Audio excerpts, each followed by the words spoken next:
shuffle up and deal. Let's get it started.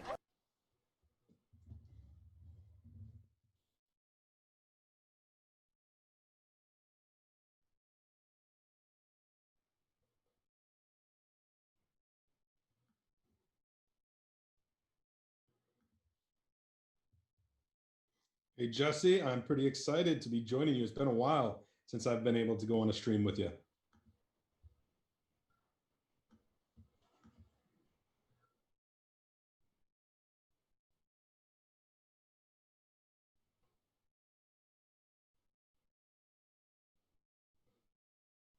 It's it's been all right. My Miami Dolphins won today, which I'm pretty excited about. And I'm actually more excited about next weekend because you and I are going to actually see each other in person for the first time since the summer when we were both in Vegas for the World Series of Poker, albeit in your hometown down there in Houston.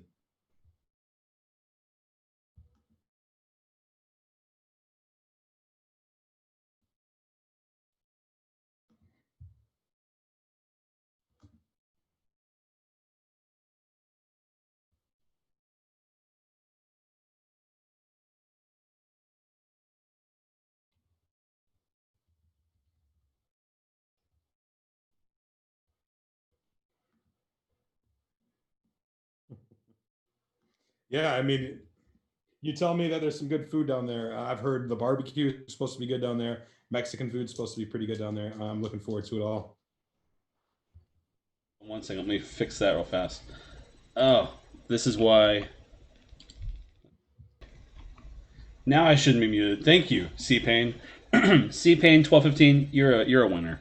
Come in and tell me I'm muted. Yeah, we're going to the Lone Star Poker Series at Prime Social in Houston, Texas, and I am beyond excited. I would not want to go travel to many other places right now with situations we're in, but the opportunity to go back home for the first time in 7 years, I am excited to go back to my hometown, dude.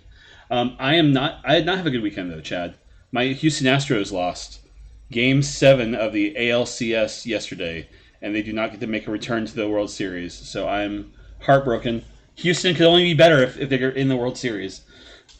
Anyways, moving on, let's talk about what is going on with the partypokerUS Network Online Series. Let's show you guys some of the events that have taken place. To date, there have been 9 events. Now, as you can see here on PokerNews.com, Event 1 was the 50K guarantee. Angels was the winner, taking home $10,960. Event 2 was just a $20 buy-in, and a player whose name is XXX6395200, XXX won $560. Event 3 was a PKO bounty, where winning at the B won $951 off a $55 buy-in. Then we started getting to the bigger prices. $320 PKO bounty.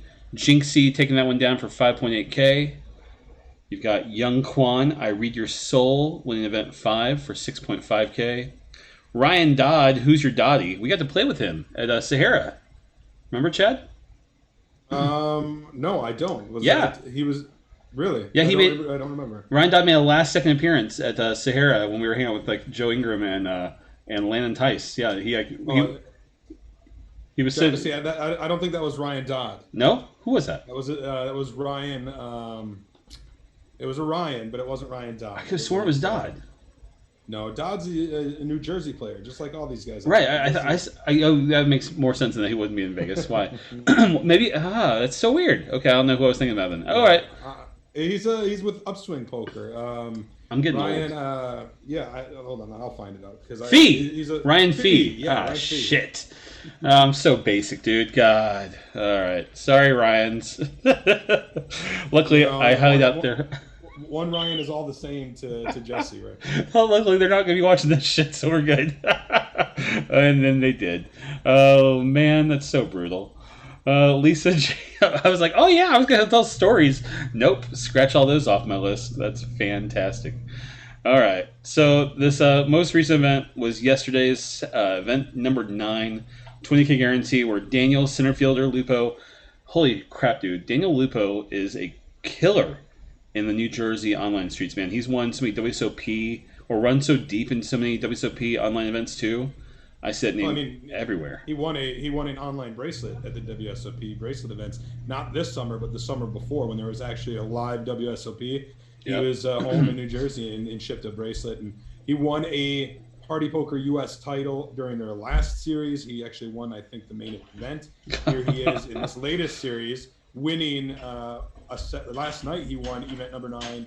Took it down for over $8,100, and I'm not sure, is he still here in the main event? He is. I've got his table up as my table number 3 rather. And there you go. So he's looking to go back to back and take down a second Party Poker US Network online title. For those who don't know what the Party Poker US Network is, so it is eventually hopefully going to be all around the United States. Right now they're trying to get into Pennsylvania, but as of right now it is New Jersey. So this is a New Jersey series, catering to New Jersey players. You have to be in New Jersey to actually play in these events. Hopefully that will expand, but as of right now it's New Jersey, and the network itself is comprised of 3 different skins. So there's BetMGM, there's BorgataPoker.com, and then there is Party Poker New Jersey as well. So all 3 of those, they're just different skins, it's the same player base, and that's what we're seeing here tonight. That's right. The timing was perfect. I took us out of the Poker News page into like our full camera page, where the 3 are displayed with their logos, and so that was good, perfect marketing timing right there. With all that said, let's jump into the action. We're going to walk around and show you our 4 tables, and then we'll be focusing on table number 1, but I'll go ahead and bring you into the action. Here we have our table 1, and sitting right here in the bottom right corner is Gags 30. That is a Borgata Pro, Michael Gagliano, who we'll be focusing on here on table 1. We will stay here until this hand's over, even though he's on the hand, before we move on, just so you guys don't get confused here. Currently, we're in level 20 of the event. This event had, 357 runners total. 93 remain currently, so we're still a little bit from the money, but we'll be getting there soon. Let's see. Yeah, man, I'm going to be thinking about that Ryan Dodd, Ryan Fee confusion and just shaking my head for a while. Good times. Good times. All right.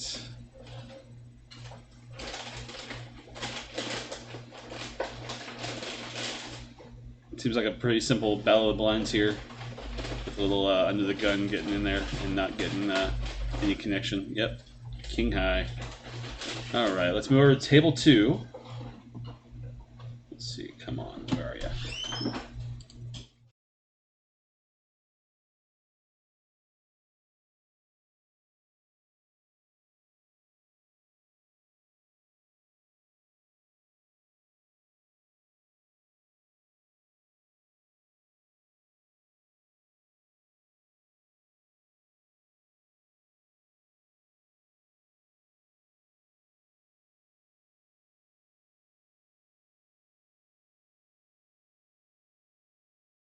We jinxed him, or we jinxie him. That was a callback, Jesse, because a guy named Jinxie won like event number 2.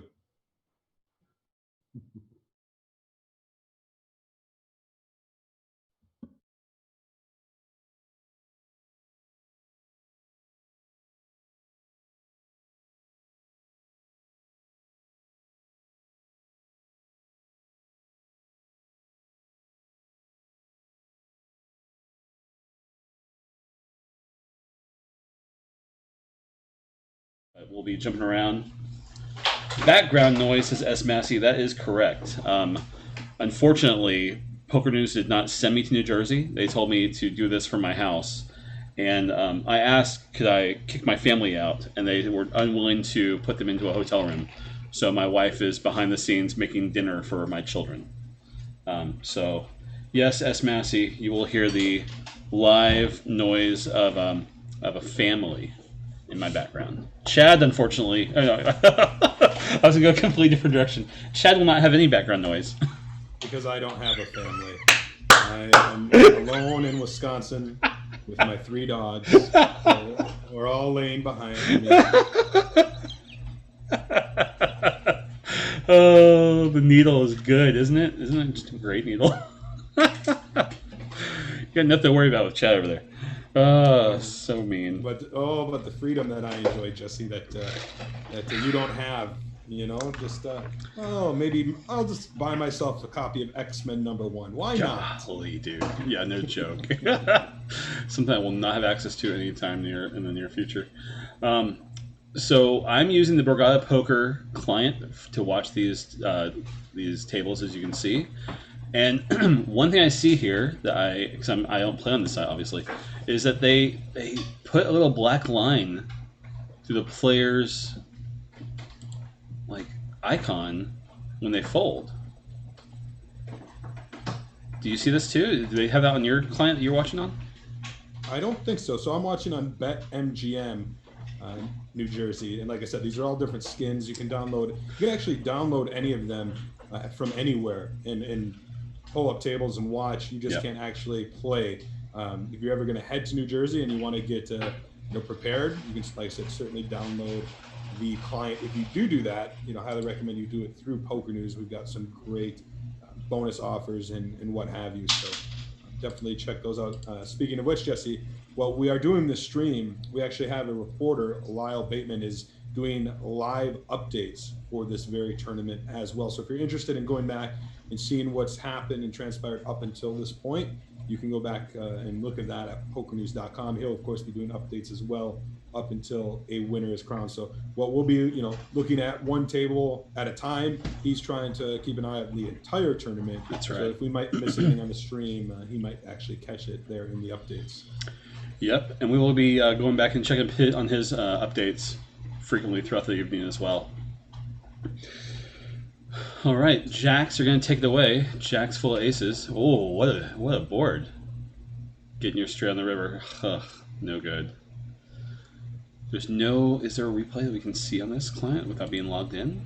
No. There is no replay, unfortunately. Okay. That's a bane of our existence from the reporting aspect of things. But, right. Yeah, because what happens if you try to log in is it's based on your location, right? And so say you're not in New Jersey, so you can't log in. That's right. The security's good. It's just from a reporting perspective, it certainly hurts us. There you go. We got Kevmath in chat. I thought the black line through their icon meant they were canceled on social media. I mean, sometimes it does, but it's rare that it connects in such a time like this. Kev Marcus in chat said, "Dude, I cashed my best online event yet. I scored $913 in an online $6.60 tourney on a client that I will not name. It's one of those that it's like the guy from Harry Potter. You just don't say his name. But that's awesome, Kev Marcus. Good job, dude. Come to table 30. I'm hanging in, and I need a double up," says Jay Chimpo. Jay Chimpo, you know what? I lost my table 3 player, so I will gladly pull your table up. Gladly. This is the kind of coverage you don't get on every other one. You just simply ask, "Hey, can you cover my table?" Sure. Yeah, I got a spot for you. Jay Chimpo is my table 3 now. In fact, well, we got Gags in the big blind here. Let's stay here for a minute, but I'll jump over and show you your table 2, Chimpo. What's your name? I'm Jesse. This is Chad. What's your name, Jay Chimpo? What is the name that's asking? In Twitch chat, it's J Chimpo 566. He's on table 30 of this event with 99,000. He's just under starting stack. While the blinds are, where are we at? Not in our database of known players. So we've actually been covering a lot of these partypokerUS events throughout 2020, and during that time, we've gotten to know some of the players, gotten to know some of the real names associated with the screen names. But if anybody is playing or watching, and we don't know you and you want to be known, somehow hit up Jesse or I, whether that's in the chat, social media, or what have you. 9s versus 5s. Gosh, nice hand, Professor 221. Let's jump over to Jay Chimpo.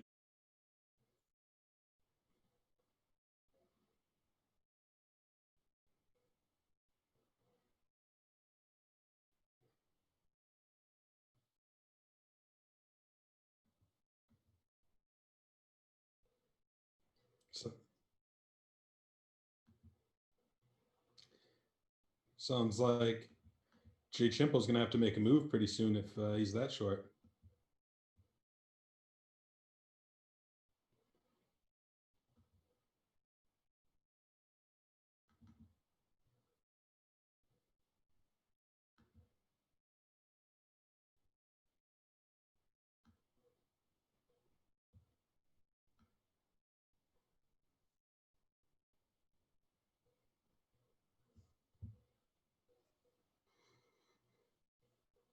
All right, what table do you have up right now, Jesse? Jay Chimpo's?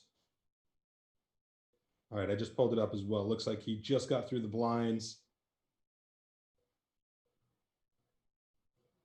Oh, there's Jinxie, the one we were talking about earlier. That one event, I think, was event number 2.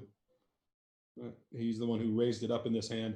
And then the guy who called there in the cutoff is Flawless Binkage. And we do know his name. Let me just double check, make sure I don't get this wrong. It's Anthony Mao. Well-known New Jersey grinder. I see his name pop up quite a bit. He's got the Marvin the Martian, little avatar guy there.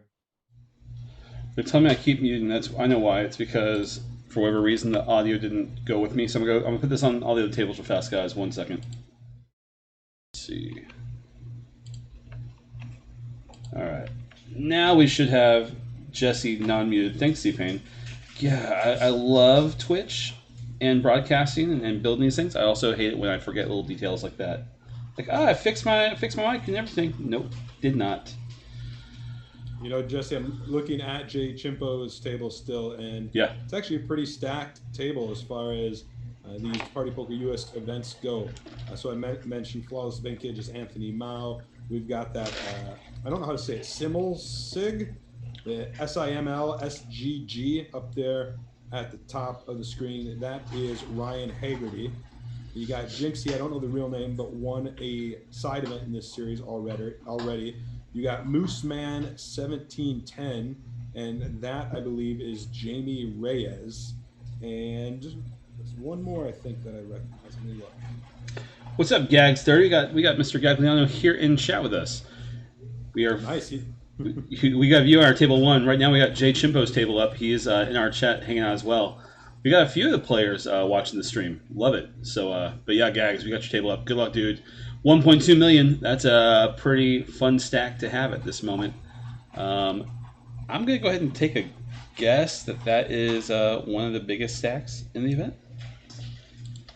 Well, I'd be remiss if I didn't encourage Gags and other players who might be playing the tournament on a break. Go ahead and get this link out there to your friends, family, social media followers, twitch.tv/pokernews. Yeah. We can continue to grow, and the more viewers that we get, the more excited people will be. Gags has got a big hand right now. Holds up pocket 10s against pocket 9s. He's going to score a knockout of Giant Genius. $361,000 pot puts him up over 1.4 million. That's beautiful. Now he's raising from under the gun here as well. Yeah, look at the chip disparity at his table. He's got 1.4 million, and the next closest has got about 450,000. He can afford to put a lot of pressure on, especially with the money bubble. We're not on the money bubble, but it is approaching. There's 83 players left right now, and 54 of them are going to get paid. That's right. Yeah, currently Gags has the second largest stack, just short of my cousin Vinny, who has 1.5 million. So yeah, Gags with that stack is in a great position, great spot to put some pressure on and just continue to take these especially the stacks that are sitting so short. Pay for med school, rump thumper. He can really apply that pressure and just continue to build the stack up. Ooh, we got Jay Chimpo all in on table 3. Let's jump over real quick. It's like he got it through. Okay, nice. Nice little boost. I need to rename these real fast. Let's see. Yeah, he shoved. He got it through, but it was nice. He's under the gun +1, so just by swiping that, he can at least buy himself enough to pay for the upcoming blinds. It looks like they just moved or broke Gag's table, and he's now at Jay Chimpo's table. Oh, beautiful. I think that's probably our new feature table, right? I would say yes, 100% that is. I will keep the. Actually, what I'll do is I'll open my cousin Vinny for my table 1 for now. But yeah, that's not going to be our feature table. We'll stay here with Jay Chimpo and Gags. Perfect. I got to tell you, tell you, Jesse, and I'm not just blowing hot air when I say this. I have always been a big fan of My Cousin Vinny, the movie. Oh, absolutely. Oh, I've seen it a dozen times at least. Um, Yep. I mean, you got the Karate Kid. You Ralph got Macchio. you got Joe Pesci in one of his best parts. That's not a mobster. You've got Aunt May from Spider-Man. Marissa Tomei. Yeah. You've got you got the judge. I mean, you got the lawyer, the other lawyer guy. It's just a great cast. Man, I love that movie. I can't remember the judge's name. He was the old man in Pet Cemetery. Yes. Oh, dude. He passed away a long time ago, but he was a good actor. Yeah. Mr. Menza is all in at table 2 right now, Jesse. He just shoved Alright. 160,000 from middle position.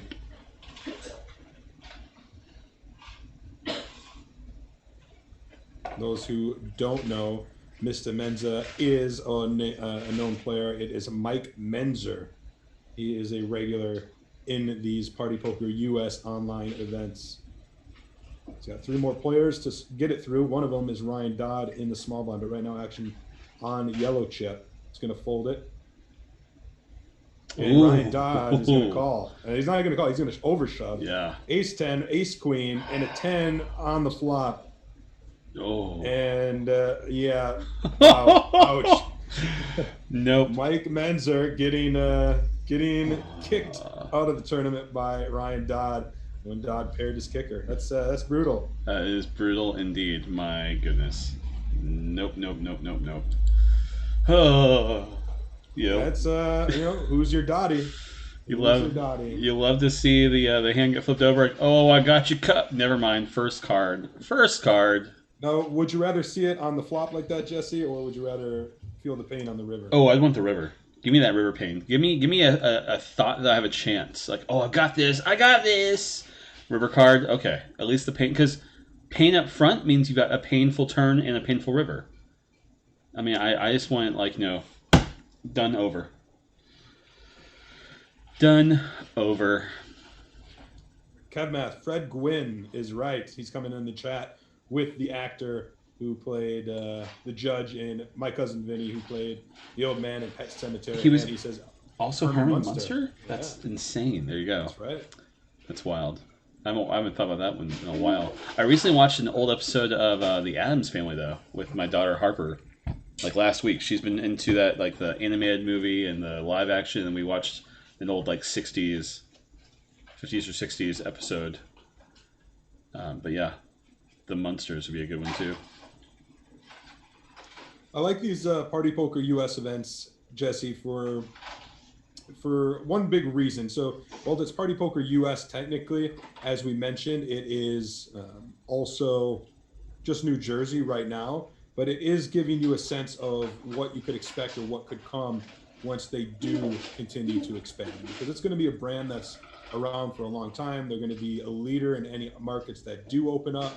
And, I'm excited for Poker News to be covering these events early and kind of really laying the groundwork for what could become a very rich history in the U.S. online poker market. Yeah, I mean, they're having monthly online series, which is just a great thing as well. Like, they're just building that calendar, they're building that repetition so players know what to look forward to. They're featuring a mixture of events, covering PKOs. They're doing a lot of bounty events. I don't know if they're doing a lot of... Oh, they are even doing like a PLO progressive knockout as well. So they're offering opportunities for their mixed game players too. Yeah, man, if they can keep this up and keep these online series coming every month like this, it's just going to be great for the players. And it'll be good when there are more opportunities as well, because it's just going to build the opportunities for the players. Competition between the different clients and stuff as well. So it's really a good sign, and I hope it continues to build like this.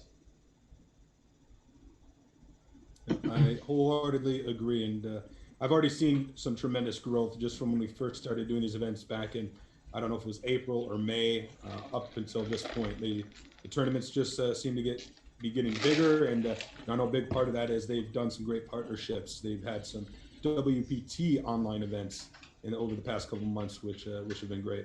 Yep. And I'm sure you've heard the news as well that Borgata's live poker room is reopening in Atlantic City next week. I think on Wednesday, if I remember right. Yep, you're 100% right. I'm very Yeah. excited about it. Actually, it's we were primed and ready to do the Spring Poker Open at the Borgata. Poker News and Borgata were enjoying a very mutually beneficial relationship where we were doing a lot of live updates through their events. I've spent a lot of time out there. We were ready to do the Spring Poker Open, and unfortunately, the pandemic hit, and that wasn't going to happen. And Borgata now has had their poker room closed since mid-March, but are going to reopen on Wednesday. Now, the room usually holds 70 tables, 77 tables, I think it was, and they're only going to open with 30 tables, which is still a large amount. They've got the space to do it. It'll be seven-handed action. It'll be your plexiglass dividers, and it will only be cash games for right now. No tournament plans, but I think this is a great first step. Who knows where it could lead? So. Kev Marcus has Ace King under the gun. Wish him luck. Good luck, Kev Marcus. I don't think he's in this event, but good luck, dude. Ooh, painkiller. We gotta get over here real quick. Table 4.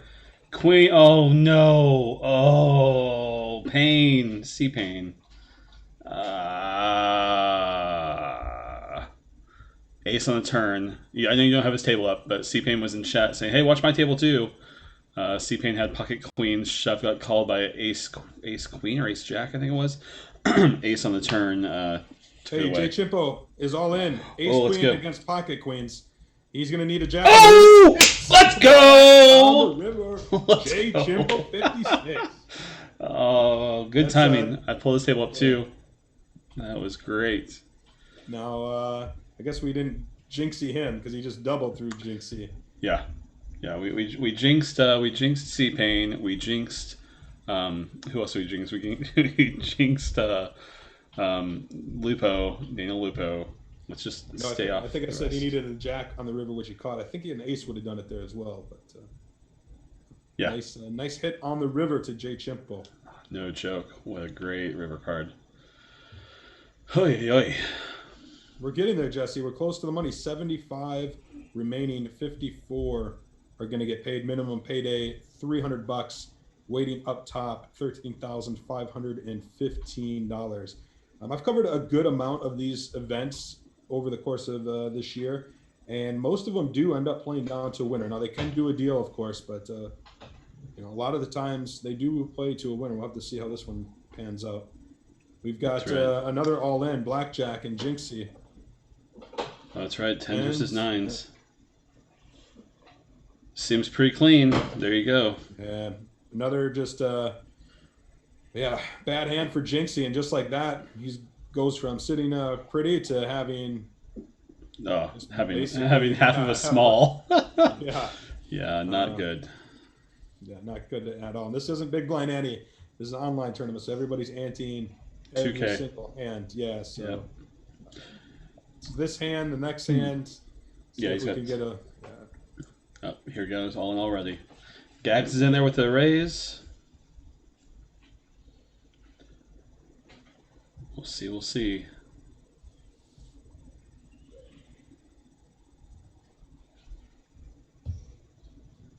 Oh, come on, any two. Oh, he gets a 6. Can he hold? He can. He trip sixes. That's not too bad though. You go from sitting under 5,000, and because of the antes and everything, now you've got 35,000. Yes. You went from having what it was a third of a half of a small blind to now you have actually 2 big blinds. It's he's got he went from being able to see 2 hands to now be able to see at least an orbit and a half. I mean, he's not in a bad spot now. Yeah. And now I figure he'll either go in this hand again or the next hand. He could fold this one. I say he's not in a bad spot. He's in a horrible spot, but he's so what he's doing here is not raising all the chips, right? He's hoping some other players bust, trying to buy some time. It's not going to work because we're not that close to the money bubble, but it's a pretty popular technique. Yeah, for sure. I've seen so much of that this summer. So much of it, so much. So raises, gets called by both players in the blinds, and now it's check on the flop. This is interesting. He's still got 2004 back. It's see if it goes in at any point here.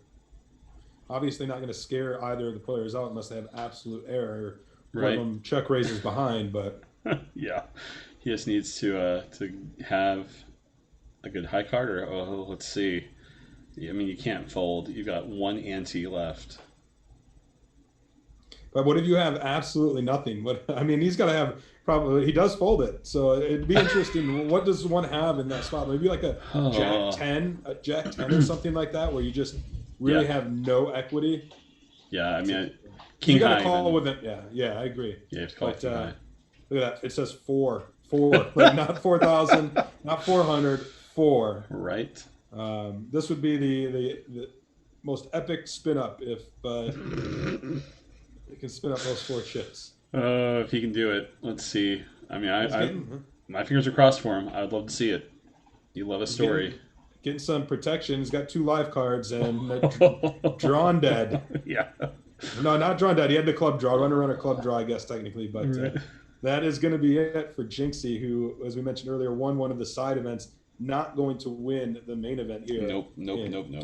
That was fun though. That was a fun little, wins the one and then folds the way down and now out. Right. 54 players going to be paid. We are 18 away from the money. So we are still getting close. What time is it? How are we doing on time? We're about 10 minutes from break. Perfect. On break, I'm going to take a screenshot of the payouts and get that ready. I've got the payouts ready on like our break screens, but I didn't put anything for the mid event. I'll have to find a way to do that. All right, let's move around and see what else is going on. Let's talk about some of the people who were in the tournament but are no longer, Jesse. Sure, go for it. Let's see. Well, here's the problem, right? So they might have re-entered, so they could still technically be in. And there's no easy way for me to figure that out. Let me start from the most recent eliminations and see some of the players who have fallen by the wayside. Right. We've got, again, if anybody here is watching and we don't know your real name and you want to be known, you want to get a little love on the stream, you want to get a little love in the updates, because we're going to be doing more of these in the future is the plan. Please do let us know, whether it's in the chat, whether that's reaching out on social media. Feel free to hit us up. We've got a database and we'd be happy to add you to it. So looking over some of the most recent eliminations, we got Rump Thumper. That's Chris White. Definitely a guy I see grinding away in all of these Party Poker US events. We already mentioned Daniel Lupo, center fielder 23, busted not long ago. The Sims. The Sims is Ryan Honer. Looks like he was gone.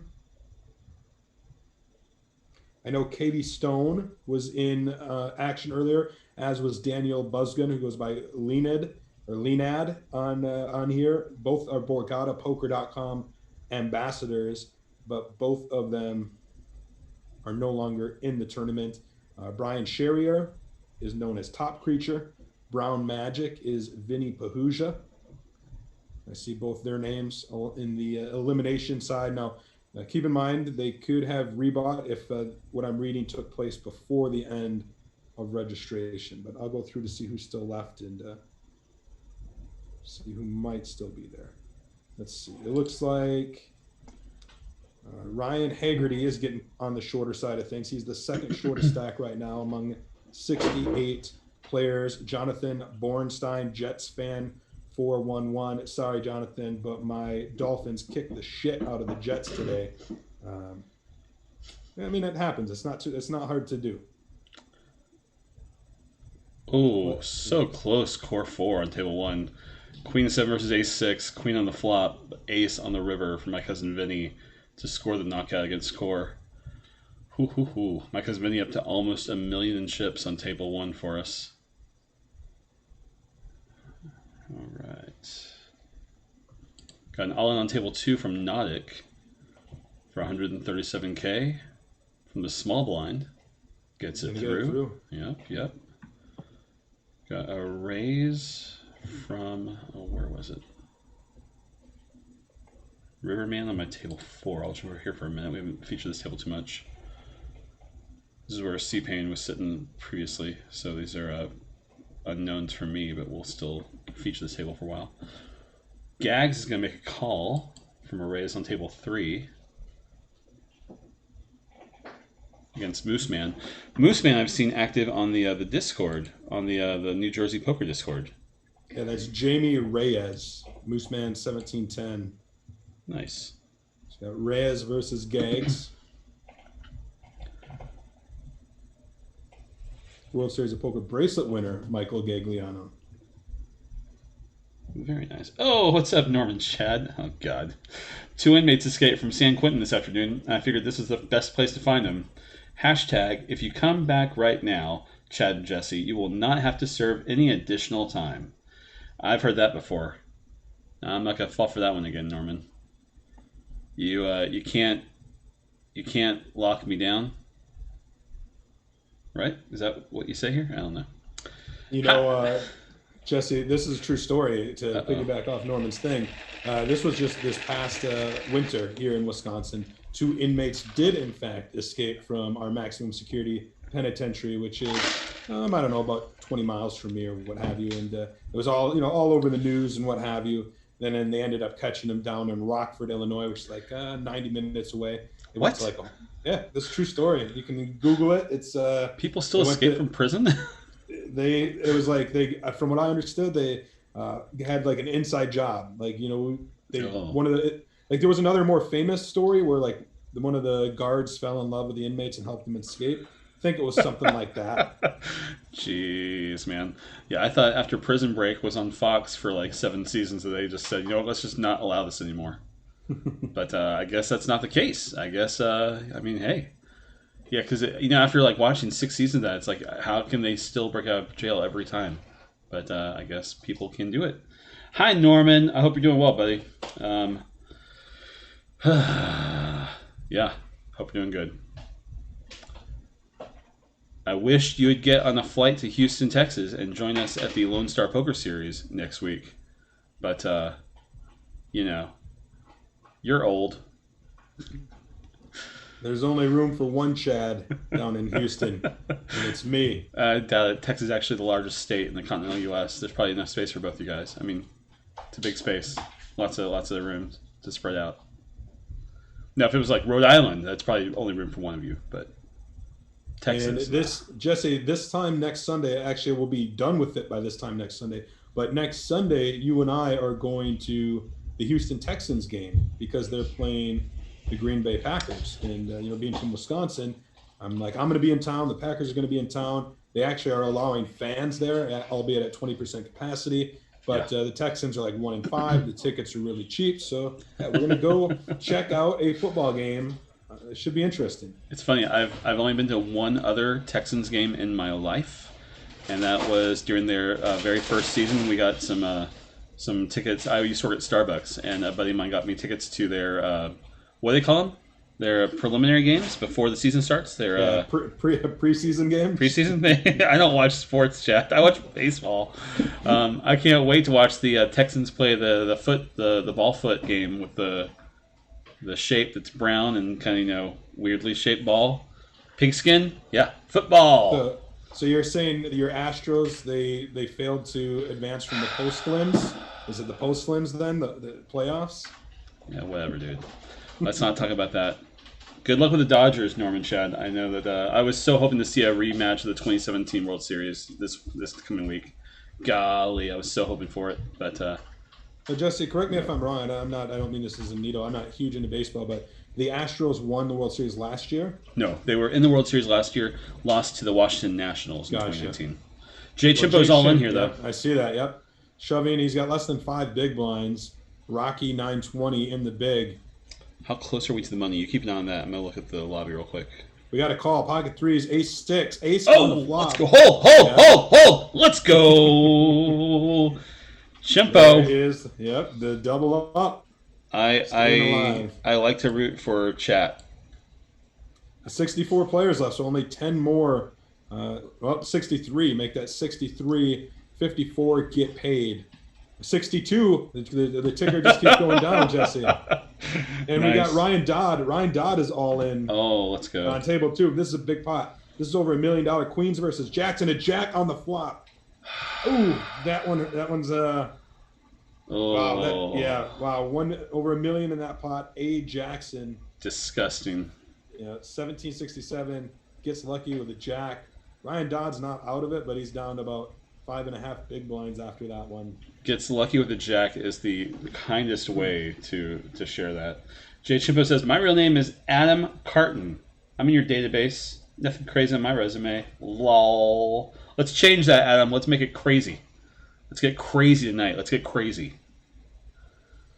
Well, he's not in our database because not at least maybe for the other New Jersey ones, but not for this one. But he's about to be. So There we we're about go. to add him. Smooth. We got you, Chimpo. We got you. I was really 8s versus 5s. A Jackson versus Nodic. Nodic with a 5 on the flop. Yeah, if you got a low pocket pair, you're just gonna get there. It's just what's gonna happen. Barf Jacks. Right, Kev Marcus? No kidding. Oh, I see. So what he meant was he actually sent us a link before, but Nightbot closed it up. He has played, I guess, live before maybe, and was on like PokerNews.com. He has a players page with us. Gotcha. Yeah, that's what he means. There's a good chance that a lot of these players we've covered in person, during Yeah. Borgata events and such. That's why when we occasionally have a big winner like Daniel Lupo, we actually have a real life photo of him that we can use in these online updates. Unfortunately, it's the connecting the real name to the screen name that we have to learn. So Gags is gonna shove all in from the big blind against Shipanak. I like it. This is the bubble's essentially here. Yeah. And he's got the chips to put some pressure. There's 60 players remaining, and Shipanak has a big stack. So does he really want to gamble it with the money is so close? Yeah, 54 players are gonna be paid, so we are super close, 6 away from the money. Love to see this kind of aggression from Gags in the big blind. All right. That table's going to go on break. Let me pull up our table 2. That's our last table that still has cards in action. Oh, man. We'll get a little break, and then when we get back, it'll be bubble time, Jesse. That's right, dude. I love it. I love the bubble. It's going to be good. If you're watching and on this break, if you're playing, like I said, get out that twitch.tv/pokernews. Send that out. Let's get this audience up there. Friends, family, New Jersey players, U.S. players, worldwide players be tuning into this action. Would be good. All right. With that, it looks like players are going to go on to a break. Chad, I will take us. Let's see. Let's go over to our full cam. Hey, look at us. We're so pretty. We're so well framed in this. I'm so happy with all these different frames we have for this one. This is great. We are going to take a quick break, you guys. We're going to send you into a actual live Borgata poker broadcast from, I believe, late last year, maybe early 2020. We're going to show some of that to you. We'll be back in about 5 minutes. Stay tuned, stay close. When we come back, we'll be on the money bubble, and we're going to see some fun stuff. So see you guys soon.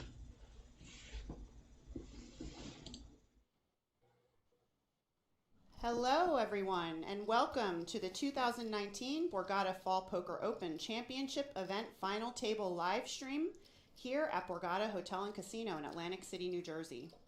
This event was a $2,700 buy-in with a $1 million guarantee, which got 511 entries, resulting in just over $1.2 million in the prize pool. And today now, we are down to 7 players. The players are playing for a first place prize of $308,000, along with the prestigious Borgata Fall Poker Open Championship trophy and title. My name is Katie Stone, and I'm here with Jesse? rated GTO Guan and Are Glenn we on Pilati. break? And for the next few hours, we will be here You with you gotta guys. let me watching know the when it's great okay group for me to players go. battle it out for all the money and the win. All right. Let's go down to the final table and meet the players. All right, I didn't know. I couldn't. In seat 1, couldn't tell. we have Paul That's all right. Bobby, Paul G's, also known as, by the majority of the poker community, Philly native, Paul G's 81 on Twitter. He's got about 8 million in lifetime earnings. He's sitting with about 730,000 in chips today. In seat 2, David Jackson, a familiar face at the Borgata final tables. He has just over $2 million in earnings. He's sitting about $10.5 million today at the final table, the overwhelming chip leader. Seat 3, Peter Walsworth. He's sitting on about $430,000. It looks like he has a career high of about $160,000 in poker earnings, and he is from Florida. Seat 4, Sean Barringer, a Kingston, New York native, also a familiar face here at Borgata Poker. Married, 2 kids, sitting on about 910,000 chips today. Seat 5, Stuart Taylor, also known as Z Paceman, native of Bridlington, UK, sitting on 760,000 chips today with a career earnings of about $500,000. Seat 6, Nick Markov, a native of Bulgaria, is a surgeon sitting on 5.1 million chips with career earnings of about $36K. Seat 7 is Rob Chasen from the Bronx. He has about 1.96 million in chips. And here are our payouts. Ricky, we have a very interesting final table today of 7. We have a player with a lot of chips. What are your thoughts about that? Well, first of all, I want to say it's great to be back here. It's where my poker commentary career first started, and it's exciting to be back in the booth once again. And what an exciting final table we have for you all tonight. Paul Volpe, the main event. This is his 6th Borgata main event final table since 2015. How does he do it? And David Jackson, 10 million in chips. He has half the chips in play.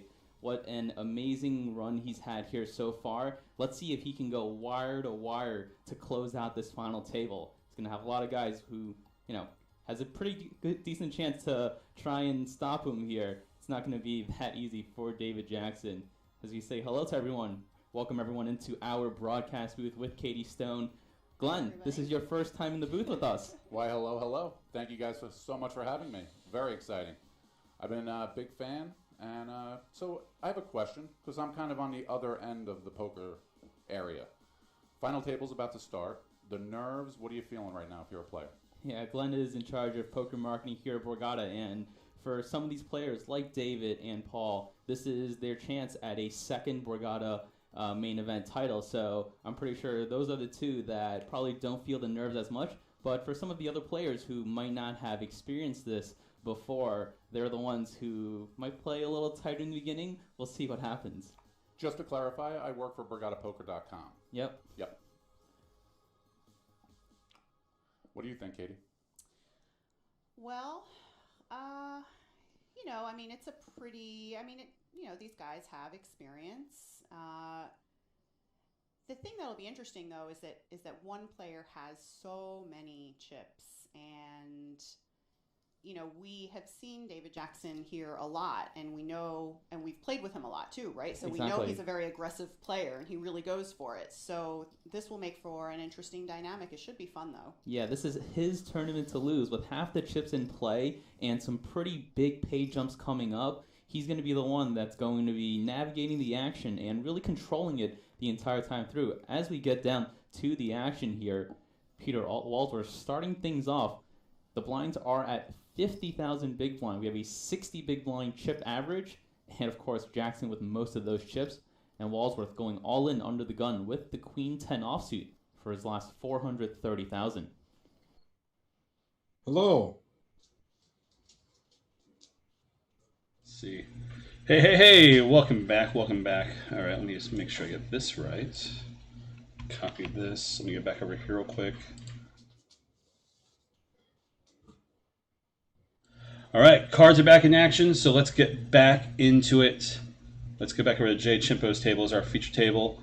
All right, welcome back, everybody. Here we go.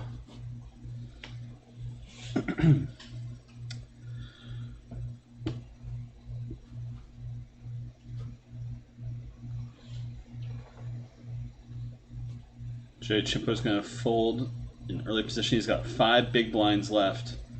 No, he's got 10. He's got... Right? Can I not understand what's going on here? Yeah, it's 10-20. It was a raise to 40. Yeah, he's got 10 bigs left. Cool. Jesse, I have a fun idea. What's up? All right, since we're both going to be in Houston in a week, we're going to be there in person. Yeah. Right now you're in Las Vegas. I'm in Wisconsin. We're watching this New Jersey tournament. Let's each pick a player right now for a last longer, and whoever player goes longer, the loser has to buy, buy some drinks or something when we're down there in Houston. I like it. I already know who I'm picking. All right. Well, I guess I'll let you have first pick since you. I think I know who you're going to take, but I'm going to let you have first pick. Can we pick 2? Yeah, we can do 2. Okay, cool. That sounds good. But this is snake draft, so you get first pick, I get the next 2, and then you get the last one. Primo, I'm picking Gags. Gags 30. Yeah. Snatched up. I figured as much. Yeah. I'm going to take for my first one a guy who has been pretty impressive lately. He actually finished runner-up to Joe McKeon in the World Series of Poker High Roller over the summer, the bracelet event. He's sitting 13th in chips right now with 962,000. Frankie Funk is Frank Funaro. Beast. He was on the Poker News podcast. I'm definitely taking him. Nice. And I got the next one. So let me. Yep. I'm not. Yep. You go ahead. All right. I think I know who I'm going to take. So this guy actually just won one of the side events, and he is well known on the New Jersey online scene. That is one Dan Sunig, MJ style. He is sitting. Where is he? He is sitting 18th in chips right now, and I just sent him some questions. We're going to be doing an interview, so I try to profile some of these players from the partypokerUS network, and he is one of them that I'm going to be profiling, so I might as well pick him. So I got Frank Funaro, and I got Dan Sunig. Nice. Before I reveal my last pick, which I've already chosen, I chose hours ago. Craig Leonard, what's up, Craig? Good to see you, buddy. Thanks for tuning back in. Canuck fans, welcome back as well. Hey, Jesse, spelled with an I. First, that's the feminine spelling. As you can tell, I'm very masculine, so you've made a huge mistake there. Laundry day, again. I have 2 children and a wife. Every day is laundry day, dude. We can only wash so many clothes. Norman Chad says, I play double board Omaha in my mixed game. Robbie Straczynski today tweeted me a photo of a game he now plays, double board with a floating river card. 1 river card to be used with either board. This game is illegal in Texas and Wisconsin. I saw that photo with the boards that were matching, just with different suits, and the river had not been exposed yet. I was wondering what the hell what was going on there. So I will look for more information to come on that. And do you know what the hell he's talking about? I don't. But that's not uncommon for me and Norman Chad. It takes about 50-50 if I ever know what he's talking about. Gags 30. Geez, Jesse, did you also take Apple stock in 1997? Norman Chad, while you were maybe buying stock in 1997, I was in 10th grade. I was taking driver's ed in 1997, homie. Pop quiz, right. Jesse. Uh-oh. Who won the World Series of Poker main event in 1997? Yeah, Chad. If you're gonna make me look bad tonight, you just have fun, because you can ask me so many questions and make me look bad. It's all right, Jesse. You might have never heard of this player. His name was Stu Unger. Stu Unger was the answer we're looking for. This is why I hate you so much. All right, my final pick, you piece of shit. God, you're the worst person there is. Let's finish watching this game with Mooseman and Gags. I did a feature on every main event winner last year for Poker News on Instagram, and got pictures that we couldn't find. It was so fun. Covered every single bracelet winner up to the 50th bracelet winner, and I didn't put them with years. I put them in like the numbered order. So to ask me like 1997 like that, I don't know. But yeah, go to awesome. table 2, Jesse. Okay. Ryan Dodd under the gun, shoving 100K even, 5 big blinds right now. All right. He is the short stack of the remaining 59 players. We lost Simmel SGG, Simmel Sig, which is Ryan Haggerty, well-known player. He busted in 60th place as we were chatting, but right now it's Ryan Dodd at risk. I gotta pick my second pick also before they get knocked out. Is it Ryan Dodd? Nope, Pick it's Ryan not. Dodd right No, now. it's not. No, it's Cool Hand Luke on my table 1. Guy's name is Cool Hand Luke. One of my favorite movies of all time, with one of my absolute favorite movie stars, Paul Newman. in his little icon, his little photo. So I'll gladly pick Cool Hand Luke for no other reason than simply because nostalgia. Love me the Paul Newman stuff. Ryan Dodd is going to get called here. All right, so you got Cool Hand Luke and you got Gags. Yep. I got Frank Finaro and Daniel Sunig. All Let's right. see who wins this bet. First drinks, a night of drinks down in Houston. That sounds good. Yeah. Jay Chimpo, I would have picked you, but you have a picture of the Mets in your logo, and I don't like that, so had to let you go. I'm sure him having 7 bigs doesn't have anything to do with King it. 10 versus Ace 5. King 10 needs some help. Come on, Dodds. No. No. Had 2 live cards, but could not connect, so Ryan Dodd is going to fall a few spots shy of the money. 59th place. We said 54 of these are going to get paid, so 5 spots short there. Here's my spot right here. Ryan Dodd. Cool Hand Luke on my table 1. 478K. That's my second pick. Anyways, go ahead, buddy. Just Ryan Dodd is like a legend in the online New Jersey scene. You know, he's always grinding all of these. He's a name who I can count on being in every single one of these tournaments during these series. The epitome of an online grinder. If he had more chips, if he was sitting with 400K or something, he certainly could have been one of my picks. But he wasn't. He was one of the short ones. Yeah, Jay Chimpo says, I'm embarrassed for the Mets and my chip stack. Don't worry. Jesse has seen 6 movies in his life, 5 Paul Newman films plus Roadhouse. I have seen Roadhouse many times. Roadhouse is a great film. I used to work at Blockbuster Video, Norman Chad. Your read is completely incorrect, as it is in most things. I have seen many a film. I used to ruin films for people accidentally. when I'd go to help them check out at Blockbuster, like, oh, this is a great movie. Oh, but it's completely fake, though, right? You're seeing the Blair Witch Project. You already know it's fake, right? All right, cool. Oh, you didn't know? Oh, I'm sorry. Enjoy it. You'd be like, hi, I'm Jesse. Welcome to Blockbuster Video. I see dead people. Yeah, that's right. Yeah. He's been dead the whole time. The whole time. It's crazy. It's like, Well, what? Jesse, I used to work at a Blockbuster Video as well. In my senior year of college at the University of Wisconsin-Madison, I worked at Blockbuster, and this was back in the day when Netflix wasn't a streaming service. They just sent out DVDs. Yeah. Remember that? And I was working at Blockbuster when they were like, all right, we better try to do the same thing. So they had this Blockbuster, same thing, subscription service with DVD, but they were too late to the party, and before long they were bankrupt. I remember. I saw a documentary on that recently, on that whole era of Blockbuster and of Amazon too. Not Amazon, of Netflix as well, as they were like in a little office building. Yeah, man, crazy times. I worked there a little bit before that. I was employed by Blockbuster during Y2K. I remember I had like $30 in late fees. Even as an employee, I would still have trouble taking my movies back. And I was really praying that the computers would wipe my my late fees out at the end of the year 1999. But unfortunately, that did not take place. If Jesse and Chad take turns deriding me, I will go watch the premiere of Supermarket Sweep on ABC. You want to know? Oh, that was so good.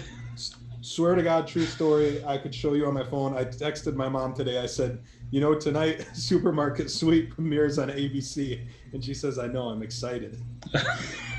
My mom used to love that show when I was a kid. Yeah, when you're looking for the inflatable lobster that's worth $250. Yeah, that was a great game show. We've talked about poker players on reality TV shows. I would love to see Norman Chad and Lon McCarran on Supermarket Sweep. Oh man, no! Norman would break his hip. Come on, don't wish him that kind of thing. He'd run too fast. He'd slip. He'd fall. It'd be really embarrassing. Lon would just be on the other side, just like, ooh. You just like see a camera on Lon's face. Ooh, no. Who's the host of it now? It's the one from Saturday Night Live that I love so much. Leslie Jones. Yes, she's great. They also brought back, I've been watching it, and it's with Jane Lynch. They brought back The Weakest Link. Ever watch The Weakest Link? Oh, yeah. Yeah, they also brought back Who Wants to Be a Millionaire with Jimmy Kimmel, too. Yeah, they've got lots of stuff on there, man. They have no fresh ideas at all. Completely digging out of the attic. Let's put this in a poker context. If you had to see them bring back something from poker's past history, like a TV show, or there was a lot of stuff back in the day. What would you like to see revived? Oh, Shark Cage all the time. My favorite, man. I love PokerStars Shark Cage, and I was really hoping that would continue. Of course, it ran for 2 seasons, 2 brief seasons. How about you? Oh, it looks like we're hand for hand here real quick. Let me look at it real quick. So we're at 56 players. 2 more need to leave before the money is made. Real quick for me, I think what was the one PokerStars did where they had like one player playing against a bunch of the pros? Like they would be staked in this cash game. The big game. Yeah, the big game. Yeah, that was great. I would like. Yeah, I enjoyed that. I'd like to see that one again. So I'll tell you, when Run Up Studios was being built in Las Vegas, the plan was to recreate that show. Like we had an RFID table built for our office, and the whole idea was to build an episode or a series of the big show or the big game in Las Vegas, bring people in and give them way less money, of course. Ooh, we got a big hand on. No, it's just a pretty simple on table 2. Well, it was, Nyron Neville, or whatever his name, just stayed alive by counterfeiting Nautic on the river there. Actually, that was a pretty brutal hand. 2 pair was for Nautic, top pair for Nell, and the 7 paired the board to counterfeit. So it actually stays alive there on the bubble. There you go. That's the one bad thing with, like we did some streams from some other online tournaments throughout this year Yeah. where there's a little more suspense built in with like one card to come. This particular client is like, once the chips are in, it's boom, boom, boom, boom. They just run out the cards real quick. So. Let's jump over to table 3. Jay Chimpo is in the big blind with about 5 to almost 6 bigs, 2 from the money. This is a good spot for us to sit on for a minute. Gags is going to open. 2 Months, 2 Million is the show I would like to see recreated every year. Oh, Fish, that was a great show too, dude. They, something that could actually do along those lines with Poker Go every month during the WSOP, they should hold like some sort of real world poker 2 Months, 2 Million sort of thing, right? So like maybe 4 players every summer are profiled and kind of followed throughout the summer. Ooh, look at this hand over here on table 1. It's holding it because we just got a knockout from Lee Shrek. But 9's full of jacks against the king high nut flush of Lee Shrek on the river. What a brutal hand to go out on the money bubble. Leshrek _7 waiting to see if enough people bust out where he gets a little bit of cash. But over here on table 3, Gags open, ship next, shove will get through. So let's get back over here to table 1 and see. All right, that's going to go out. We're actually on the money bubble right now. Yeah. We were 2 off. Leshrek 7, you said 56. And so right now 55 remain, and our boy Jay Chimpo 56 is the short stack. That's Adam Carton. Come on, Adam. We don't want to see you bubble this thing. Nope. That's not our goal. We want to see you get money. The good news is he just paid the big blind, right? So he's got an orbit kind of buying himself if he wants. We'll see if he picks up anything.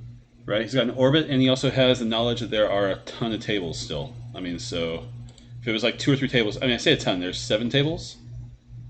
That feels like the kind of number where you might still be able to get lost, where people might not be focused on. If he wanted to fold to the money, I'm pretty confident he could right now, right? Because he's not going to blind out for several orbits if he just keeps folding everything, and somebody's sure to bust at one of the side tables between now and then. Right. But we'll see. He might be trying to, he wants to win this thing like everybody else. So if he picks up a big hand. Yeah, for sure. Yeah, man. So Run Up was trying to do the big game. The whole goal was to try to get something like that with the RFID table and bring in PokerStars pros or like just friends in Vegas too, because there's so many poker pros out here. But just never pieced together, unfortunately. I was really excited about it. Then they built the studio house. They did their own streams. But that whole idea of bringing someone in and like giving them a bankroll to play with, oh man, we were going to try to make it where that was like a prize you could win at Run Up Reno, where like if you were like the player of the series or something like that, that was your prize was a trip to Vegas and get to be on the stream for that type of event. Man, it looked so good on paper, and it was such an exciting idea, but never happened, unfortunately.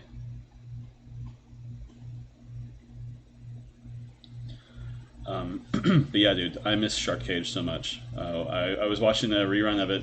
I think just even last week, Moneymaker was in one where they had him on camera saying like, "I'm not gonna go in the cage, not a chance." And immediately after, he bluffs and gets called. And he's like, "Oh man," he gets put in the cage. Like, oh, good job, editors. You found the perfect part of Moneymaker's interview. It was just so good, just so good. All right, Gags versus Shippenak. 700,000 pot right now. Yeah. 4 cards straight on the board. And Shippenak with under a pot size bet left too.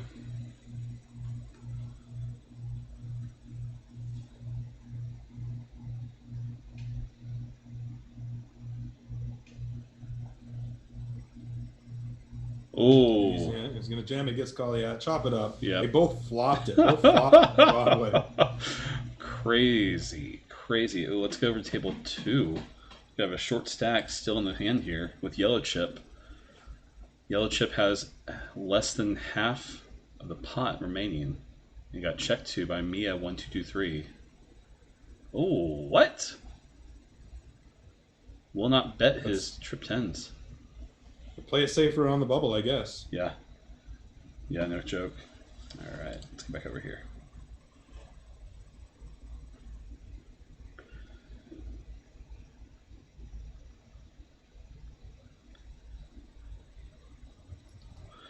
You know, I am excited to see some of the content that PokerGo Studio is making with when they're bringing back stuff like the high stakes cash games, stuff like that. I'm really excited about stuff. Also, the heads up challenge between Helmuth and Antonio, like that's a lot of fun.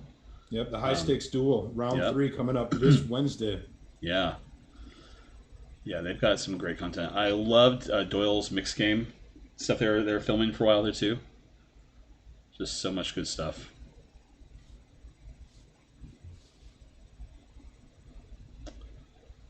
All right, we are focusing on Jay Chimpo's table still. And, yep, we're still at 55 players. I'm going to move this over so I can see without having to turn my head all the way over. The blinds right now, 12K, 24K with a 3K ante. They're going to go up, though, in about a minute to 14K, 28K, and 3,500 antes. So a little more pressure on these short stacks, of which Jay Chimpo is one. He's actually the second shortest stack. Yibo 68 is the short stack right now with just over 90,000. I'll pull up his table just in case. Let's see.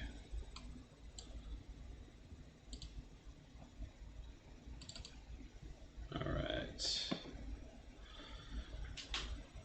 Yibo just had the button pass, so he's got about an orbit remaining too, which is nice.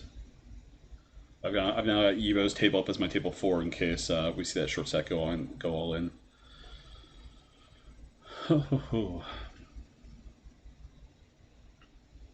So, are there any events on the Lone Star Series schedule that you're looking forward to? Well, let me pull up that schedule.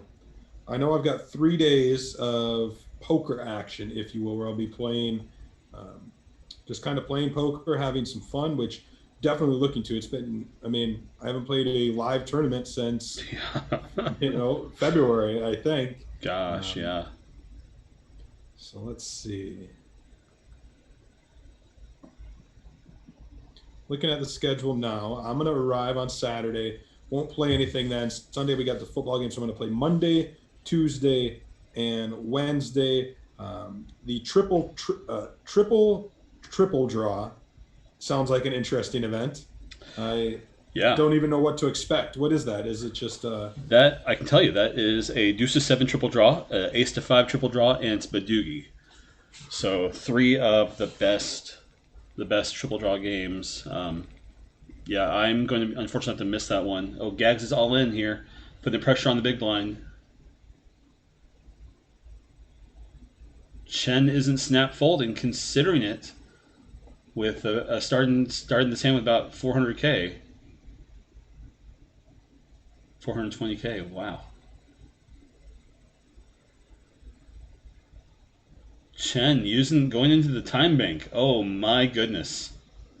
What do you think? Ace Jack, Ace Queen? I don't think Ace Jack would even linger. Like, all right, he does fold. All right, all right. We got the same situation over at table 2 right now. Small blind A Jackson 1767 just jams it into Nair Nua, but he ends up folding there. So same situation. Small blinds putting the pressure on. Right. Looking at the schedule, Jessica, I'm pretty excited about the horse tournament. Actually. Oh it's yeah. I get to play like a horse tournament once a year. Usually it's during the summer. World Series of Poker time.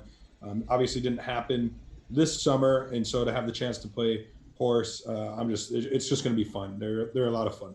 That's great, dude. I'm excited about that one too. So next week, you guys, we will be streaming again here on the Poker News Twitch channel, YouTube channel, Facebook as well, everything. We'll be streaming the New Jersey Coupe main event on PokerStars USA. I will be streaming it from Houston. So tune in. That's why I won't be able to play that triple draw that Chad's going to get to play on Monday. So I'll be streaming on Sunday and Monday covering the main event for you guys. So don't forget, I'll hopefully see you guys again next weekend. And then Chad and I will be playing. I'll get to play some on Tuesday and Wednesday before turning in my live reporting Jesse version on for Thursday through the end of the main event. Sure, we'll see a lot of these players too, right? So this is New Jersey series. That's a New Jersey series. We're going to see a lot of these players. So hopefully you'll be able to report on some of those guys that we are now, but next week as well. So that's right. Yeah, New Jersey has a lot of great options right now with the PokerStars NJ Coupe and with these monthly online series from partypokerUS network. There's just so many options for them. It's really great. Plus, they have the WSOP. I mean, come on, man. New Jersey's just stacked.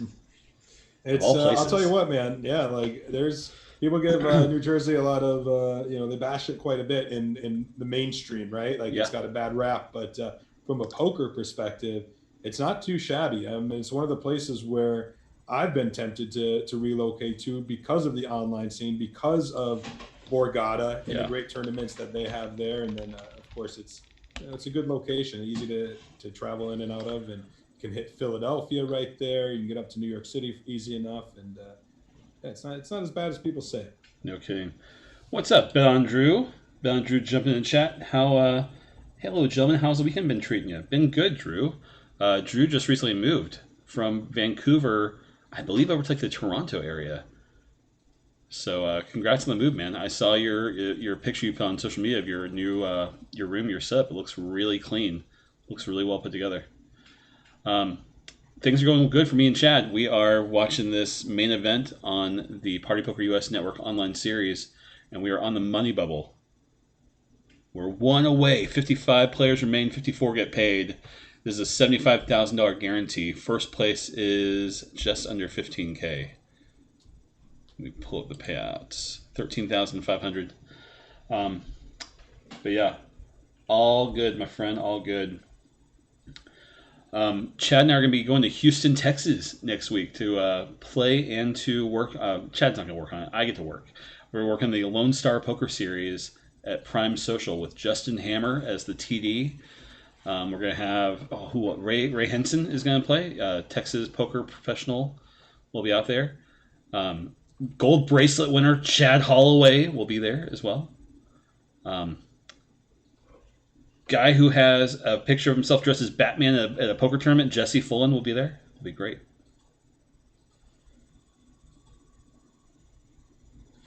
All right, let's go to table 3. We still have cards in action in this this round. Man, Chimpo. You know, we said Chimpo could probably fold around to it if it was going to be in that orbit. That may not be the case, man. Everybody is playing super tight. Yeah, it's been pretty tight for sure. But It's like a matter of time before there's got to be some sort of cooler. yeah. Wait, that was just it right there, right? Yeah, it was. Ace Yeah. nine That's it. What good timing for that. Oh, man. All right. So that was Flawless Vintage with his Anthony Mao. Anthony Mao as a bubble boy in 55th place. Just like that. And Just these like remaining that. players, top 54, guaranteed $300 now. Jay Just Chimpo gets in the crazy. money. So good. So good. All right, time to spin Jay Chimpo. Yeah. Got 35,000 in the small blind. Right now, up until 46th place is all the same payout, $300. The next ladder up is to $330. So I think the action is going to pick up here quite a bit. Everyone wants to put themselves in a position to make the final table and make that big money. Yeah. He says, I Make some cannot. He says, I can't get a hand. Here he goes. He's all in against Gags. And Booze Hound is in there, too. Yeah, chance to triple up, but Come on. be two players. Boozehound doesn't have hardly anything left, 28,000 behind. So Yep. we could see a three-way all in here if Gags bets it. He does bet it, but not enough to put Boozehound all in, pretty much. Right? Almost enough. Booze Hound calls. Still holds on to 520 behind him. We're going to see it here, and it looks like Gags just flopping trips. My God. But it's the flush for Boozehound there. Jeez, yeah. Yeah. The club draw gets in, spikes the river, but in the midst of all that, Jay Chimpo, 56, third best. Mr. Adam Carton finishing in 53rd place for $300. Congratulations, that was a fun sweat. Yep. GG, Jay Chimpo. GG. See you in the NJ Coop next Sunday? Heck yes, dude. Heck yes. Thanks for checking out, buddy. We'll still keep this table up with Gags and with Moose Man, of course. But this empty spot in our hearts, that's Jay Chimpo. Ooh, we got a big hand on table one. Jacks versus sevens. Well, Cool hand Jesse, Luke. I've got. Go ahead, Is buddy. he out? Nope, Cool Hand Luke just lost half his stack, though. Well, that's good news for me because this is good news for you.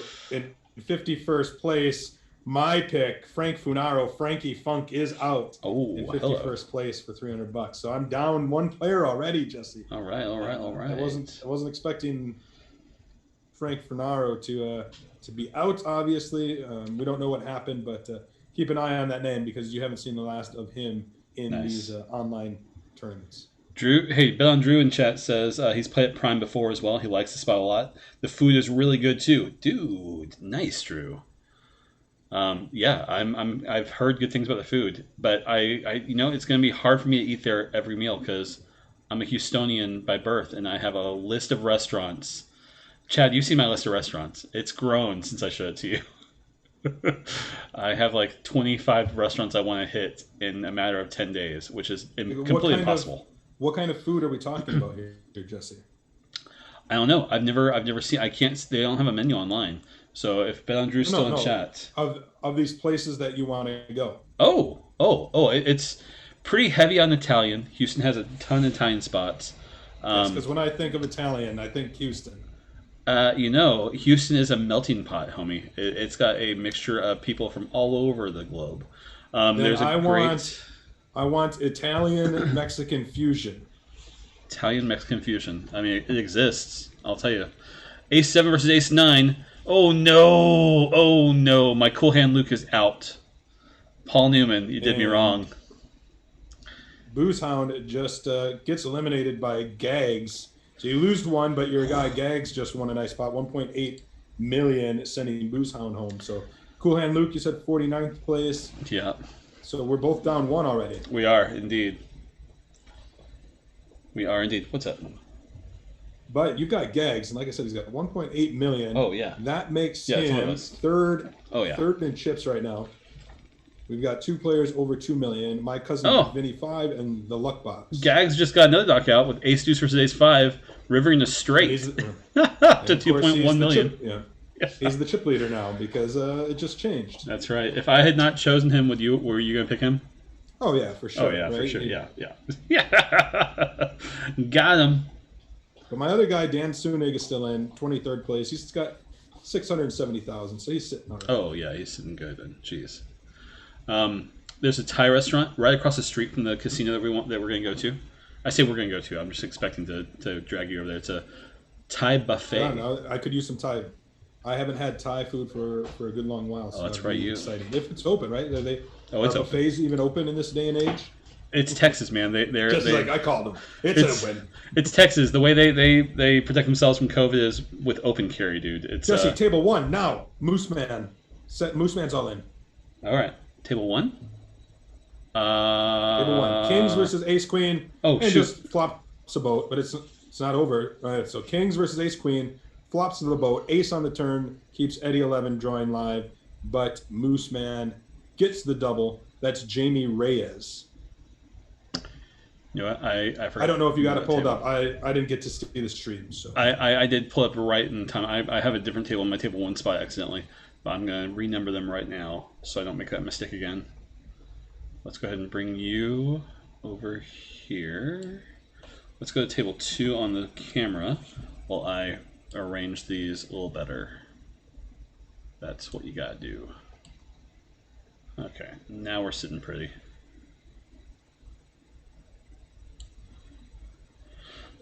Okie dokie. If you guys are wondering about the payouts, ! Payouts in chat will give you that information. Super easy, super easy. That's only on Twitch though. If you're on YouTube or if you're on Facebook or Twitter, unfortunately, it will not be as simple as that. So come to Twitch. There you go. Yeah. Let's come to Twitch. All right, I've got gags on my table 1 now with Moose Man. I had my cousin Vinny and Cool Hand Luke's table as table 1. I just never renumbered them. But we good now. We good. we got Eddie 11 all in with 7s against Pocket Kings and a 7 on the river there. 7 from heaven. Wow, no joke. All right. And that table just broke, so. Yep, we have to fix that. Let's see. Let me see if we're missing any of the big names in this event. I don't think I've seen Brian Sherrier at all today. I feel like Bagels is a big name. Are you familiar with Bagels on this client? It sounds familiar. Let me see if we got it in the database. Yeah. I know you're very familiar with Bagels. Yeah, this one is Bagels is James Lillis. James Lillis is Bagels. Nice. I feel like I'd seen that name before. I'm gonna go ahead and you know what? Let's see how many tables are left. 5 tables remain. Okay, we're close to being able to just have all the tables open anyways. So no big deal. What table do I not have open at the time though? Hashtag. There we go. Okay. Ooh. Actually, I'm gonna go to my new table 1 real quick. Oh, that's what happened. I need to get Gags' table back up. Let's see, where are you, Gags? Okay. Let's go with that one then instead.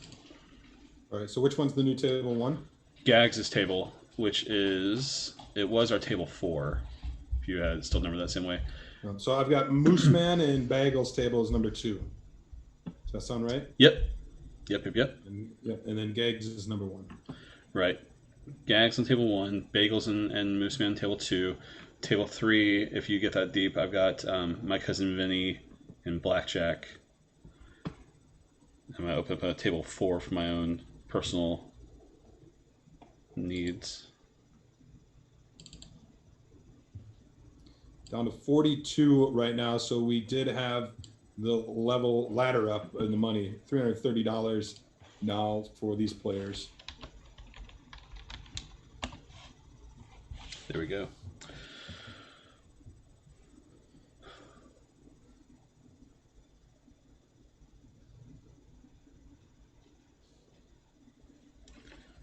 Here on table 1, we got Gags in the small blind, about to be on the button. We'll stay here for the moment, knowing with him with 2.2 million, he could invoke some action here. He's got Doc Rivers with 1.1 million to deal with, Jin Yang with 1.5 million in the big blind. He still has some big stacks to to kind of shake off, but we'll see what happens. He is going to fold. So on this hand, we got Doc Rivers opening from middle position. The Tuz and the hijack is going to 3-bet. Jin Yang, it folds around the Jin Yang in the big blind with 1.5 million, who is tanking a little bit here, thinking about it.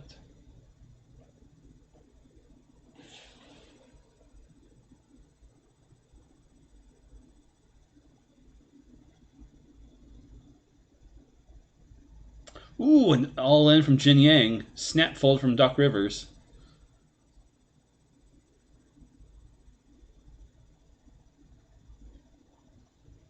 Oh, it gets through. Nice. Without any cards being shown, he just increases his stack by nearly 300k. That works. That will do it. Was Jin Yang? Yeah. That is, I know that's the name, Alex Butcher. Alex Butcher is Jin Yang. Nice.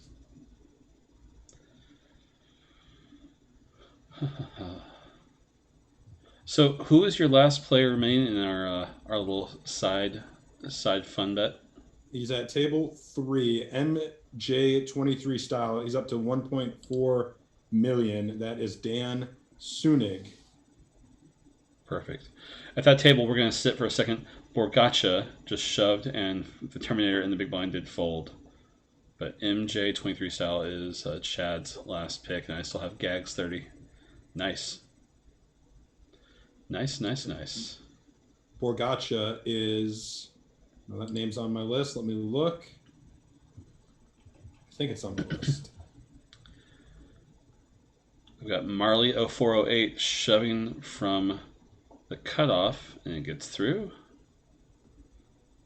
Got an open from Jin Yang again on table 1. Open from the hijack. So Borgacha is actually Orson Young. What's interesting is last night he won a big online tournament. He won the World Series of Poker Online Fall Circuit event number 3. Oh, nice. 100K double stack for $42,000, Jesse. Jeez, there you go. Ooh, here we go. Jersey Man versus Doc Rivers. Pocket 7s against Ace Queen.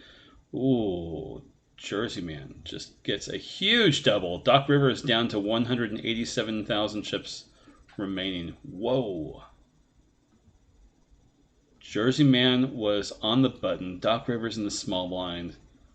Ace Queen from a normal button raise by Jersey Man. Does not get him to fold. Kapow. Huge hand.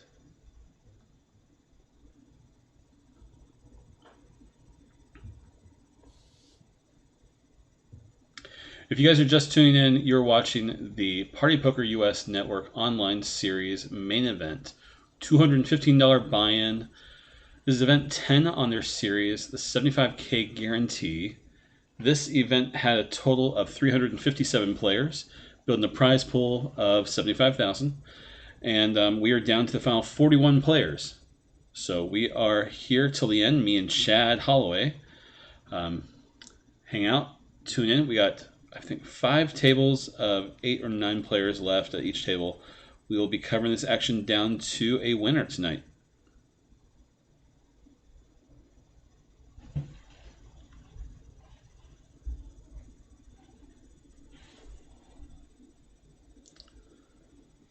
Gags is going to open here. Not open, rather. Oh, he's going to 3-bet, rather. Yeah, let's go.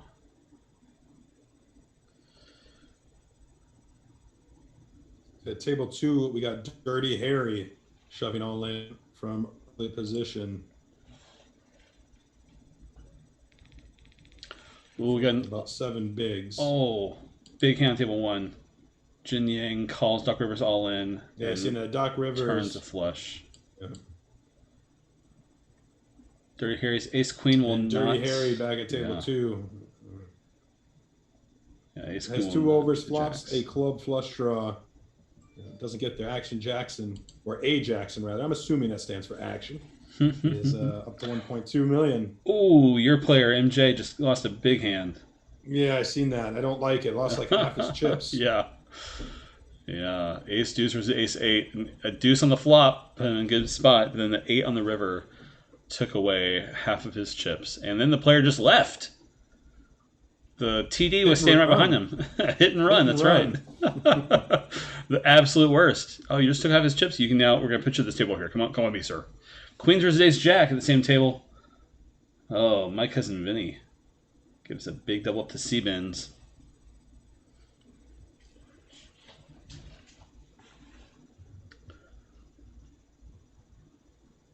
Yeah, anytime I'm at a table and a player does that in a tournament and the tournament director's like, we got to take him away. I'm like, no, you don't. I'll fight you. He stays. Right there. This guy you're taking, no, he has to stay. I'm going to need my chips back right now. Oh, so brutal.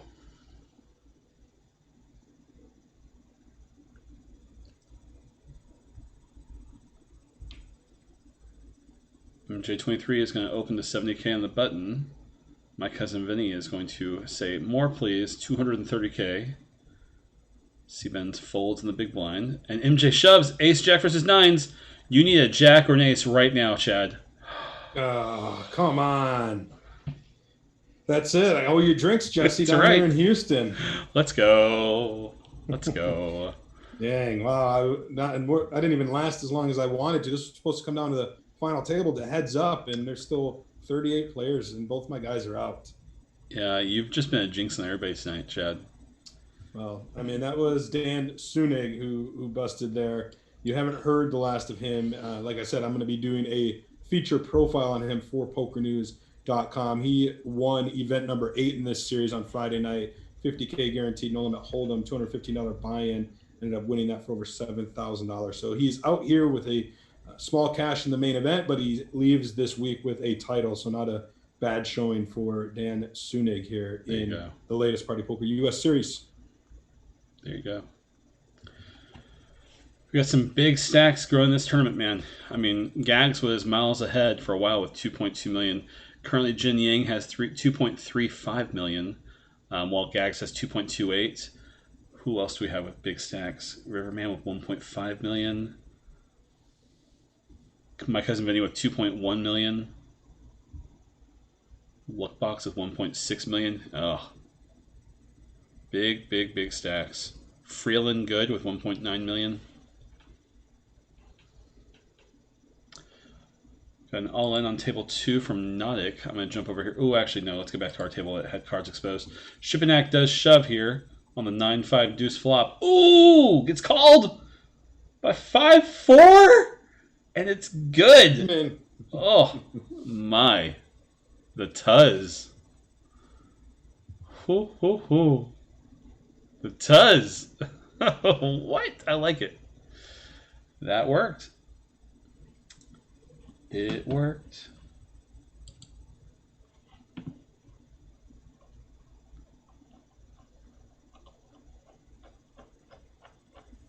We are live on, my goodness, we're live on Twitter, Facebook, YouTube, and Twitch, Chad. 4 different spots. If you have any questions or anything for us, you guys, hit us up on Twitter, at Jesse Fullen or at Chad A. Holloway.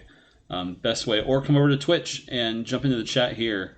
That's the best way to contact us, talk with us. If you have any questions, we'd love to answer them. We're hanging out, watching this event with you guys, and we are glad to tell you what we know about these players, tell you what we know about BorgataPoker.com or the Party Poker NV network. Shipanak on table 1 is going to shove from the button and get through. I'll tell you what, Jesse, I'm excited to have you on board the Poker News team. You are the one with the expertise and the know-how to get something like this on 4 platforms at the same time like that. I wouldn't even know where to begin. It's certainly exciting, you know, everything that poker does on Twitch. I'm really excited to have somebody of your knowledge and quality on the Poker News team so we can continue to do stuff like this moving forward. Man, it's exciting. I love bringing these broadcasts to the audience, man. It's been a lot of fun. Had a lot of fun doing the WSOP online series this summer, and then these events we've gotten to cover since then as well. It's just been a pleasure. So I look forward to doing this quite a bit with us, and yeah, that's why I'm like, let's just keep the online poker stuff in America and overseas too growing, and it'll just be so good. I mean, the fact that there's a WSOP online series right now, this Party Poker US series, and the NJ Coop. I mean, what in the world? Ooh, all in. Doesn't stop. Jin Yang and the Tuz pocket fours against Ace Queen. Ace Queen not going to get there, so the Tuz is pocket fours hold up, going to double to 1.2 million, and Alex Butcher Jin Yang takes a bit of a hit. Less than an orbit ago, the Tuz was at 300,000, less than 10 bigs, and doubling through Shipanak and then doubling through Jin Yang as well, up to 1.2 million. Feels pretty good. Borgacha on table 3 is going to be all in. Let's jump over there real quick. That's Orson Young. Won a World Series of Poker circuit ring last night, and he's got pocket queens against the Ducks. Oh Ducks, my gosh! Come on! Flops a wheel draw, turns the set, and Orson Young Borgacha just got on that turn card. Just got. He said. Ace King versus Ace 8 over here on table 2. Riverman is not looking good with that 8 on the flop for Nodic. Ugh. That's good news for Nodic. He's at risk, and he finds the 8. No joke. Let's see, what table am I missing? Not that one. 4 tables remain in this event. So we're going to give all of our tables into this stream. Beautiful. All right. We're sitting good now. My Cousin Vinny, man. That's a movie that will always be in our hearts, and a chip stack that will not go down either. King 10 versus King 8 here on table 2. And there's an 8 and another 8 on the turn. Wow. So MIA 1223 is going to be out the door. Blackjack going to take that one down. We're seeing some come from behind wins right here, Jesse. Just insane. No MIA 1223, 34th place for $412. Just wild. Busting in 35th place was Roy Stalin. That is, I know that name's on my list. It was Ted Ellie. Ted Ellie, E-L-Y, could be Eli, I suppose, but we'll say Ted Ellie for now.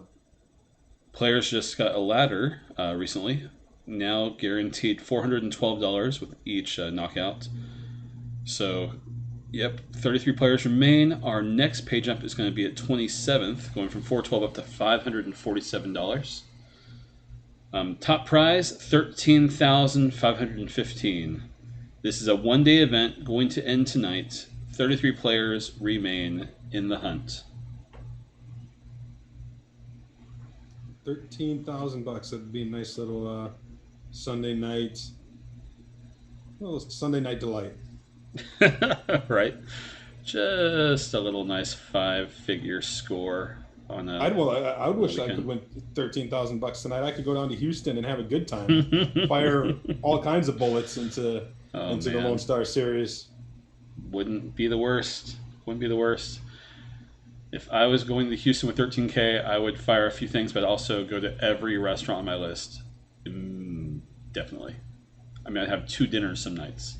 You better narrow it down to like 3 of those. 3? Because you're going to be busy working. You're insane. You're going to be busy inside Prime Social Club. You're not going to have time to go to all these restaurants. There's Postmates, homie. I can get food delivered. That's true. I can get food delivered. But 3 restaurants, you're wide. It's no. I mean, there's a place over in like the University of Houston area, Chad, close to where we're going for our football game on Sunday, called Mandola's Deli, that has spaghetti and meatballs for $8, and it's not advertised, but they used to have a free refill of spaghetti and meatballs, and if you just ask for it, they will still give it to you. And these are like homemade Italian. It is a family recipe. It's so good. We're gonna probably go there. Table 2, Jesse. Table 2. King Jack for Bagels finds the Jack on the turn against Ace King. So James Lillis Bagels there, getting some sweet cream cheese on that Jack of Diamonds turn. Wild. Go back to the table 1. Table 1, we had Alex Butcher, Jin Yang open it up. The Hebrew hammer is Ross Gottlieb. 3 bets it here for most of his stack. Yep, leave us just 1,000 behind. It's going to do it. It works. It works. Got an all-in on table 3 from Eddie 11. Oh, wow. After, ooh. Yellow chip, too, on table 2, just doubled up his short stack. Jeez. Just non-stop before the break here. Every table's getting active. Yeah. All right, let's see what's going on. Oh, my cousin Vinny. I mean, with this, just this, all the sevens there. with this, the structure of this tournament, you know, it's 12-minute levels throughout. So it's not like you can sit and wait too long. It's, you know, we had a pretty extended bubble there. People were playing pretty tight. I think we went through a couple of levels before that finally burst. And we're definitely going to see things pick up from here until at least the final table. And once it gets down to the final table, I've covered enough of these to know that they should have a good amount of play at the final table. But we'll see. Of course, players have to bust to make that so. If they hold on too long, it could be shallow there as well. Right. We'll see what happens. It's interesting, Jesse. We haven't mentioned it. We haven't mentioned it on the stream. This was a $75,000 guaranteed tournament. It did not meet its guarantee. It actually got a $71,400 prize pool. So looking at a $3,600 overlay in this particular event. So a little value there for the players that are in action. Yep, absolutely. You know what? And kudos to partypokerUS. They put on some strong guarantees. They don't always meet them, obviously, and they're always happy to meet it. You know, they don't always lower it the next week. I remember one particular series in these partypokerUS online networks where they had like a phase tournament, and something was wrong with their software where they started the main event. They had, I think, they had a big guarantee, and for whatever reason, the glitch locked out players after they registered when the tournament started. Only the people who registered got in, and it ended up being like a $50,000 kind overlay. of I remember that. Yeah, overlay glitch because they proceeded with the tournament. They didn't cancel it or anything. They honored it, which I think is it's unfortunate for them, but it's the right thing to do. And they just learned from the experience, and that was great value for the players. Yeah, I remember hearing that every single player immediately min cashed for like. I was like, oh my goodness, it was just insane. Yeah, it was. I remember that. It was so unfortunate. Go to table one here right before the break. We've got an all-in and a 3-bet. King 4 against Queen 10. King 4 holds strong, picks up the up and down straight draw, but it's going to be the King High that takes it down. So to Shipanak. Going to double through Galem's here headed into the break. That's right. I still have table 4 up. Clark, I showed that real quick, then I jump back to table 4. My last table, it still has cards in play. Clark Westerfield versus the Terminator. A 500K pot built. Clark just has just under a pot size bet remaining. Checks his action over the Terminator, who's going to lead out for 162K. We'll see what Clark does in this spot right as we're going to break. Clark Westerfeld is actually Keith Donovan. He does fold. All right. That was our last table. Players are on our break. Let's go up to our little fun full screen camera real quick. As you can see below, here are the payouts for this event. With, where are we at? We're at 32 players left. I'll jump on the screen in just a moment. Oh, Chad, I'm sorry that you lost your our little last longer. It's fun to see Gags having such a good stack. It'll be fun to watch him in these deep levels of the tournament. Besides that, I should have known better than to bet drinks on it. You know, if there's drinks on the line, I'm going to lose. I mean, that's what happens. I was going to suggest dinner because I have so many restaurants on my list, but drinks are good. Drinks are good. Let's go ahead and take a quick break. We're going to show you guys some coverage of the Borgata Poker Live tournament that happened last fall, and we'll be back with you guys in just about 4 minutes. See you soon. You go ahead, Chet. I'll see you in 4 minutes. Okay.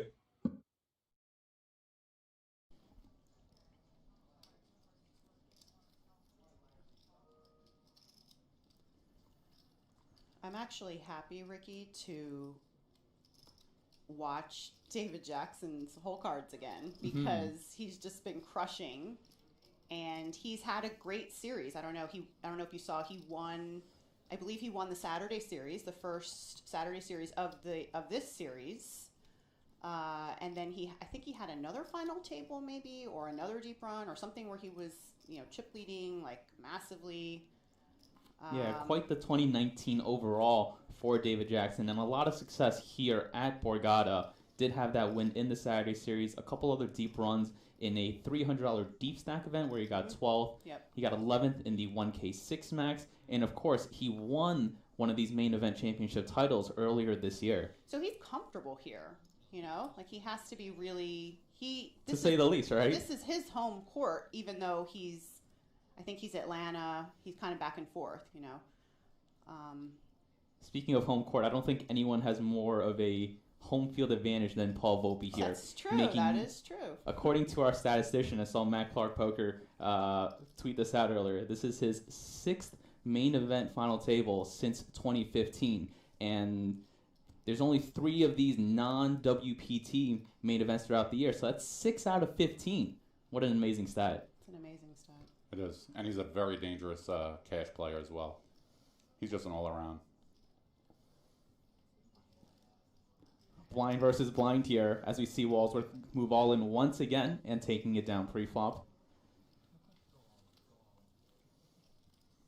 Katie mentioned the chip distribution earlier. Jackson with half the chips in play. Markov is in second with about a quarter of the chips in play. And Walsworth, our shortest stack, already doing a lot of work to start off our final table.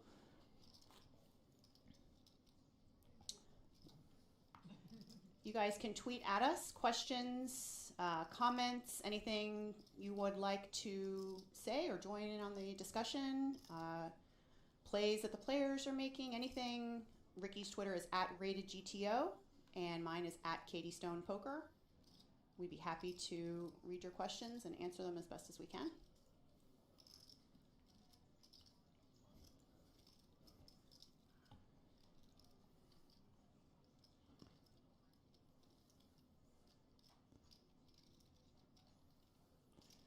So Ricky, knowing the kind of player that Paul G's is, well, he's all in right now, Yeah. but having David on his left,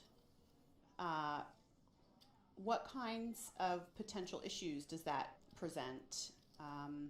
Knowing what we know about how aggressive both players are. Yeah, Volpe's in a pretty tough spot here with the massive chip leader on his left. Volpe has one of those middling stacks that doesn't really want to bust before a couple of the other shorter stacks.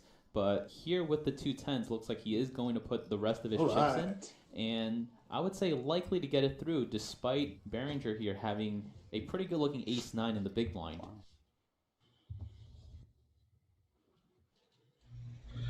Welcome back, buddy. We got 20 seconds before cards are back in the air. Let's go over to Poker News and show you guys what is happening over here. Nope, that's not what I want. That's what I want. Show new posts. Okay.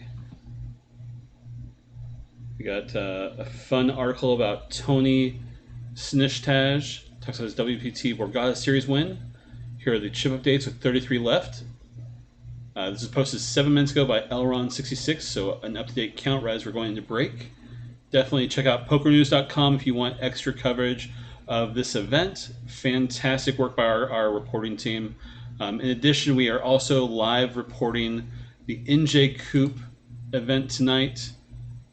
Tonight it is event 27, the $300 Sunday special, 50K guarantee, so definitely check that out as well. But with that, let's get back into the action, and we're going to jump over to table 2 immediately with an all-in from Yellow Chip. Ace Queen versus Jack 4. Blackjack gets a two pair on the river to score the knockout. My goodness. Well, Didn't there you waste go. any time coming back from the break for that one. Yeah, right. 32nd place for $412.50. Just crazy. Just crazy. Take a 5-minute break, get back, ace queen, let's go. Shove your short stack in. Expect a nice little double up plus the antes. No. But Chris A's all in again here. Yeah, dude, it's just fast action at these tables.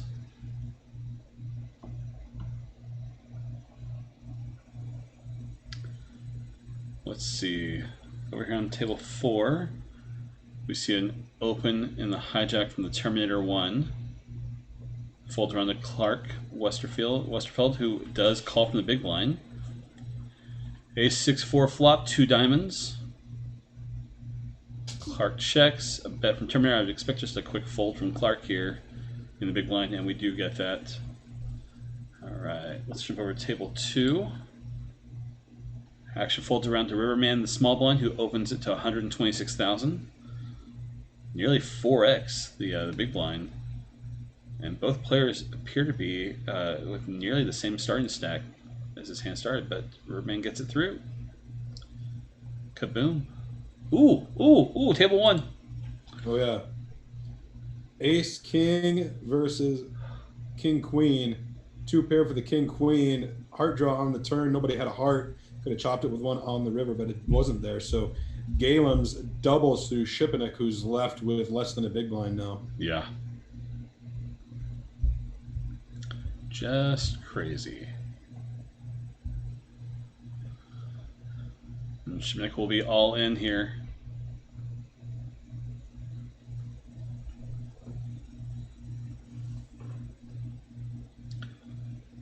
With KF backlit?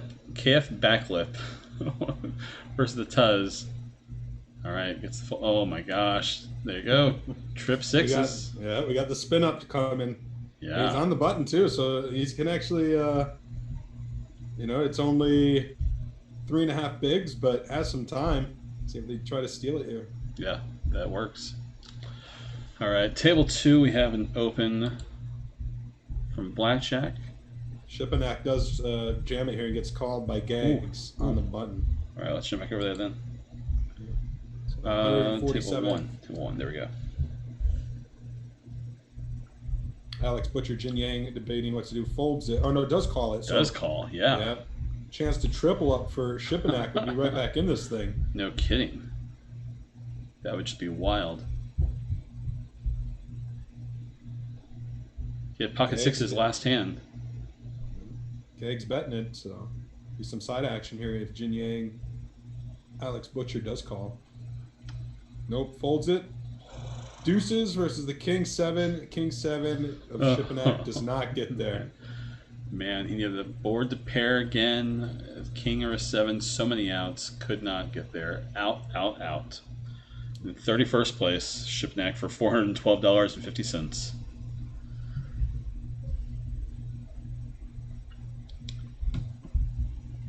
Gags is second in chips right now. Yeah. My cousin Vinny is out in front, 3.1 million. Gags sitting at about 2.4. So my cousin Vinny has opened up a pretty nice lead. No kidding. No kidding. Let's see. And my cousin Vinny's at the same table as Gags too, which will be pretty fun to watch. The 2 leading chip stacks. Where's Jin Yang? Jin Yang's in top 5.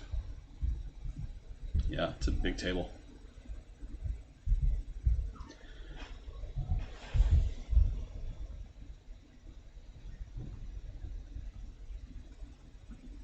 Jersey Man went all in on table 4, got it through. Freeland good is going to take a decent looking pot on table 3.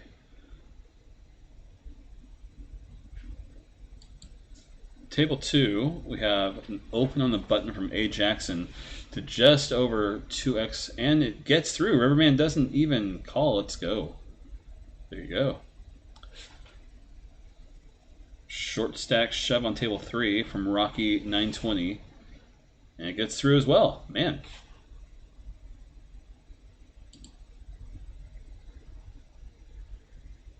Table 1, Gags is going to open here to 92,000.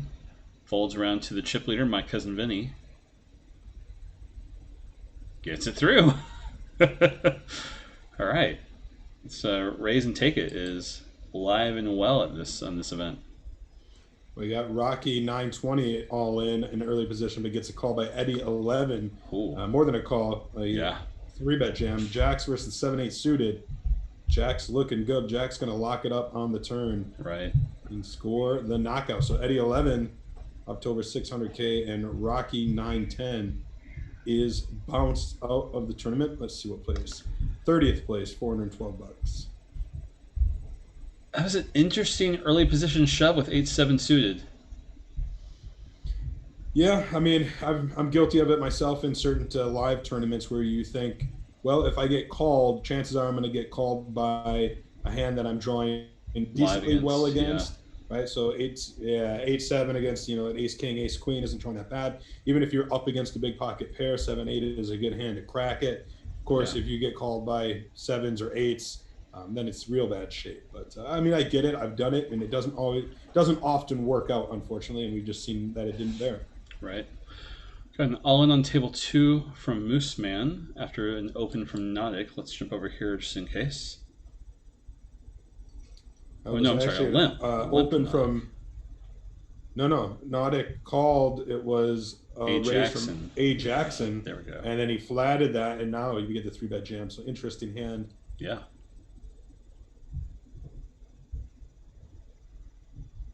A nice pickup there for Jamie Reyes, Moose Man, picking up those chips just by shoving there.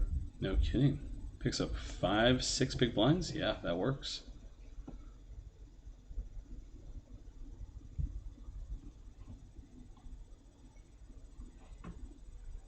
Ooh, big hand on table 3, or big raise rather.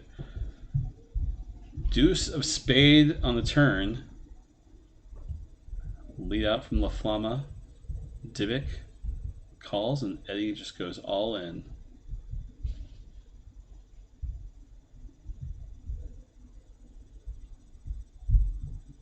And it works.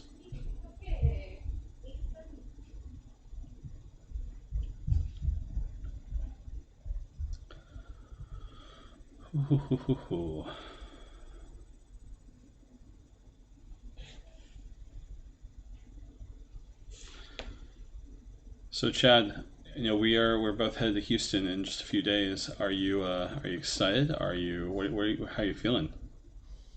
Yeah, I am. I'm pretty excited about it. I've never been to Houston, so I'm always game. If I've never been somewhere, I'm always game to go check it out. And especially when I can combine it with poker and kind of a work aspect. I'm not going to be live reporting. It's going to be kind of like a working playing trip, if you will. I'll be sending out tweets and mingling, maybe doing some interviews and things like that. But that also opens up the door to play. And like I said, having not played tournament poker since February, I'm definitely looking forward to that. Checking out these Texas card rooms that I've been hearing so much about over the years, seeing how they operate and things like that. It should be a good trip. And I checked out the weather, Jesse. So I'm in Wisconsin, and right now the weather's been like 35 to 50 degrees. Oh my gosh. Yeah, down in Houston, it's still like in the high 80s. I'm like, bring me my shorts and sandals. So. Well, big hand table 3 rather. Kings versus 5s. Eddie 11. Huge hand. Huge. Spooky shoved from the button with pocket 5s. Eddie in the small blind wakes up with kings, man. My goodness. And I hold. There you go. Jesse, I got to ask, because you're going to be down there too, and you're going to be down there over Halloween. That's right. You're gonna bring a costume. You're gonna do anything, and that's actually that's kind of a bittersweet reminder, because this is usually around the time where we would have seen like a Run It Up Reno, right, in October. Yep. Halloween. I don't think they were gonna. I think this Run Up Reno, if this would have been the 11th Reno event, this was going to happen. We had dates set over a year ago. It was going to be in early October, and the reason I know that is because usually the series will cover my daughter's birthday. Harper, my daughter, turns 9 on October 28th, and Ace King versus Ace 8 on our table 4, pocket or a pair of 8s on the flop for a double. The luck box does not hold with the Ace King. So yeah, I remember when I heard that, I told Harper a year ago, Harper, I'm not gonna miss your birthday. It's gonna be great. I'm gonna be at home for your birthday. And then this series pops up right on her birthday. It's like, oh, never mind. Sorry, kiddo. Jacks versus Ace Jack here, and Jacks will hold. Edgar up to 1.4 million. The Terminator down to just under 1 million in chips.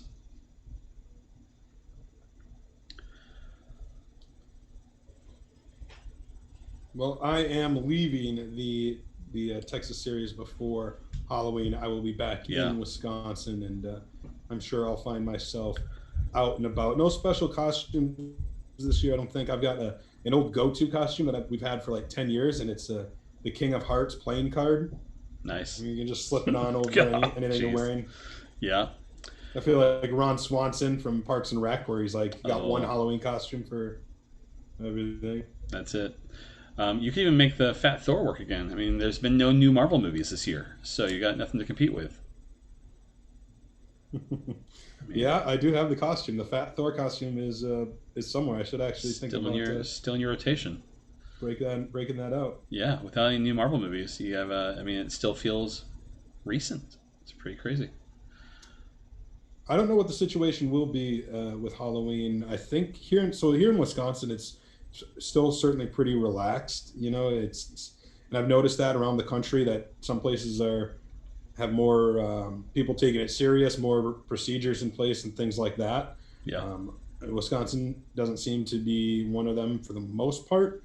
So a lot of people still go out to the bars, things like that. And, that's a Wisconsin pastime, especially when winter sets in, because there's not much else to do. But I don't know what the Halloween situation is this year, when, if kids can go trick-or-treating and things like that. I know my kids won't be going trick-or-treating. Actually, what's crazy, Chad, I won a private movie party at our local theater that's like 3 blocks away for the night of Halloween, where you could bring up to 20 friends. So my family's gonna go see Hocus Pocus, old classic Disney Halloween movie. So they're having like almost like a little mini birthday party for Harper. We're gonna celebrate her birthday when I get home. Yeah. I've got it right here. Let me lean over and grab this. The best Halloween movie, Jesse, of all time. Here we go. Right here. Can you see it? Ernest Scared Stupid is a classic. Ernest Scared Stupid on DVD. God, I watch it once a year, right around this time, right around Halloween times. I've watched that movie so many times as a kid. I was such a big Ernest fan. I love it. It's actually quite scary for like young children. Like, viewing it now as an adult and thinking like, wow, this is actually could be scary and traumatizing. Jeez. If anybody else had said this, I would immediately ban this person in Twitch chat. God, but it's Canuck fans, who's like a very active person on our streams. Come on, Canuck. I can't. I can ban you. I can kick you. Don't ban him. That's actually pretty funny. No, okay. It made me laugh out loud. It's pretty. All right. You know how I like dad jokes, so. Just the absolute worst. Table 2, Nautic all in for 1 million against Blackjack's raise on the button. We'll see. There you go. Oh man, yeah, we weren't gonna do any trick or treating this year. I don't think our area of Vegas is doing anything. Usually it's crazy, Chad. The neighborhood connected. Table 1, aces, queens, big pot, big. 4.3 million in this pot. Oh, gags. Wow. Big pot. Alex Butcher, Jin Yang with the aces. That was 3.6 million, and gags now down to 732. Wow. That was a big one, Jesse. Yeah, it was huge. Yeah, gags down to about 15 bigs left. Still plenty he's been either the chip leader or among the chip leaders since we started the stream, and seemed to be cruising right along until right there running the queens and the aces. Man, cut off, folds around to you with queens. Jin Yang in the small has aces. Just insanity. I think there was a raise. I think my cousin Vinny opened it, and then I think Gags might have either called or 3-bet. Obviously, Jin Yang popped it again. Yeah. Then I think that's when we seen Gags jam it and Jin Yang call. Snap call, right. Insane. Table 2, Riverman opens 110,000. Nautic jams for just south of 1.2 million. Riverman has 672 back. See if he wants to call off. He does not. Canuck tells me to tell my joke to Norman. Tell his joke to Norman Shad. No. That I will not be copying and pasting that anywhere. I'm glad Chad likes it because I was about to ban your ass. Not ban. I was just gonna delete it and be like, all right, no potato jokes, please. it's something. It's a joke. It's something. 10-8. Table 2, Jesse. Yep, I see it. Table 2. We got a big one brewing. Button That's right. raise, small blind jam, big blind 3-bet jam. James Lillis is going to need to hit the river. King or a 9, it's not there. So the ace plays for A. Jackson, and James Lillis is out the door. Bagels, 28th place, $412.50. All right, so let's go over our numbering system real quick. Table 1, Gags. Table 2, I've changed it. It's now the Terminator. Terminator 1 on table 2, and then table 3 is Nautic. Okay. Cool. Awesome. Awesome. All right, you guys. 27 players remain. We just had a ladder at 27th. So our player who went 28th, that was Bagels. Cash for $412. Players are now guaranteed a prize of $547.50. 19th through 27th can make this one. As we get into 2 tables, because these are 9-handed tables, yep. Once we get to 2 tables, it'll be $750, and then it'll slowly climb up to that $13,000 top prize. Again, players are now guaranteed $547 for the next 9 knockouts. Well, there you go. The Terminator 1 is all in 3-bet jam here over Monkeys Open. Yep. Got it up on the stream.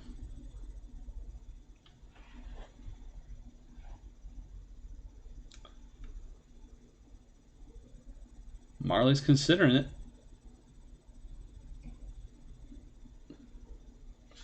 There's no, we just covered the payouts. There's no ladder here. So Marley is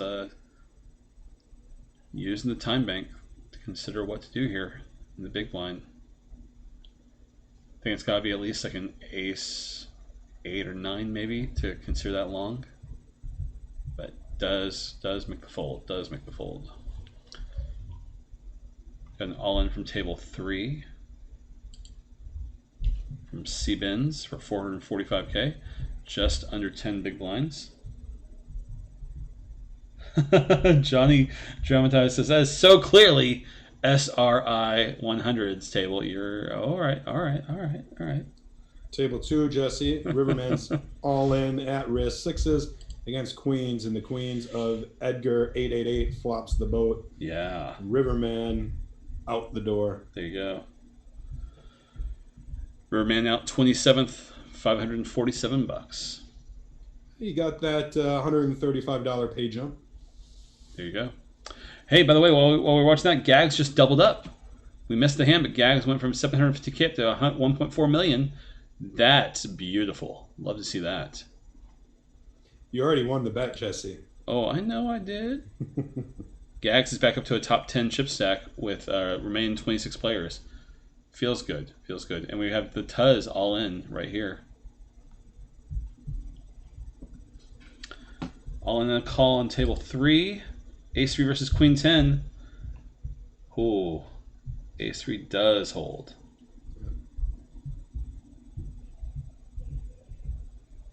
Big double for Dybbuk 8826. Clark Westerfield flopped the open ender. Doesn't get there. That's Keith Donovan. He's on the short side of things now. Hey, we have Jin Yang in chat. Jin Yang on Twitch chat is Veruz TKO. What's up, Jin Yang? Good to see you, dude. Love it. All right, the Tuz is all in on table 1. Let's get over there. Ace 9 versus 10s. Oh, we need an ace and only an ace. Does not there. Get there. Does not get there. So it's actually a double up for the Hebrew Hammer, Ross Gottlieb. The Tuz, though, left with crumbs. As you can see, three Yeah. bigs getting it in. See if he can spin it up. He was down. He was short earlier, remember? Managed to stay alive. He's got the best hand getting it in here. Oh, not anymore. Queen on the turn. Bingo for Galems and the Tuz. That's right. Bingo. That's right. Man, so brutal. Yeah, the Tuz, 26th place. That leaves Clark Westerfield, Keith Donovan, still the short stack. Ooh. And Clark Westerfield, just busted. Yeah. Ace-4 against Pocket Kings of. Read that screen name for me, Jesse. Aye. Did I do a good job? Well done. Thank you. That screen name, I know who it belongs to, and it's the bane of a live reporter's existence when you have to write that out and you have to sit there and count each one to make sure you get it right. That's Michael Haberman. Oh, nice. Well-known East Coast grinder Michael Haberman. I like Michael. He's a great player. I hate his screen name. Yeah, what's up, El Sriracha? Hello, Poker News crew. Hello, El. Looks like Gags Rays gets 3-bet jammed on by Galems. Yep, let's jump over there real quick. Gags just folded, yeah. Does get through. Hope you're doing well, Aaliyah. Good to see you in chat. I just seen her and a bunch of others in a kind of like an Office, The Office, the TV show, the intro to that. They did a spoof of that, of The Stable, I think they called it. That was pretty cool, a lot of fun. I don't know if you've seen that on social media over the weekend. Oh yeah. My buddy Derek Gomez made that with Andy the Timid, the guy who made our motion graphic for our intro with the lightning going around the Poker News logo. He made that graphic at the end of that. Andy the Timid is an amazing graphic artist, dude. He is one of the best, and he's in the poker community. He's fantastic. But yeah, that was all Derek Gomez's passion project. I think he likes making fun content like that too. He's a lot of fun. You know Derek, right? He's been to my birthday parties and board game nights, and I love. I know Derek. Yeah, I know him well. I know I met Andy the Timid at some Run It Up Renos over the years. Yep. Yeah, Derek and Andy killed it, right? Yeah, it looks like a lot of fun. No, we talked about Run It Up Reno, which is at the Pepper Mill. I know there is no Run It Up Reno this year because of everything that's going on, but the Pepper Mill is actually offering poker again, and I've kind of been keeping on top of it. Ben Deitch does a vlog. He plays at the Pepper Mill. He's from Reno. He's a newscaster up there, and I've been a fan of his vlog ever since he launched it, and I've watched every single one, and it's been fun. I know they recently renovated the poker room at the Pepper Mill and kind of got to see it through the lens of Ben Deitch's vlogs. Right. Yeah, it's crazy. It's so crazy because I've always thought of the Pepper Mill as the mustard yellow table felts. Gags all in here on the button for 1.2 million against the Rays from my cousin Vinny, sitting with just over 3 million. Let's go see. Ooh, big hand table 3-2. Okay, get through. Let's get over here. Aces versus fives. Seaban's ace is gonna get that double at 1.2 million. Yeah, huge. I always thought the Pepper Mill was red. Red was the color that came to mind to me when I think of the Pepper Mill poker room. Really? You see, they have the red bumper around the mustard yellow felt. But the very, very first event I was ever there for, they had just classic green felt. And I remember, let's go over table 2 rather. Queens versus King 10. Queens will double up 1.1 million for Marley. Yeah, I immediately think of that mustard yellow because I've never seen. I was just so used to green felts everywhere. Everywhere I ever played before, it was always classic green. And Pepper Mill had that red and yellow color scheme for, gosh, at least the last 5 years. And now they're going with a very sleek black carpet and felt color, and it looks real good, man.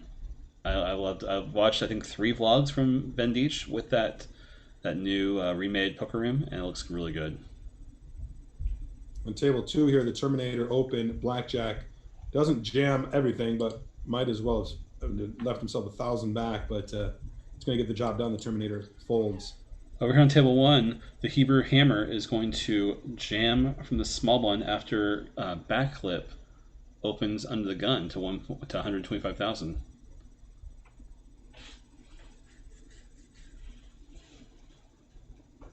and it seemed like Backlip just tanked and ran out of time. I've been there before. Yeah. Got down to 1 second and was still holding those cards.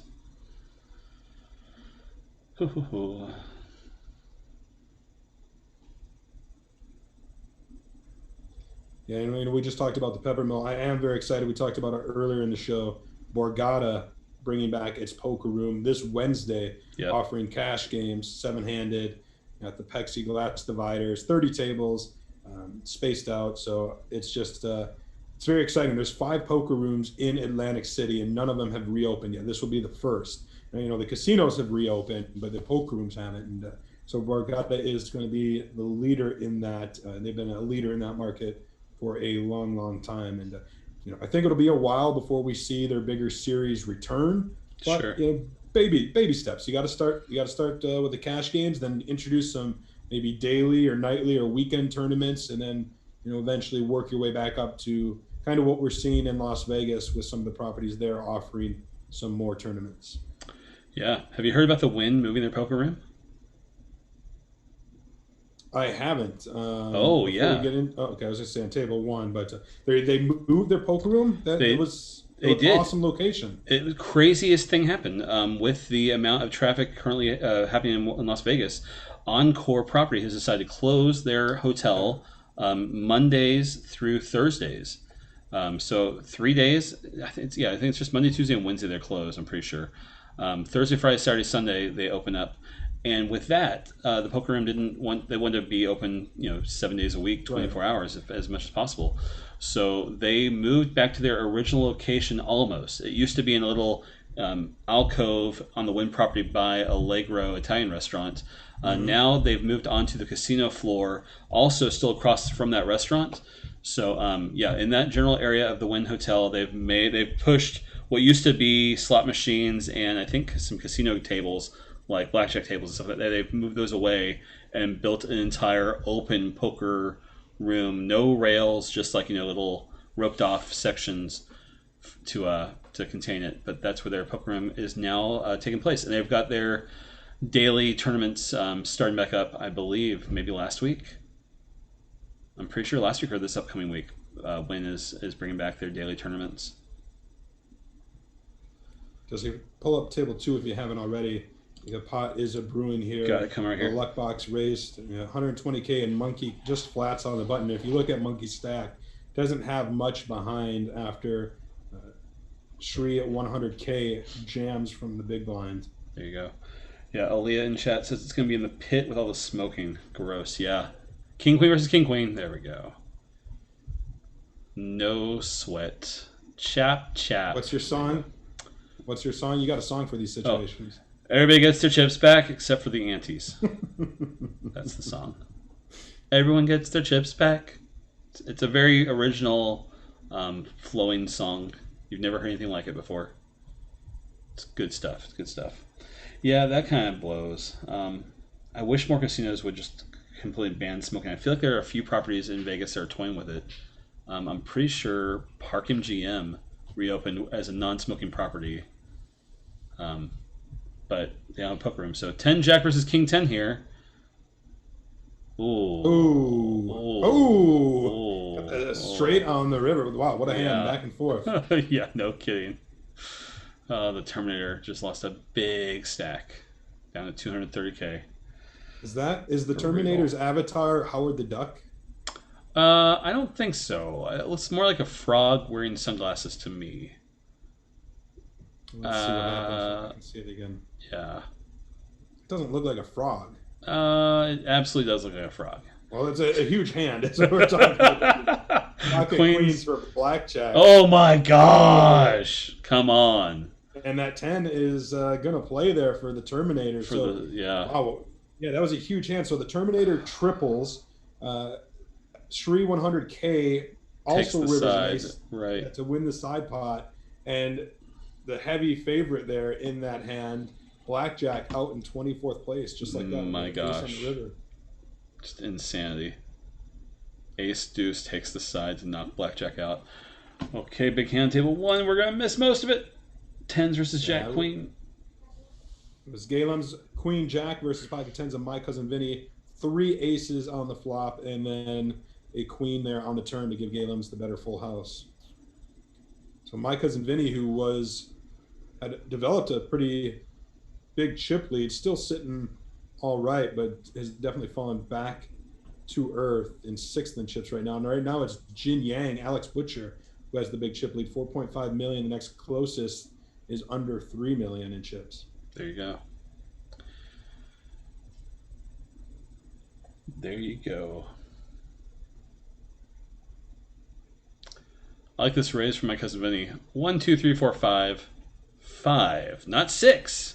You may think that he'd just be basic and go doodle-doop, but no. He likes to pull back and say, I'm still in control of this. I'm not just a robot. 5 again for that 6th number.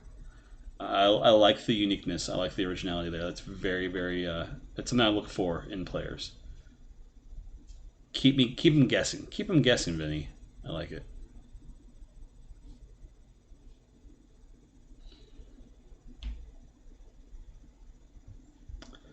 Three tables remain in the main event for the Party Poker US Network online event series.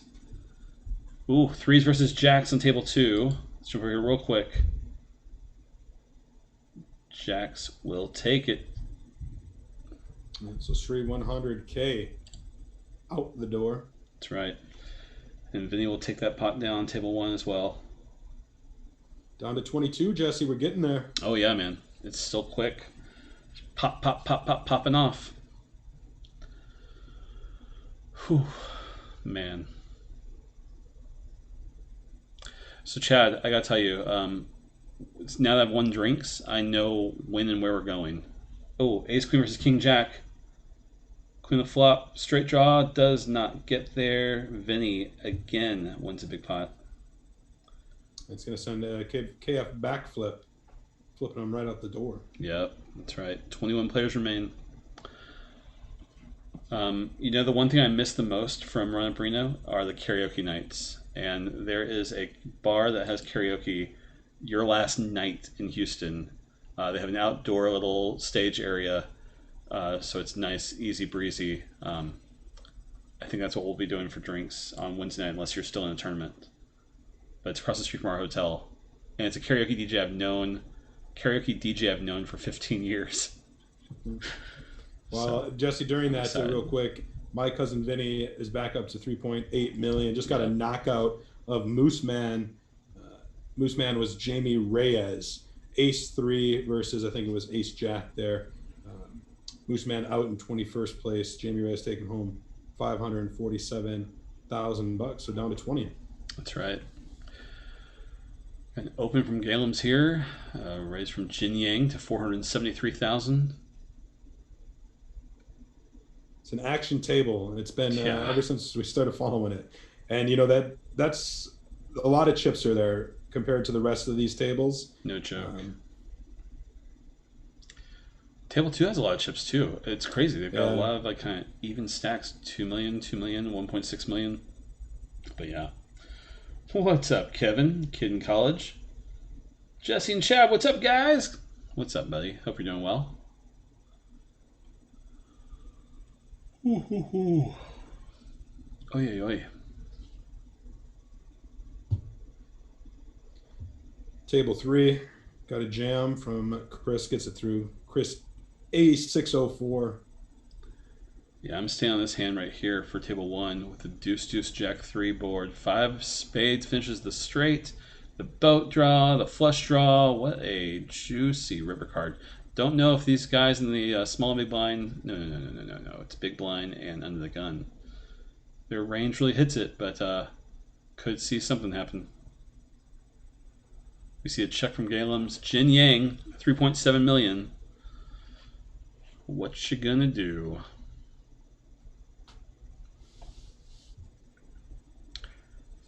It's about a third pot out. It's UTG and UTG1 says Gags. Oh, thanks, dude. Really? Oh. Yeah. That's right. That's right. Small blind. Yeah, that makes and more bust sense. out. Gotcha. Yeah, Thanks, it was Gags. raised and then 3 bets. So Dead small. Got it, got it. Smooth, smooth. There you go.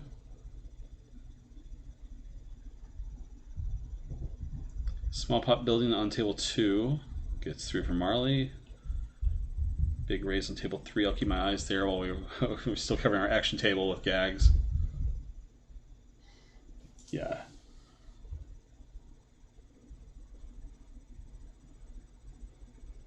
And it's Galem's engineering again in this hand. Deuce, deuce, 6 flop. Rainbow.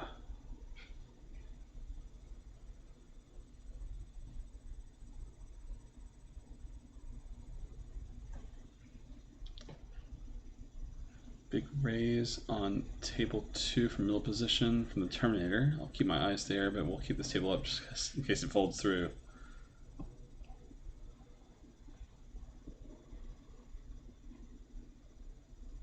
Wild, wild.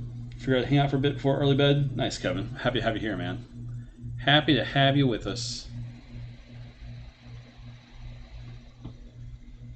We are watching the partypokerUS Network online series main event. $215 buy-in.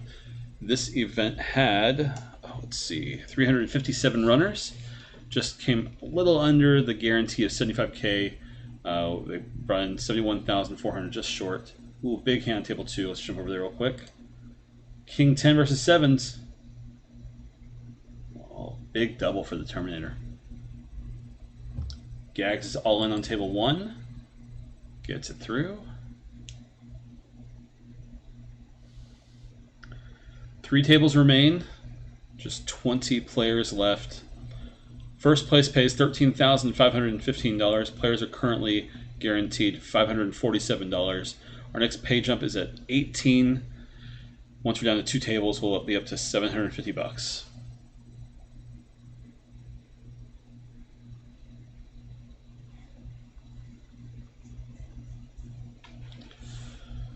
Chad, you finished watching The Boys yet?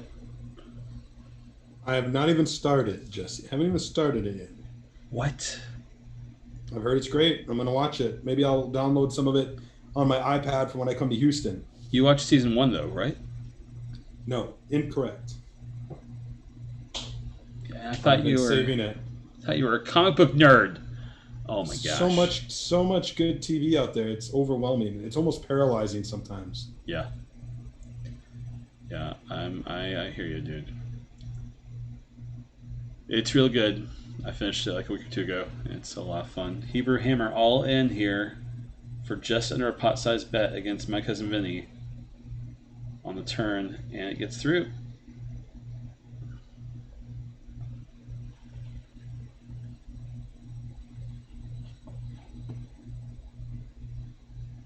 Looks like the blinds just went up. 35,000, 70,000. Yep. Players started, what did you say, 100,000 in this tournament was the starting stat? That's correct. So it's been a day for these guys. It's been a day. Galem's all in for 1.4 million. Takes it down. Ooh, table 3.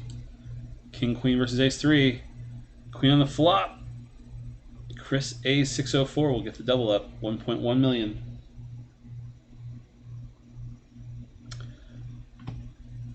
Let's see. Table 2 and all in. Ooh. Jack, Queen versus Ace, Queen. Oh, Turner out. Flopped the Jack, but Monkey had it. Kid in College says, you can access to watch outside New Jersey. I assume that's correct, kid. I am still in Las Vegas, Nevada. And Chad is in, where are you? Wisconsin? What's your city? That's what I was trying to remember. Reedsburg, Wisconsin. Reedsburg, Wisconsin. There you go. And yeah, we're both watching the tables. I invite you to come visit sometime, Jesse. I want to, man. That's a part of the country I've never been to. I've been up and down the West Coast, East Coast a little bit, South, that straight line across I-10 from Florida to California. I've been all over there. So I make like a U. I make like a U for the United States. I've never been up in that middle part of the basket. So I'd be down. It'd be kind of cold. I don't really have the clothes for your weather, but Well, the good news is, Jesse, is we have similar body types, so I'm pretty sure You piece of I have some clothes that will work for it. Oh, okay. I thought you were gonna some say, extra. No, some extra, a winter coat, gloves, hat, all that jazz. I thought you were gonna say that I had enough body heat because of my weight class. I was gonna punch you in the neck next time I saw you, but no. Okay, that's better. Jeez. I immediately went a real dark direction with what your comment was. That was good. Good times. Good times. Man, big raises on all tables. 1.4 million here on table 1 with Galem's. We'll stay here for a minute. All right, that got through. Let's jump over to, let's see, table 3, where Freeland Good said that that raise from I was not enough.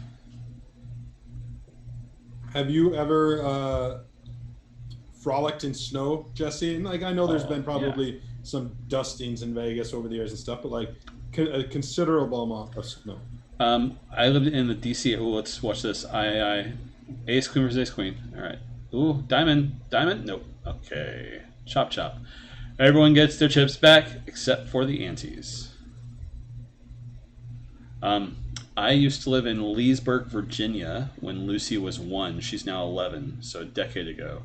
And it snowed, I believe, 4 feet. That'll count. That counts. Yeah, it counts. We, my wife and I, were seasoned hurricane preparation artists. So we just did the same thing. We stocked up all of our canned goods and food for the house. Table 2, I see it.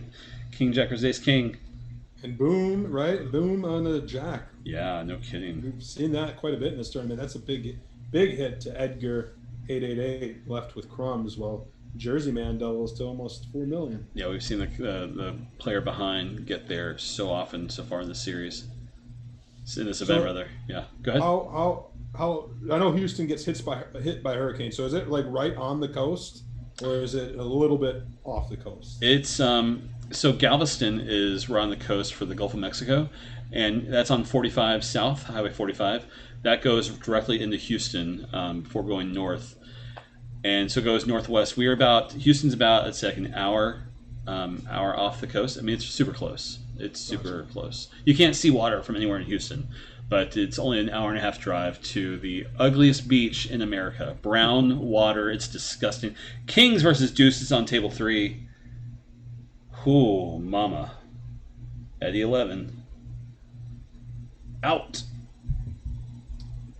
19th place, $547. That's right. The good news there for Edgar 888, who is the extreme short stack, just got that little ladder up over $200. So next person out in 18th place gets $750 as opposed to that 547. So and he also just doubled up. He also just doubled up with Aces versus Kings to go from 200K to 400K. Still a need, but yeah, we're down to 2 tables left. When I was in high school, we would drive, if we ever skipped school and stuff like that, which I never did. Of course, I was always a perfect student. But if I ever did, we'd go to Galveston sometimes, and the water was so brown. We nicknamed an area you could take a little ferry to with your car, Coffee Beach. It was just so disgusting. King 10 versus King Jack. Oh, boom. Mama. Whoa, quads. Let's just make it quad 10. Casual quads for Edgar. Casual. Let's just easily get there. Wild. So yeah, dude, we used to prep for hurricanes and be ready with. We never had a generator, but we always had the food and water type stuff down and candles and flashlights. So when it snowed in Leesburg, when we heard about it, we did the same thing. We prepared like that and did not move our car or anything in our apartment complex. And we go out of our house 4 days after the snow stopped, when it was still built up. And we found out that the plows came through multiple times and put everyone's snow onto our car. The whole parking lot was empty at this point, 4 days after. It's still icy, some snow on the outside as it borders around. But our car had an extra 6 feet of snow on top of it to be about 10 feet high, and I had to shovel it with a frisbee. It was, yeah, we learned quick. King, queen versus tens here on table 2. Yeah, it's a king queen at risk. A Jackson not going to get there. No. Out the door. 18th place. And we got Gags all in at table 1. Let's get there. He gets it through. It was open from the cutoff, shove on the button, and a fold.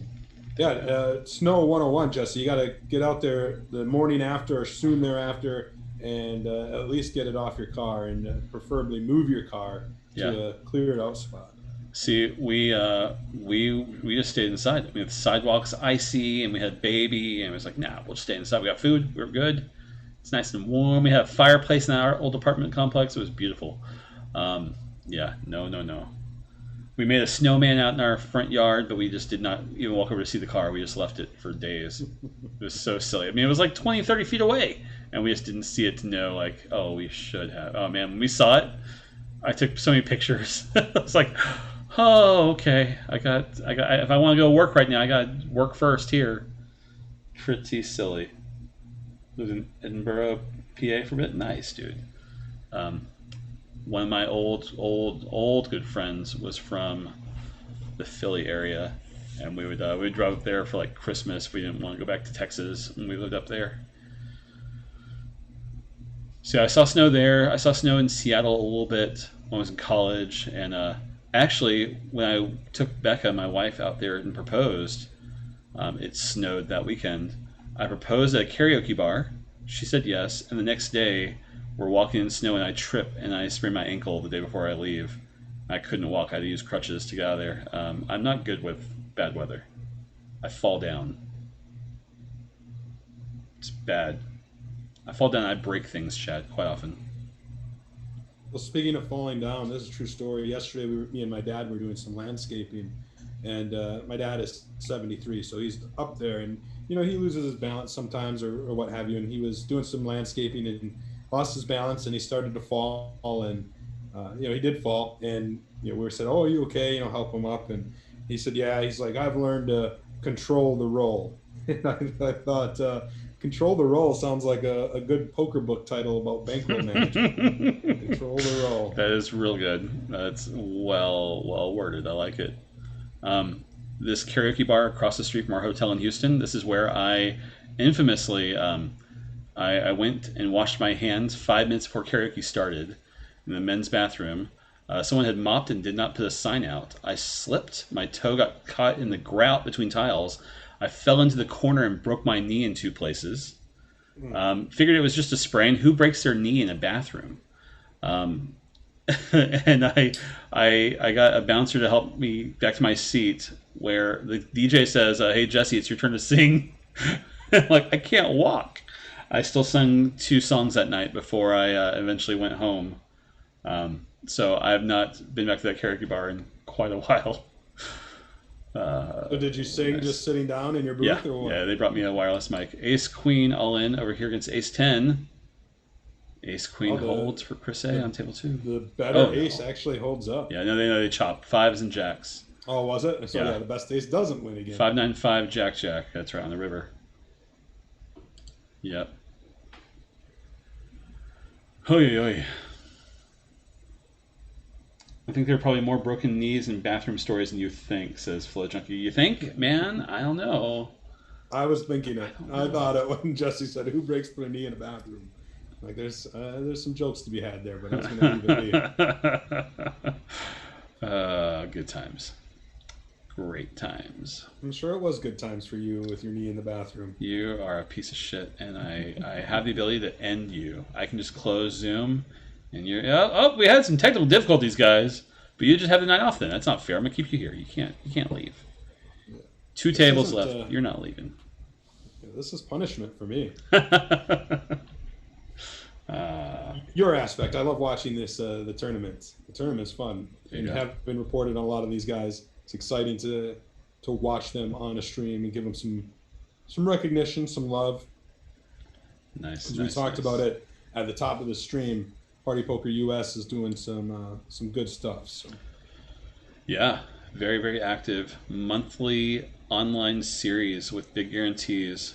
We've been talking about it. This event series had a PLO Progressive Knockout, a PKO bounty event. This is a 215 buy-in main event with 75K guarantee. They've just been very active, keeping interesting things on the schedule for their players. It's been really cool. Really cool to see. Kevin, kid in college, says, I can't walk either, but I've done karaoke. Man up. That's right. That's right. I did. I will admit, Jesse does crush it at the karaoke. If anybody ever has the occasion, Jesse, you do a good job. I enjoy. It's a thing I enjoy. I enjoy getting up on stage and making a fool of myself for 3.5 minutes, and then going back to my beer. That's what I have to do. All in from Gags, 1.3 million. Jin Yang will fold, and so will Vinny. Gags up to 1.7 million, and the button is approaching. Some nice late position. There's a good chance to encourage viewers to join us on Discord as well. We actually got a thread in our Poker News Discord channel devoted just to poker in New Jersey. That's right. Absolutely. Absolutely. Do you remember what the bit.ly is for it? Yeah, I do. It's bit.ly/Poker News Discord. I've got a command for it here in Twitch chat. I'll throw it in there. ! Discord. There you go. Yeah, come join us, guys. Is it a backslash Poker News Discord? It's backslash capital P capital N Poker News capital D Discord. You always have to put those letters in the right capitalization, or the link won't work. Bit.ly's silly like that. They're very, very to the T. If it's not capital T, you don't get it. What's the chip average? Asked Kid in College. Currently, the average stack is, where are you? 2.1 million. Largest stack 4.7 million. Shortest 770K. Join us on the Discord, Jesse. I don't know what we're going to do yet, but we're going to do some sort of contest coming up in the coming days. Because when I go to Houston, I mentioned this to you. We haven't ironed it out, but we'll do it. I want to give away some of my action when I'm playing these live events. Yeah. But we're going to do it via Discord, because I want to try to get more active on Discord. I want people engaging, have this community. They can sweat me. I'll post some hands and what have you. So we'll do some sort of giveaway, but you're going to have to be on Discord to participate. I think what we can do is make a channel for it, make a channel on the server, and then have people go in and comment what you think Chad's chip stack is going to be, or something like that. And then we can see, you get one guess, go through, make sure if anyone guesses twice, delete their, don't let them be in there. And if whoever gets it closest, that can be the winner for that kind of thing, or what spot you think goes out in, et cetera, et cetera. I know what we can do, Jesse. Let me grab something that's right here off screen. All right. So I've got this this big Crystal Skull vodka bottle. Can you see this? I can see it. Oh God. So it's filled with dimes. Yep. And so we can do I can cash these dimes in, and then we can do whoever's closest to the amount of how much this adds up to can win 5% of my action. Yeah. Or something like that. So you just take a Coinstar, and that way you don't have to actually count them. That'd be fun. No, I won't count them. I will take them to my bank. Yeah. Do it for free, unlike a Coinstar. But, yeah. Yeah. There you go. Okay. All right, we're on break. Let's go back to our live our coverage from the Borgata Poker live event from last year. For break content, Chad and I will be back with you guys in about 4.5 minutes. So stay tuned. 2 tables left. 17 players remain. 13.5K up top. We'll be right back. See you soon, Chad. Sounds good.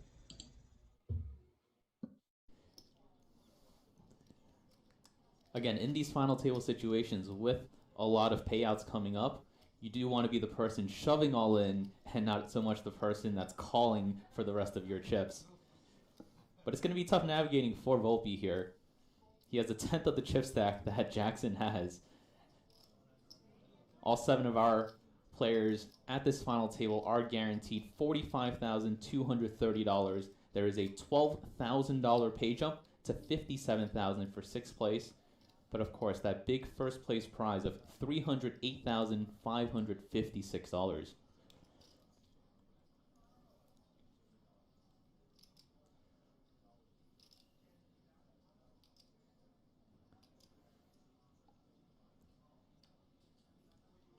tournament structure has been amazing so far. We started day 1 playing 60-minute levels until level 10. Then we moved to 75-minute levels on day 2.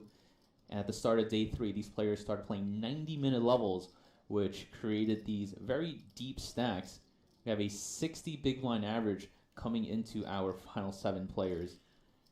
Well, you know, Ricky, we like to be consistent because obviously, as you know, on BorgataPoker.com, we have the best online structures as well. And when you do get to the final table, you know, it's not a crapshoot. You actually get to play poker.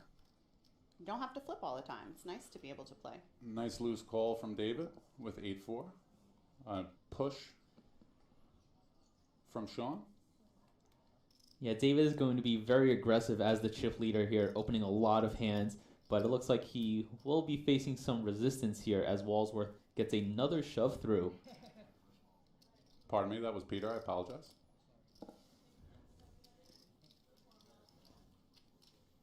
It's going to be quite an interesting dynamic, especially if the other players at this final table find out that David's opening a hand as wide as 8-4 offsuit in the cutoff. Yeah. However, with the chip stack that he has, can't blame him for being very aggressive early. Jackson has a chance to go wire to wire in this event. He was the chip leader after day 2, and coming into today's final table, he had a massive all-in pre-flop spot, winning aces to kings against our friend Daniel Sunig. I felt so bad. When I woke up this morning, I didn't know that had happened. Yeah, and Sunig was second in chips, and the both of them combined to have over a third of the chips in play, and they were sitting right next to each other, battling it out, and Jackson having the aces. They did play a little post that hand, but aces versus kings can't really avoid that spot, and unfortunate for our friend Sunig. GG, Dan. You'll be here eventually someday, I'm for sure of it.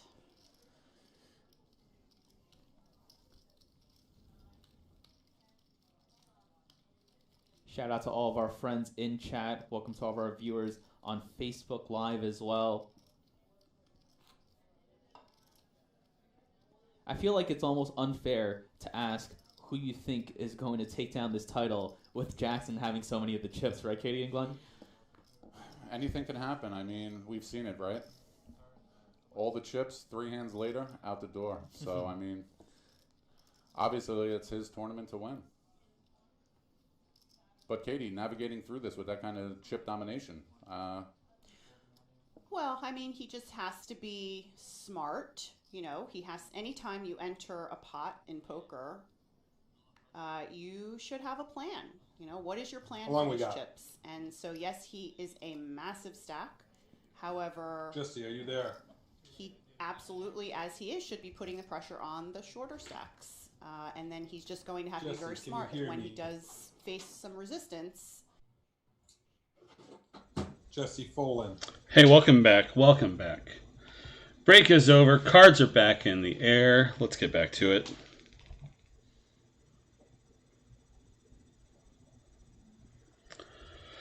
Hoo, hoo, hoo. 40,000, 80,000. This isn't your grandma's poker game. Unless, of course, your grandma plays 40,000, 80,000. In which case, it's it still, is. unless your grandma's at this table, then I don't think I see any grandmas. Well, La Flama Blanca. All right, so there's a chance. Could be. I don't. Yeah. Any of them could be. I mean, Gags 30 can't be a grandma. Jin Yang that's can't be a true. grandma as well. We know this. Gags But I'm opens. just Jin saying, Yang like, raises. you can't make assumptions on online poker names. I've learned that. But if you know just the screen names. True story. True story. Do you think grandmas watch Eastbound and Down? I mean, oh golly. Bruce TKO says, I'm 64. Come on. Come on. That's Jin Yang, right? Right, Bruce? Isn't that you? Are you Jin Yang, if I remember right, from earlier in chat? Alex Nice. Butcher. Nice. Nice. I'm 64. Come on. Like it. Alex Butcher's going to win this. I Yep. can feel it down in my plums. All right. So that's what we got into at this point in the night, you guys. Chad is now telling us reads from his plums. That's from Eastbound and Down, Jesse. Oh, God. All right. Nice. I have not watched that series in a long time. Long time. He is confirmed. Old AF. That's right, Elia. That's right. I don't get reads from my plums. Instead, I get reads from my vegetable deliveries from Imperfect Foods. Let me see what I got left. I'll be right back, Chad. You keep watching this. I'm gonna step 6 feet away real quick. Well, I don't know what Imperfect Foods is, Jesse. It sounds like a sort of like Bent and Dent grocery delivery, but vegetables. Hard to get fresh vegetables in Nevada, I would imagine. Not a lot of gardens there. Got a recent fruit and vegetable delivery. Yeah, this has been clean. From Imperfect Foods, Jesse? That's correct. That's right. Imperfect Foods. Fruits and vegetables that may not get sold at the grocery store due to minor imperfections. So it is like a Bent and Dent delivery Yeah. service for fruits and vegetables. Oh yeah, 100%. Like this pear here. This pear here, it's a little misshapen. It's a little ugly, but it eats real good. Is this a legitimate service, or is this like some guy who goes around to the grocery stores in Vegas there and gets the discarded produce and flips it? It's a legitimate. It's imperfectfoods.com. It's real. That's right. Real. It's real good. It's real good, and it's I'll tell you, man. Especially with like quarantine and stuff like this, it was real great to get fruits and vegetables delivered, and not just like, yeah. Well, I'll say this much about Vegas as compared to here in Wisconsin. Vegas has those sort of options, where here in kind of small town Wisconsin, such things don't exist. We don't really even have Uber or Lyft where I live. We have it in the bigger cities, but not in my town. You got to call the old taxi service that only operates till 10 p.m. I'm so sorry. Flo Junkie says, "What's the best fruit on pizza?" Does anyone have a sword in chat and want to just ban this guy? Now, hold on. Let me come to his defense quick, because I used to be firmly against fruit on pizza, specifically pineapple. Yeah. But I'm actually a fan now. I've converted. I do like myself, like a ham and pineapple pizza. All right. Jin Yang, Jax versus Ace Queen. Let's talk about something more serious here. Oh, Hebrew Hammer. Yeah, Ross Gottlieb just lost the big flip, and Alex Butcher Jin Yang extends the chip lead 6.6 million. Winning that pot was more delicious than a pineapple and ham pizza. My God. Jin Yang, you're cool if we call you Grandma for the rest of the night, right? Yeah? All right, perfect. All in on table 2 from Marley. He has a nice old no kidding, Ilya. Man alive, that was beautiful. Marley gets it through. 16 players remain. 2 tables left in the main event on partypokerUS Network Online Series. Yeehaw. Edgar 888, all in. I think we're going to see things pick up speed a little bit here. We mentioned it earlier where things level off. We've seen that when it got down to the final 2 tables. Hadn't been an elimination for a little while there until just now, and I think we're going to see kind of a cascading of bust outs here. Yeah.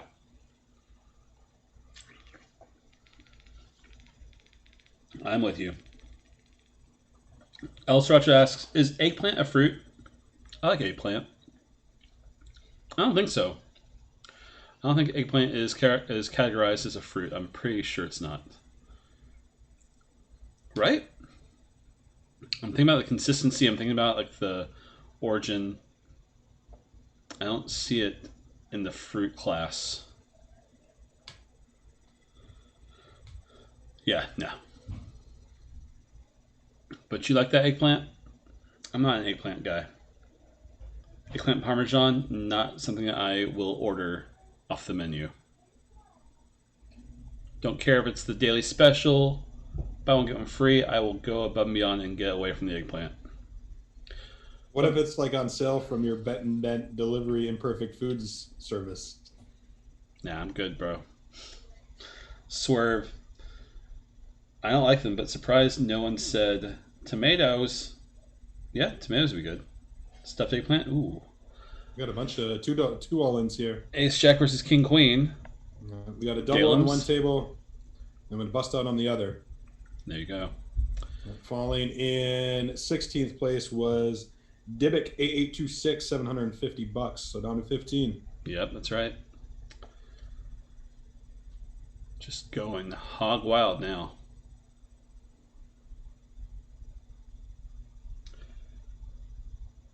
Amaze. Nice. All right, Jin Yang, all in. Kapow. Just takes it down. He's got the chips now. Put a little pressure on. He's sitting with 6.6 million. The next closest is 3.7 million. Yeah. And his table, he's sitting pretty. I mean, closest is Galem's with just under half his stack. Yeah, sitting pretty. Sitting pretty. Someone downstairs? Yeah. Okay. Thought I heard something. You got it? Did you say somebody downstairs? Are you streaming from upstairs, Jesse? No, my family was all upstairs as far as I was aware. But I heard something down in the kitchen. I wasn't sure. It sounded like something fell or something. I was like, what's this? Oh, I got you. It's a kid trying to sneak food at this hour. What's up? Oh, okay, I'm sorry. Oh, meds. Oh, I'm sorry, baby. Harper, my future 9-year-old who turns 9 in like a week and a half, she's been having some serious allergies this season, and like her eyes like suddenly turn bright red and like are super itchy. So it's been crazy days up in this house. Like maybe she developed an allergy to our cats. I don't know what it could be. Who knows? I'm not a doctor. Apple cinnamon pizza is the only acceptable fruit pizza, says Crayola. I mean, a good dessert pizza is definitely on my list of fruit pizzas. Isn't that what Cece's used to have? Did you ever go to Cece's Pizza, Chad? I don't even know. I can say no, I don't, because I'm not even sure I know what it is. Cece's Pizza was or it still is, it's still around, but a super inexpensive pizza buffet with like a little video game room, and like when I was a kid, like in high school, just after high school, I mean, it's where you go, like $5 or $6. You can order your own pizza at the counter, and a whole area of pizzas. Plus, they had a whole dessert section with stuff like that. Yeah, dude. Cece's was it was definitely they had the special sauce on all their stuff. Straight through you sauce. Are you familiar? I'm not. No. Straight through you sauce. When they put it on, what happens is you immediately have diarrhea after you eat. It goes straight through you. Well, yeah, I think the name says it all. Goes from one opening to another opening on your backside. It just goes whoosh. Well, speaking of sauces, Jesse, which wins? Which secret sauce wins? Is it this Cane's? Cane's. Oh, hold on, we got the Ace King versus Queen 9 of Hearts. The King on the turn. What? Oh no! Oh no! Oh my gosh! Okay, that makes more sense now. On that table. No, my tables, my lobby had for some reason frozen both tables, but now it looks like we're good. Oh, that was gross. Don't like to see that. All right, so my question was, what wins, Chick-fil-A sauce or Cane's secret sauce? Oh, Cane's all day. Cane's every day, all day. Great response to the straight through sauce from Flow Junkie. Talk about a royal flush. This asshole, so good. Oh, you're welcome. You're welcome here, sir. This is your place. Stay here. Never leave. Well, Michael Haberman just shipped a double through My Cousin Vinny, up to 4.1 million. My Cousin Vinny left with $1 million. How am I not seeing that? What is going on with my client? Okay, bear with me a second, because I still don't see that, but I'm not getting any warnings either. All right, let me go ahead and close these two tables and reopen it because something's wrong here. Sorry, guys. You do what you do, and I'll try to commentate any of the big action that we see. All right, I've got My table cousin one. Vinny. My cousin Vinny just went all in under the gun for his million in chips. The blind's 45,000, 90,000 right now. All right. On the other table, we also got Edgar 3-bet jamming for 1.8 million over the open of Nautic. Let's see if anybody gets called. We're good. We're good. Tables are back up and running. It's so weird. I got like a notification that it seemed like it was back to working, but it was not. Very silly, client. You tricked me. But we're good. Vinny gets it for 1.2. Edgar all in on table 2. Let's jump over there. This is a long tank by Nautic.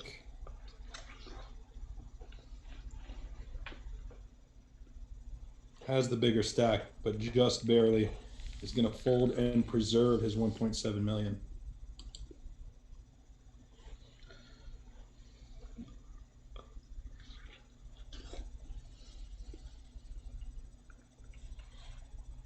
Gag's going to shove in 1.4.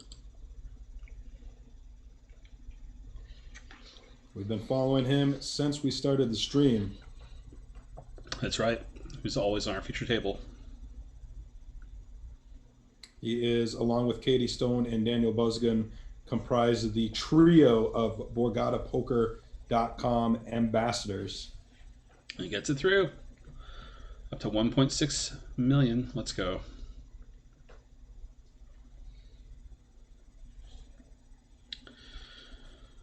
Hoo hoo hoo.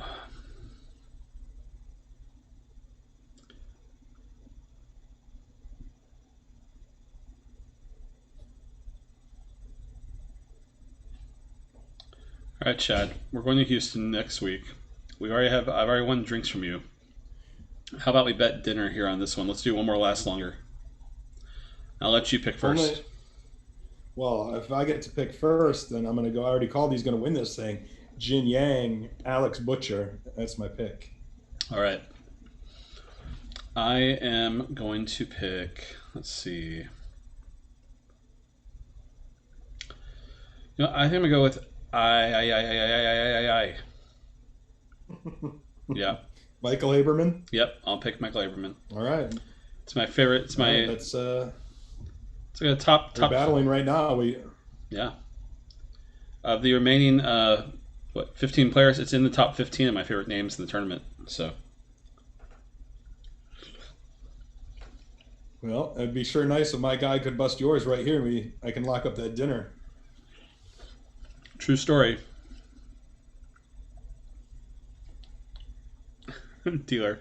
I will be using their time bank.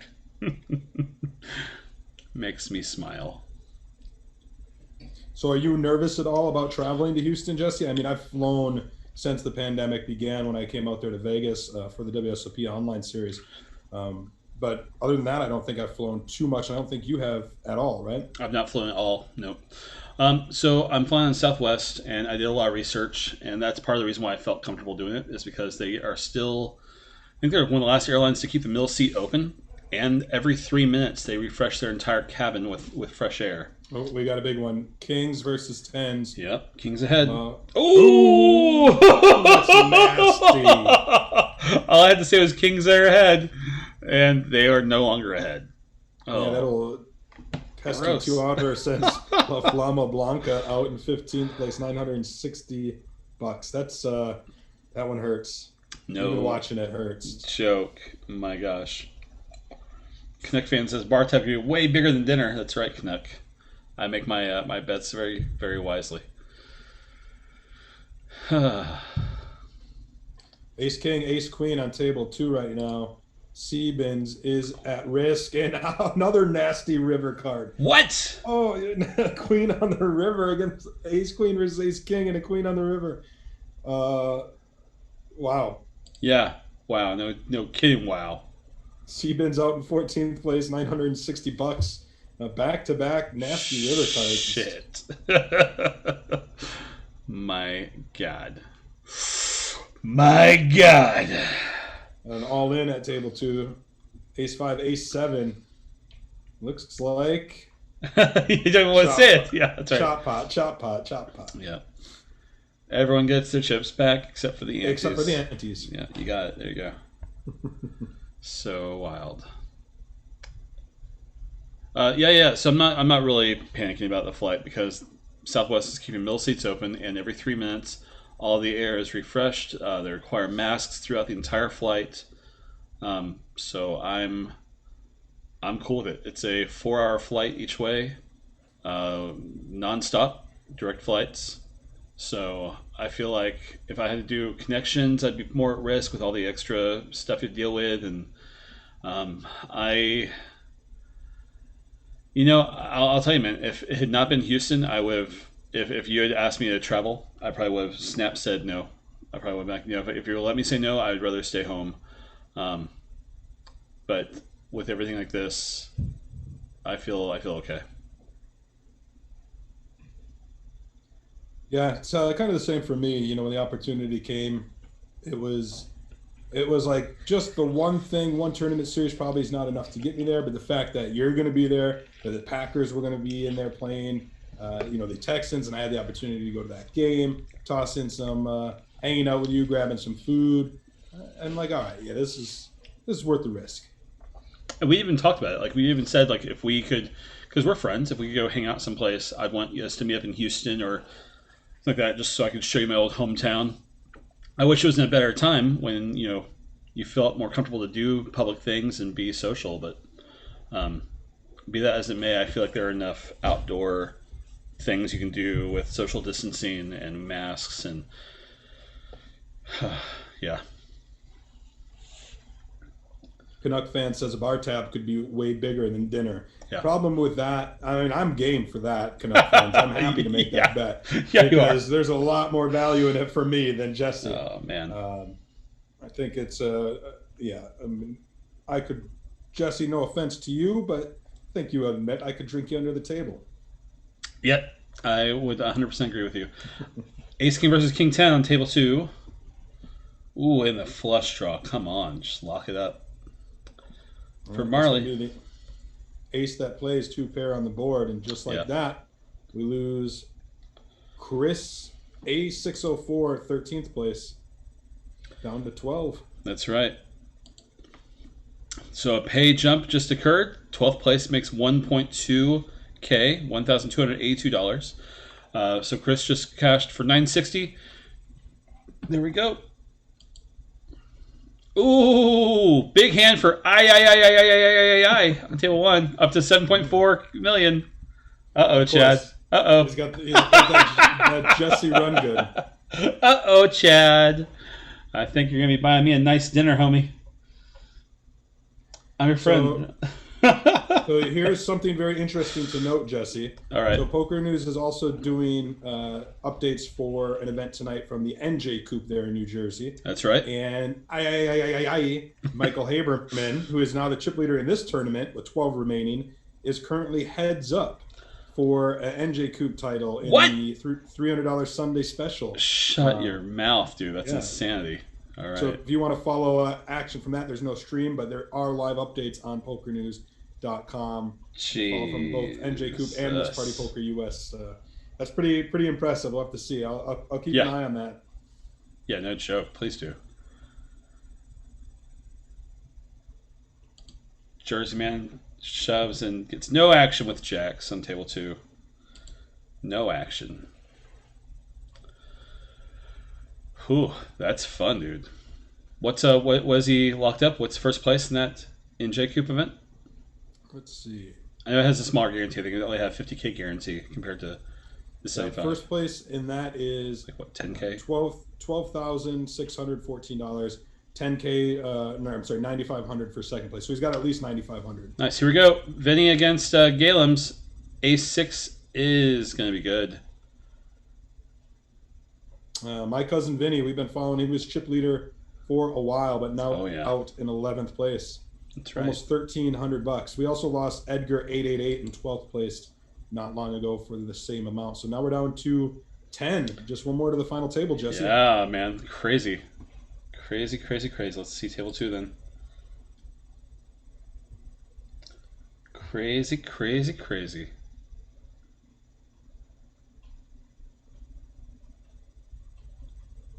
Oh, Chad, if we were gonna do dinner, I'm gonna take you to a real good place. We're gonna make it a spicy bill. Not too crazy. But I'm not a spice guy, Jesse. Oh no. If, Oh, I don't mean spicy like that. I mean spicy like expensive. That's all. oh, okay. You know. That's the spiciness on your credit card. That's what the kids say nowadays. Spicy. Yeah. Jeez.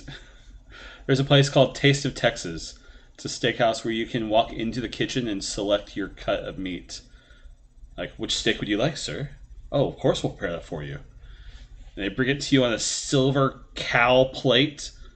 Oh my gosh. Do they have any places down there like eat this 3-pound steak and get your photo on the wall type of thing? Get your meal for free? No. That's what you're thinking about is that steak challenge place is in Amarillo area, northeast Texas, off of the 80, I think it is, like the old Highway 66,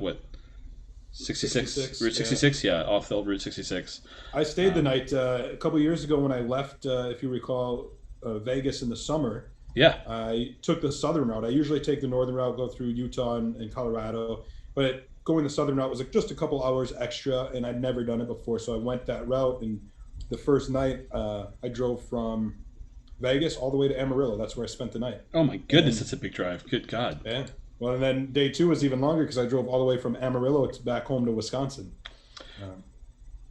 That's huge. Let me tell you, that's the route we took when we moved from Texas. We were going to take I-10 across, but it's such a boring drive. I did that once just out of high school. I moved to LA when I was 19, and the majority of that drive is just completely empty. And I wanted to have something interesting for my kids to see, so we went up Texas, and it snowed so bad that we could not get. I think it was 3 days just to go from like Dallas to that part of the state. 18-wheelers overturned. It was insanity, man. But we went from there. We saw the Cadillac Ranch, the Cadillac Graveyard. Then we stopped in, what's it called? Where are the aliens in New Mexico? Roswell? Yeah, we stopped there for the night. That was a lot of fun. Went to like little alien museums and stuff like that in Roswell.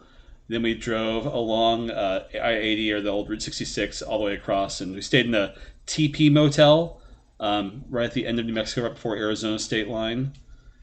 And man, we just had a good time. It was a lot of fun.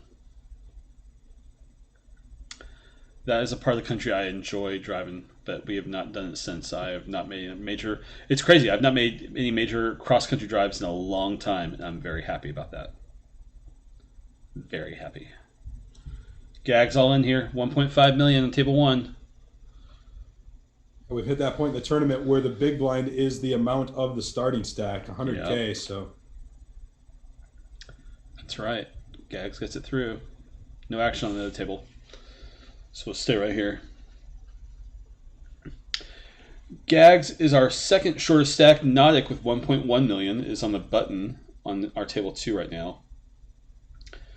And my hand is ready to jump from table to table as needed, so we can see that that bust out. Freeling good puts the pressure on Janing's open. Now gets it. All right, gentlemen, I lost my short stack on a 4-bet bluff shove off to bed. Blah. GG, Kevin. Sorry it didn't work out, buddy. Sorry it didn't work out. Appreciate you hanging out with us tonight. Our next broadcast will be a week from today. I will be streaming the 2-day PokerStars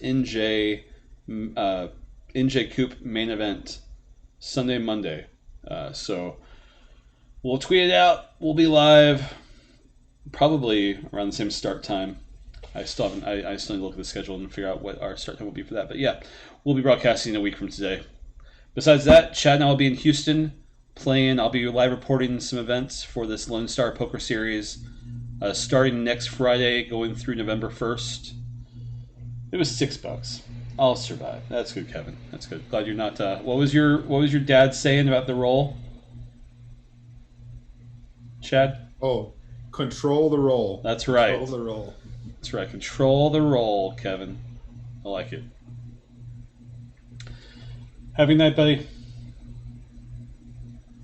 Nautic all in with the shortest stack in the tournament. Let's go over here real quick, just in case. It gets through. It gets through. All right, back over table 1. Ai versus Jin Yang.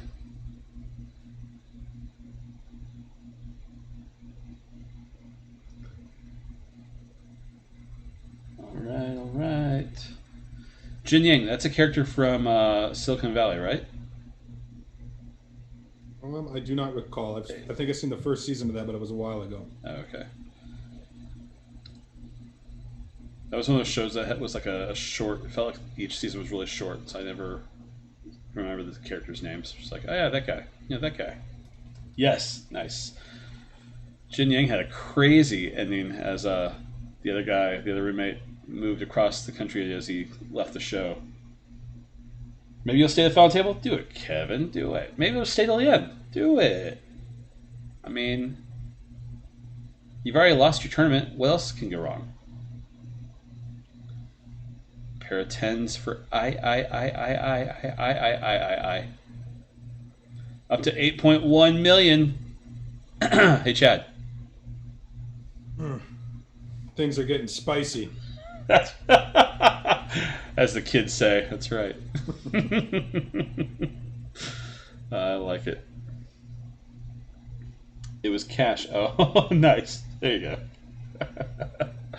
I like it, Kevin. Control the roll.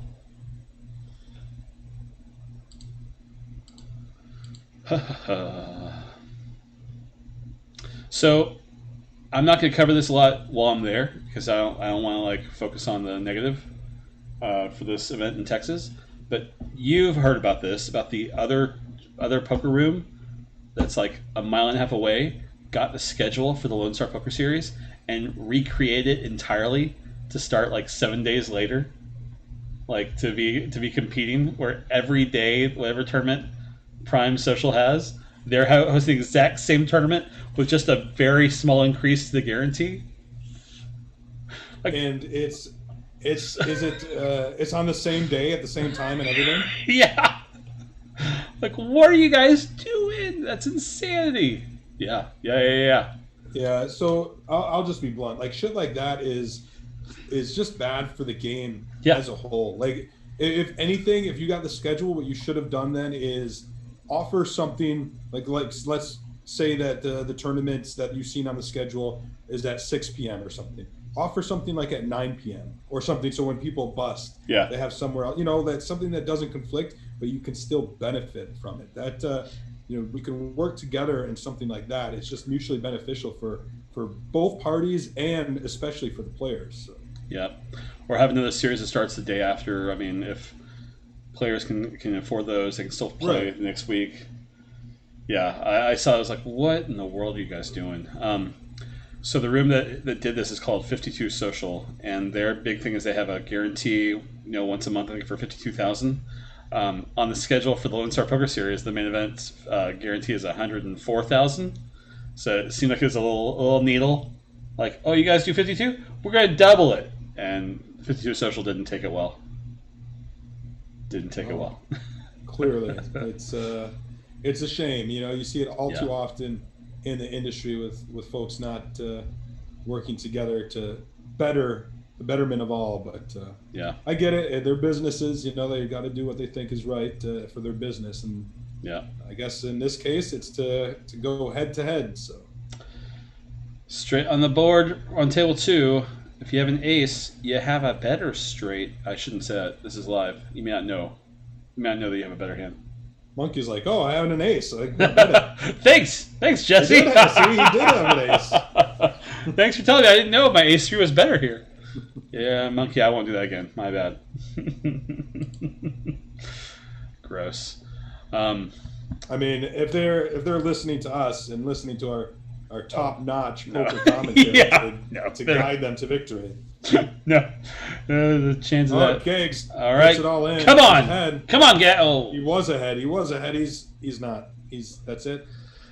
GG. Just like that. Michael Gagliano out 10th. It's wow. It's going to be our final table. Yeah. Gagliano going to bubble it there. I don't blame him at all. He played it just like he should. Shoved the small blind. You got an ace.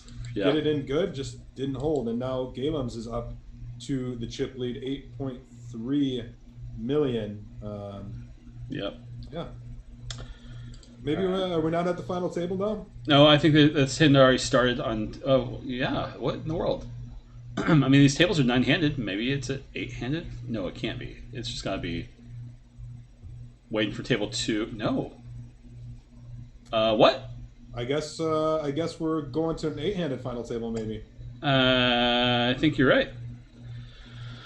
Let's see if it says. That could be. I don't know what the exact rules are. It is a 9-max tournament, so you would think it would be 9-handed, but it could be that in a 9-max tournament, the final table is classified as 8. Yeah. Very interesting. Very interesting, especially with the payouts starting to climb at 9. You'd think there'd be a 9-handed final table for it. I don't know what's happening. Well, nothing we can do about it, so. Nope. Nothing indeed. Jersey Man all in on table 2 for 3.4 million. Johnny Dramatized says they'll probably go after this hand. I don't know, dude. I feel like there's been like 2 or 3 hands since then. Let's see. What do the payouts say? Let me look at the payouts here. I've looked. I didn't see anything that said anything about the number. So yeah, this is straight. It does, well, the payouts. So next out in 9th place is $1,770, and there's a pay jump. Yeah. $2,500. So like not quite an $800 pay jump, and it's not hand for hand at the moment. So I'm not quite sure what's going on. If this is just a little error, glitch, or what. But I guess we'll see. Hopefully, if somebody busts, it does go to a final table of 8. We'll see. There we go. There we go. That was so strange. It was just like a big delay there. Yeah, just took a little time. I'm gonna move this over to table 1. Fortunately, nobody busted, so it's no too huge damage or anything like that. But yeah. Strange. It just took a second to get there. We're good. All right, you guys, you are watching the final table of the Party Poker US Network Online Series. Event number 10, the Sunday 75K Guarantee. This tournament had a buy-in cost of 200 and... Am I looking at the right information? No, I'm not. What am I looking at here? What are you? What are you doing, Jesse? What's going on over there? What in the world? I think the lobby is broken. No. Check this out. Because it's definitely the right lobby, but it says some weird stuff. I'm going to show this to you real quick while we're in the sand. All right. Lobby, I've got up on the stream. Level 35. Got the players over here on the bottom right. You look over here at number of players left. 2 out of 117. Wait, what? There's not 2 players left. There's 9 left, and the lobby shows that. So I think something's happening. They must have needed to fix something to get the table to. That might have been what's going on with the reason why the final table didn't start up. Very, very interesting. I'm looking all right, 2 players left. No, that is not true. Nice try. You almost got me. I do me. have an update for you, Jesse. Yeah. We're at the final table now. Michael Haberman, as we mentioned, was heads up for that NJ Coupe title. He did not win it. He ended up finishing in second place for $9,400, but still a great run there, and he's still in contention for this title. So that's right. Yeah.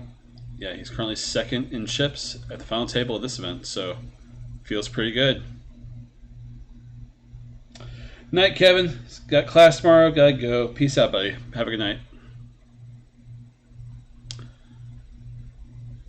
See, I was going to use this lobby to tell me how many players are in the event, but now I can't. I gotta go over here. Well, there's 9 players left in the event, Jesse. 357 players registered for this event. We're down to the final 9. That's what I was trying to go for. Built a prize pool of $71,400, just short of the 75K guarantee. So, of course, we're going to be paying out the 75K. And there you go. This event's been running for 7 hours and 30 minutes at this point. 9 players left.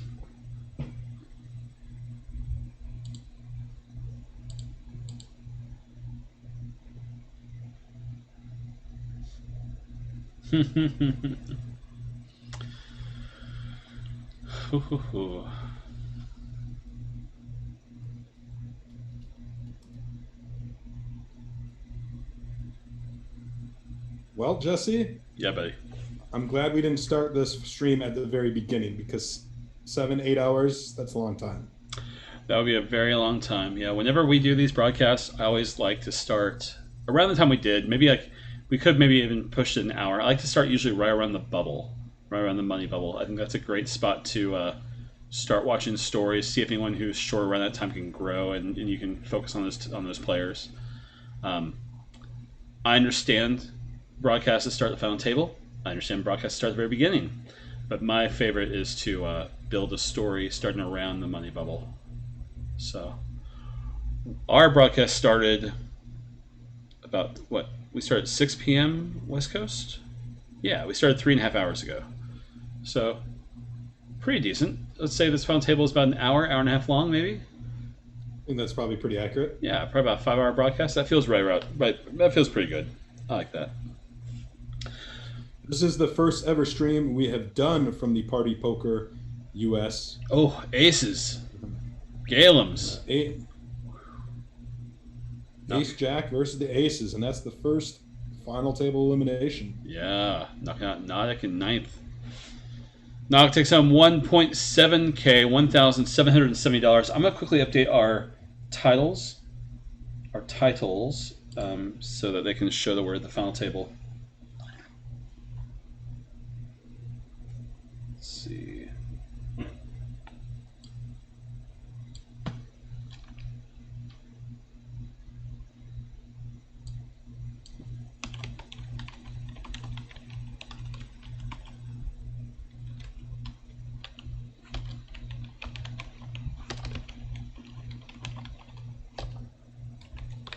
Hey, you know what? One thing we haven't talked about in Houston, Sarah Herring lives there.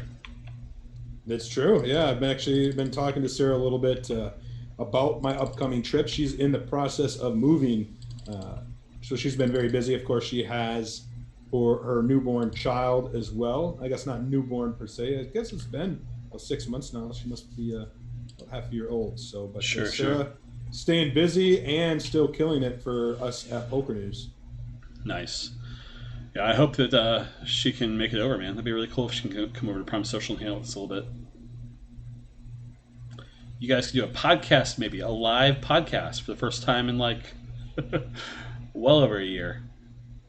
Yeah, it's been a while. Definitely see if Sarah has the availability. We'll have to see. Right. Yes, it's the 2019 WSOP. Oh, shoot. Marley's all in. Jersey Man's all in. Come on. Huge. Okay. Ace 10 versus Ace 10. We're there. No sweat. Everyone gets their chips back except for the antes.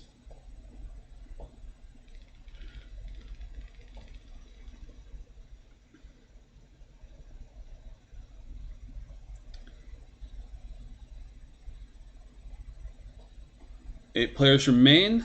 Eighth place is going to take home, you said it was 2,500, that's right. 2,500 for eighth, 3,200 for seventh, 4K for sixth, 4,700 for fifth, 5,500 for fourth, 6,700 for third, 9.5K, and 13.5K up top. I like the payouts. Very nice, very nice. It's going to be a fun final table. 8 players left.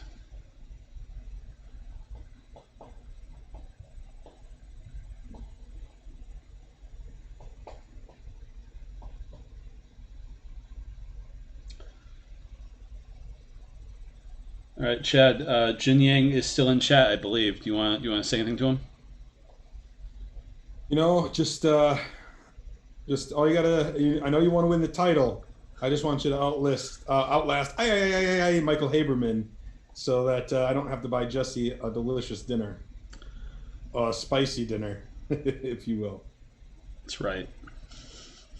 I want to see you win. I want to see him win. I said he was going to win this thing even before we did our bet. And he's still got plenty of chips. Yep. So let's see what he can do here. In the meantime, Galem's, look at that. He's worked his way up to over 11 million. Yeah, insanity. Just huge, huge.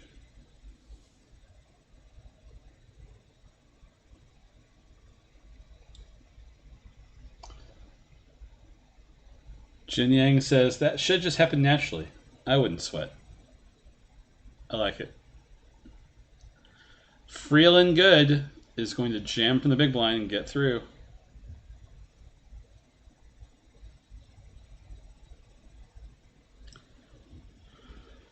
Ooh.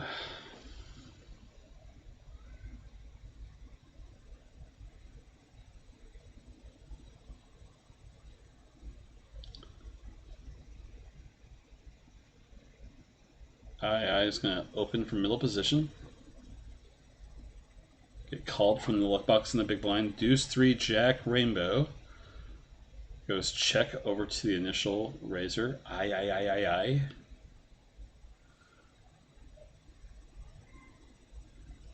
Just going to continue and take it down up to 5.5 million.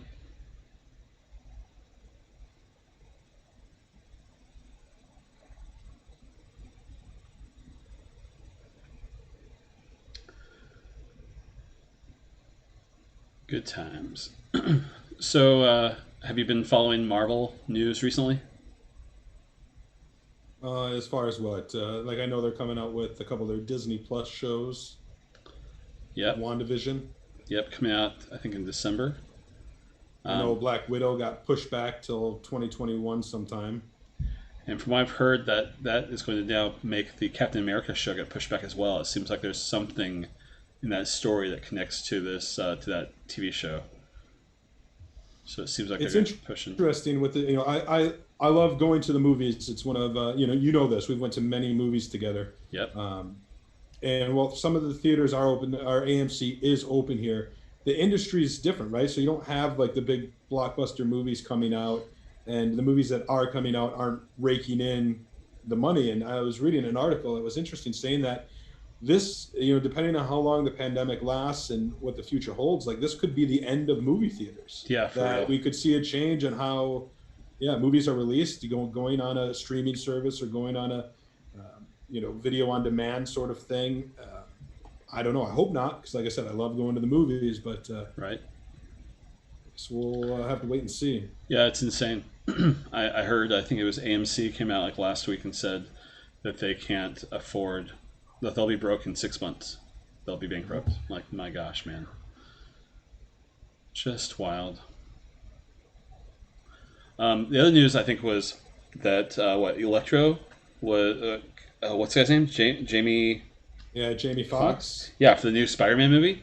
That's going to be really interesting. Yeah, and they're going to bring in Andrew Garfield and Tobey Maguire, who have played Spider-Man, which is very interesting. So. See, I heard that was not confirmed, but I didn't hear it was like completely crossed off. I think that's what's going to happen. I think it's going to be obviously a Spider-Verse, a live-action Spider-Verse movie is what it seems like, which just sends me into the happiest nerd situation I've ever been in my life. My God, what an amazing idea! Because I even liked the Andrew Garfield movie, so I wasn't upset. Yeah, Jimmy Foxx's character sucked, but the rest of the movie was fantastic. So we'll see. Ooh, what's going on in Discord?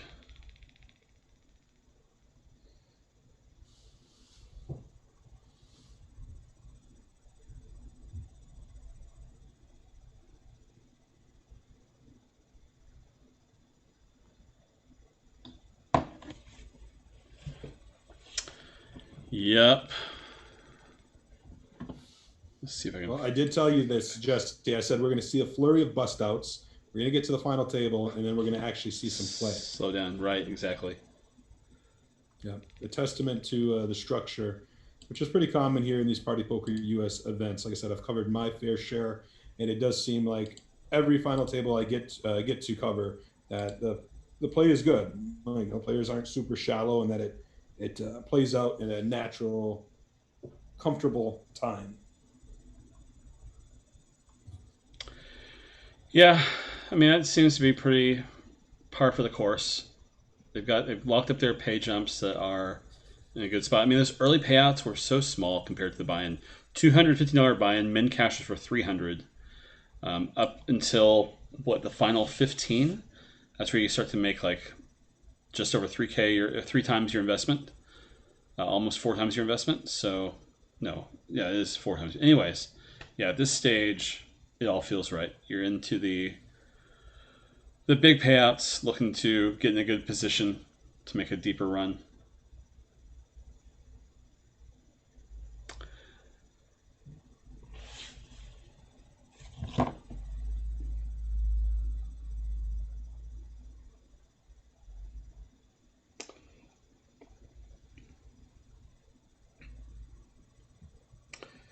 Discord is being weird, Chad. I got a message from you just now that came in that you sent me 2 hours ago.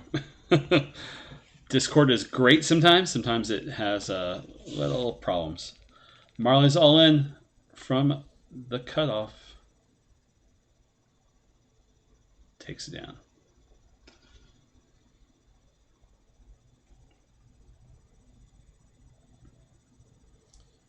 I'm pretty excited, Jesse. I'm in prime position to win some money from some folks in the poker world. Not in anything having to do with poker, but there's a TV show out there called Big Brother. I'm sure you've heard of it. Sure, yeah. And Lance Bradley of Pocket Fives, a media colleague, veteran in this industry, did a pool. And in this pool, it was $20 a person. You could draft teams of 3, and it's basically like fantasy. You score points and what have you. And it ended up getting 34 players, I think it was 33 players. And I put in 2 teams, so $20 a piece, $40. And right now I am in first place. Nice. It's funny. I'm bookending it. One of my teams was terrible. Oh, stop it. Oh, do you see this? Yeah. Sorry, I just seen it. I pulled it back up. Oh, sorry, Luckbox. No, wasting time talking about Big Brother when we had that hand happen. Dirty. The luck box was not so lucky. No. 8th place for $2,500, $12.50. Yep. Jersey Man gets that king to knock off the ace high. Ugh, gross. That's awesome, man. First place. How much longer do you have to ride it out?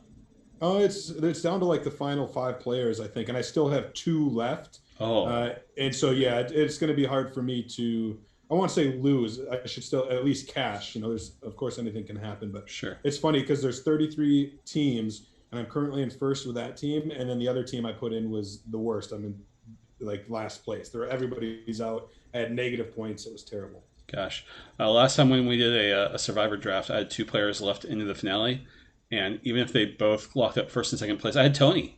On my team, and I did not cash. The rest of my team was so bad, went out so early, that having Tony was not enough to push me over the finish line. When do you think Survivor will come back? I don't think they're filming. I don't think they've got anything. Yeah, they're not. They're not even filming right now, and it's sad because it could be a very long time. And yep, I'm certainly very sad about that. Right. I like the idea of like these reality shows that make a bubble, like the NBA, like where they there's one reality show like a Bachelorette type show that's filming at not Flamingo, but what's it called? The hotel right next door. It doesn't have a poker room. That has like the nightclub. Oh, it's the Drace nightclub. Yeah, Love Island. Yeah. Love Island. Yeah. Yeah, like if they could do something, like that kind of thing. I mean, you're on the island anyways, but it's just so dangerous to put people at risk in their careers like that. So I get it.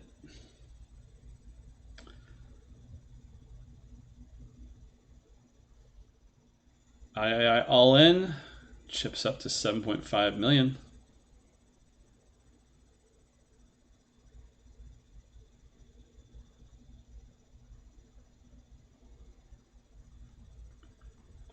All right, Jin Yang putting his chips in play. Gets no action.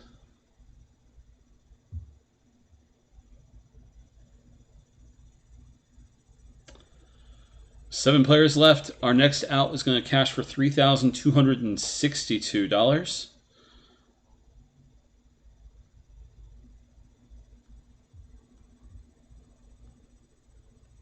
Galen's still looking really good with that 11.1 million.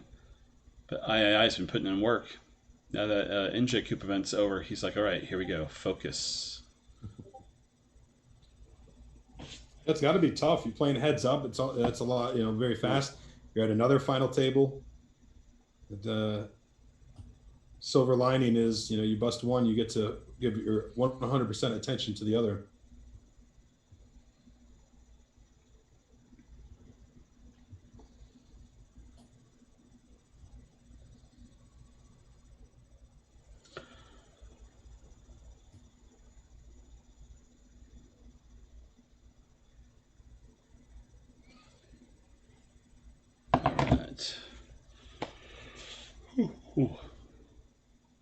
Jin is going to open in middle position. Under the gun +1.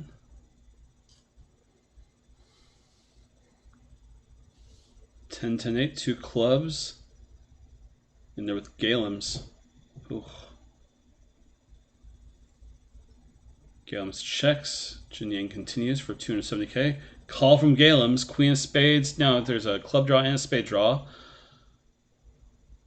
All right.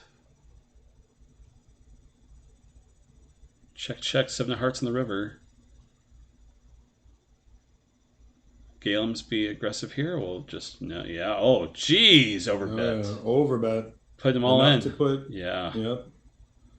This is tough. It's one of those spots where, would he do this with a 10? Yeah. Would he do this with a missed flush draw? Probably so. Very polarized. Right. I mean, with 11 million for Galem's, geez. All right. Plenty of time on the tank. Good luck, Jin Yang. Good luck, good luck.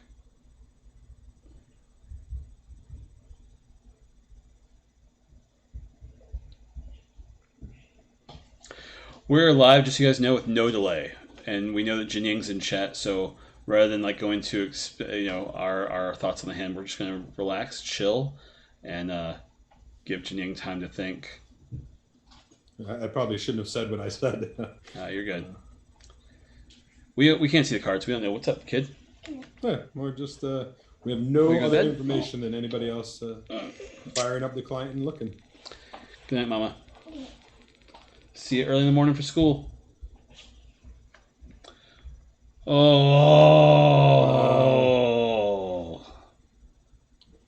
Yeah, I mean that was a tough spot there. No joke. And I certainly don't fault him for making the call. I didn't think Galem's would have the queen in that particular spot, so certainly a good bet on his part. Very very interesting hand we just witnessed, and unfortunately losing Alex Butcher was my pick to win, which means, Jesse, I owe you drinks and dinner. That's right. Man, didn't like that. GG, dude. I mean, it makes total sense. Like, Galem's has the big chip stack, checks that turn when he gets the queen, and he's in the blinds, so, you got a range that's completely open. Small blind defending, calling the flop on the 10-10-8 flop. Ugh, it's just gross. Well, we're on break. Play will resume in 4 minutes and 37 seconds. So let's go ahead and send you guys to break. Chad, I'll see you again in about 4 minutes, my friend. Sounds good. All right, buddy. See you in a bit. To choose wisely so that he isn't just giving chips away.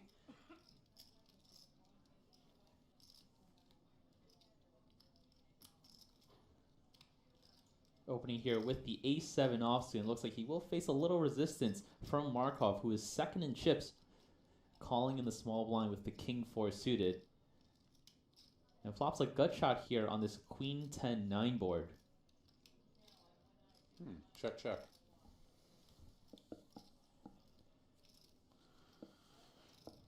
Would you have given a free card in that spot, Ricky? It's a spot where the queen-10-9 texture does connect with the small blind's calling range quite a bit, so I don't blame Jackson for opting to check it back.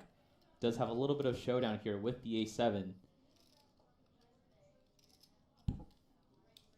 And it looks like he does have the best hand on the river, and he will earn this pot unless Markov decides to bluff now with his king high, and that's exactly what he will do. Perfect spot. Jackson shows a little weakness, slightly under half pot here from Markov, and it should get the job done. Jackson has one of the worst hands, I imagine, that he gets here with, and he does make the fold. These players aren't going to make it easy for Jackson.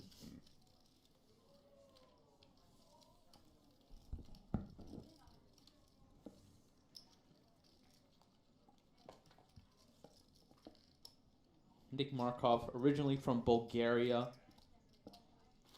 only has $36,000 in tournament earnings. So with his finish here, not only does he more than double his overall earnings, but that's quite a nice high score to put on the sheet.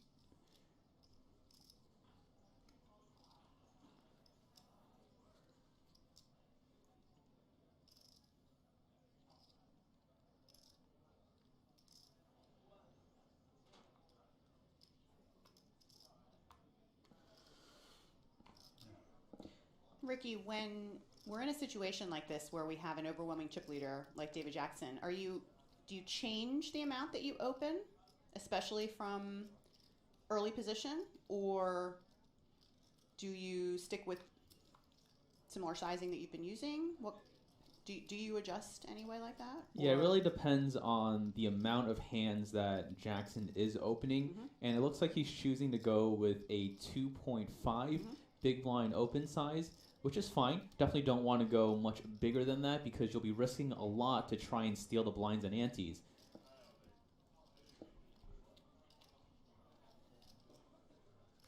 And what a flop it is here from Markov after calling on the button with the 2 5s, flopping middle set on this 8-5-3 board.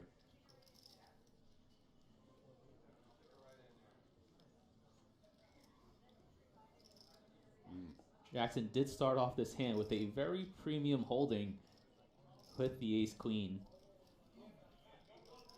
but only 2% next to his name as his opponent flops a set against him. It's the perfect set as well. Now, what do you do here with your middle set? Your opponent, who's the massive chip leader, who you know is very aggressive, just bet into you. Are we just calling? Are we raising? What do you prefer? Me?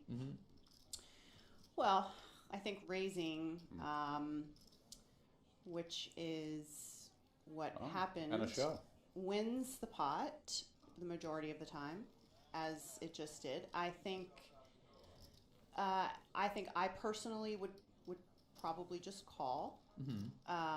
But you know, everyone plays differently, and he won the pot, so that's a good thing, you know. All right, 10 seconds left.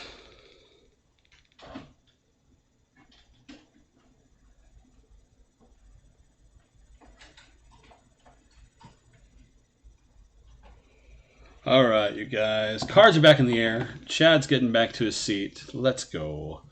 6 players left in the main event of the poker. Oh, come on.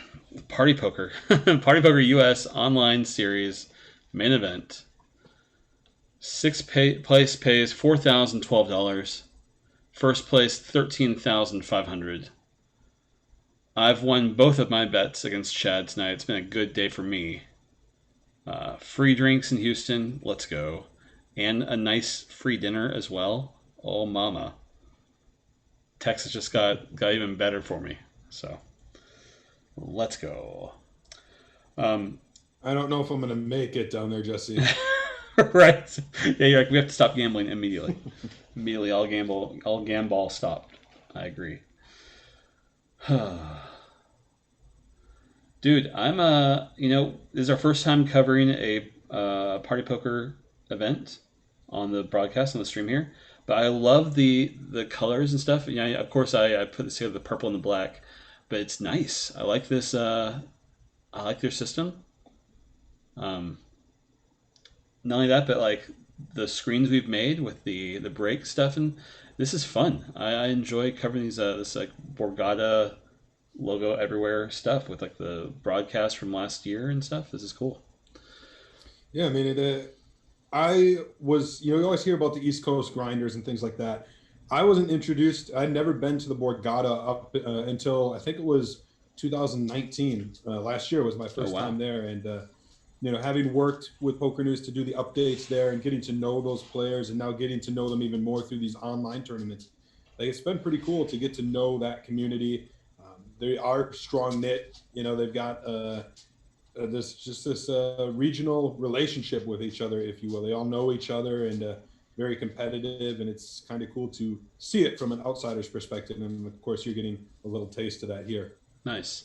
Yeah, I've only had connection with like Ricky Guan and the Young Wizards, like his whole group, like Bexel. I know just like that kind of small pocket of New Jersey players. But everything I've heard is just like you say, tight knit, just a nice community of people. I mean, I know Katie Stone. You know, obviously met her at like a Solve for Why thing out here in Vegas a few years ago.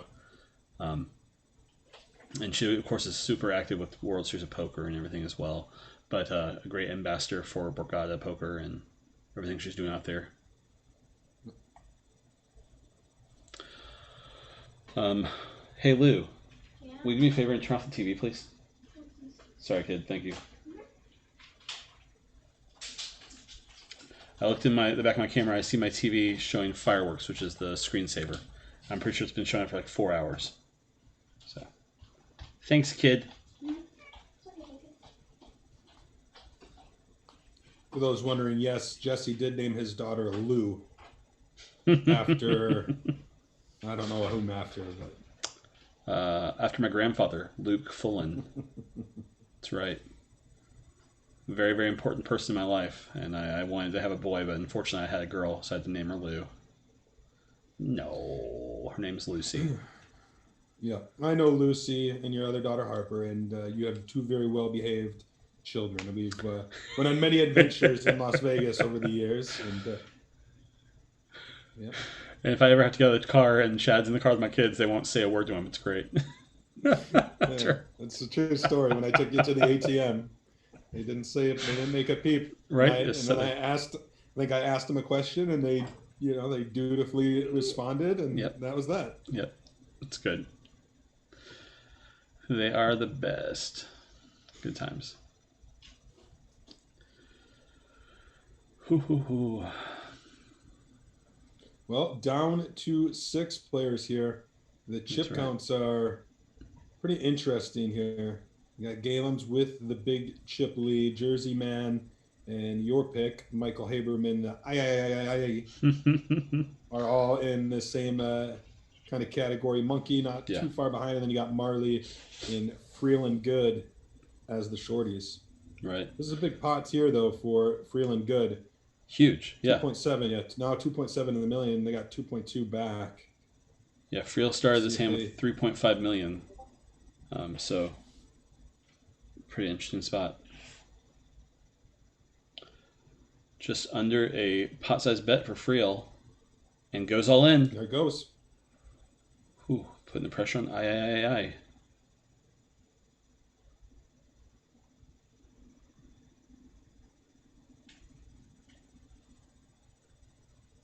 Interesting spot.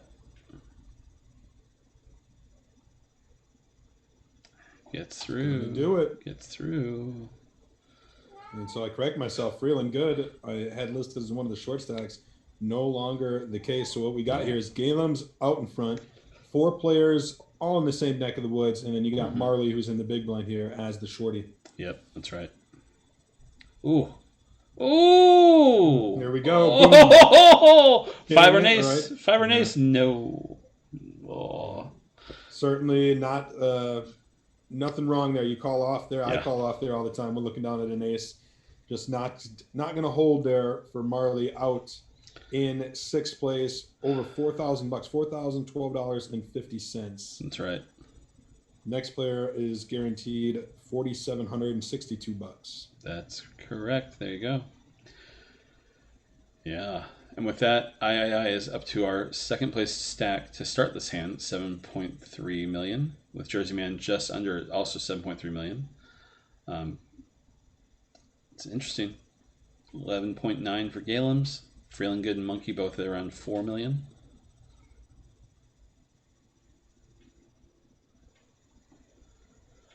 Fun, fun, fun. 5th place, 4,700, then 5.5K, 6.7, 9.5, and the top prize, 13.5K. Let's see.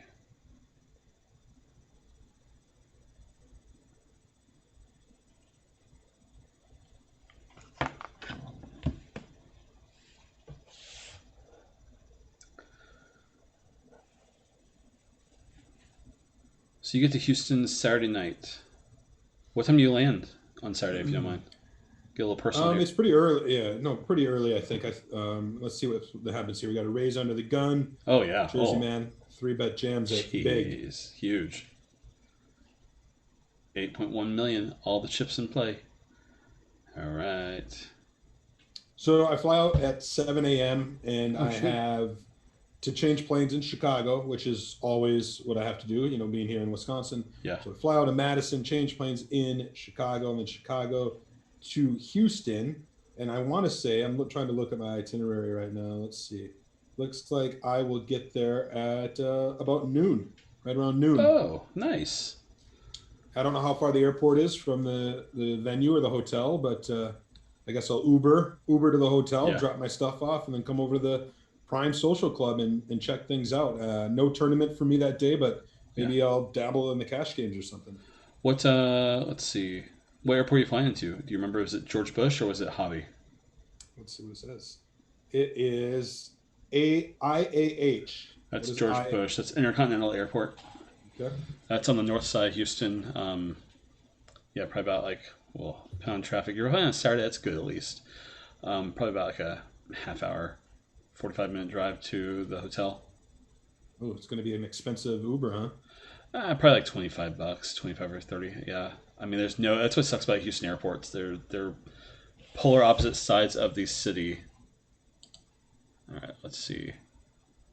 Did this? I think because it wasn't active, I need to reopen this real fast, you guys. 1 second. There we go. Caught it this time. No extended delay once the client was like, "You're not active enough." All right, well, now I'll move my mouse around a little more. I'll tell you what, Jesse. I want to go. So we're going to the Packers at Houston Texans game on Sunday. I believe it starts at noon. I like to get there a little early. I don't think there's a lot of tailgating. I don't think it's allowed right now. Yeah, right, for sure. But I'd still like to, walk around the stadium and check things out a little bit. That's what I like to do. It's one of my hobbies. I like to check out new NFL stadiums and take it all in. For sure. I figure we might want to grab lunch close by, and then go into the stadium. Like if there's a place that opens like around like 10:30 or 11 for lunch, that might even be too tight if we want to try to get there a little early and walk around. But yeah, I'm down for whatever, man. I'm super chill. My only commitment on that Sunday, besides football game, is an evening broadcast for the NJ Coop. So and not only that, but it's a day one coverage, so I'm not gonna cover too much of it. I'm gonna cover pretty late into day one, just for like an hour or two, just to give like a little story head into the day two coverage. So yeah, I got plenty of time to do that kind of fun stuff. Monkey, all in. Monkey's now our short stack with 4.4 million. Okay, I wish there's a big blind count because now I have to do math. 160,000 is 1.6 million for 10. That's 3.2 million for 20 bigs. 32.48 would be 30. So it's about like maybe 25, 26 bigs is our short stack. All right, interesting.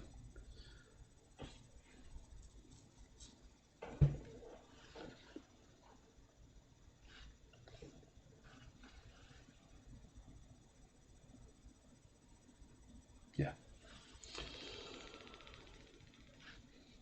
If you guys are just tuning in, you are watching the... My eyes just keep going around the place because I keep seeing Borgata Poker. I'm like, no, that's not what it's called. The partypokerUS Network online series main event. This has been a 10-event series, culminating in today's final event of the series. $215 buy-in, $75K guarantee. This event had 357 runners. That includes all the rebuys. And from there, we're down to our final 5 players. Came just short of the guarantee, $71,400 collected. With that, first place here is going to be playing for $13,515. Chad, we know we know that player well, as you've said many times. Are there any players that we recognize and have a good story about? Not really. I know Monkey is somebody who has won partypokerUS titles before. I don't know the real name behind the account. Let me make sure that's the case. Johnny Dramatized, I love you. Johnny's like, if you just click it, it shows big blinds. Oh, that's a great feature. It does indeed. Big blind count will If now you be click displayed. The chip count. It goes straight into big blind. Oh man, I would have done that hours ago. Oh, that's brutal. Oh, nice. I just noticed that too. Yeah. You know, GG Poker offers that too, and I got so used to it over the summer. And then there's another client that I think I streamed like WSOP, maybe it doesn't.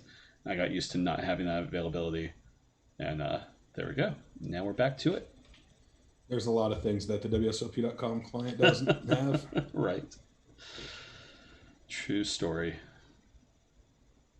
True story. So you said we know Monkey, but then no story for Galem's, Friel, or Jersey. What's that? Sorry. You said we know the name of Monkey based on another Yeah. cache earlier. Yeah, just one of those names that I see in these series all the time. Gotcha. Unfortunately, don't know who the real name is. The only one that I do is the III is, we said, Michael Haberman. Right. Cool. Let's see what I can find out about Michael Haberman. Oh no. A poker streamer, Alex Optional, is considering going to the Lone Star Poker Series and just asked me, if I come, can I sleep and can I share a bed with you? Absolutely not. Hell no. No. Michael Haberman Jr. There we go. Do we have a picture? Oh, we have a picture. What? Oh, nice. He's got a sick little head knob page here. I'm going to pull this up on one of the little boxes. 1 second.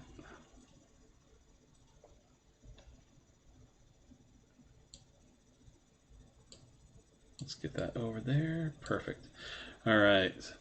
After this hand, ace-9 for Jersey Man. Kapow. All right, guys. So III is Michael Haberman Jr. He has total live earnings of $226,000 in live tournaments. Best live cash was $33,305 from Brick, New Jersey. Currently sits in 226th in the New Jersey US all-time money list. Fun stuff. And from there, his most recent live cash was Oh no, I'm sorry. This isn't live. So used to him, I'm only covering live events. He cashed in the WSOP online series this summer. It looks like in 3 events. 267th, 47th place, and 117th. Well, let's get back to it. Here we go. Ace, king, pocket eights. And a king on the turn here is going to do it for Haberman and send feeling good out, feeling not so good. Wild. Yep, down to 4, feeling good, out in 5th for $4,762.50. And that puts your guy, Michael Haberman, back into the chip lead. Yeah.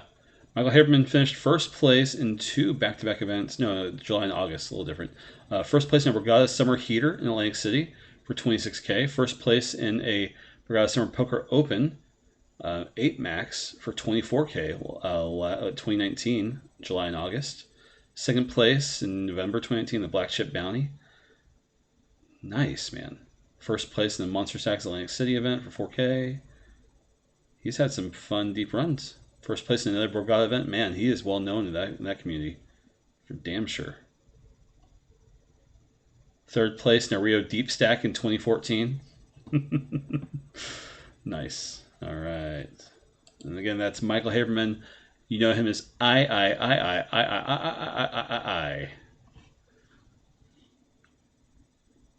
Our current chip leader just over Jersey Man.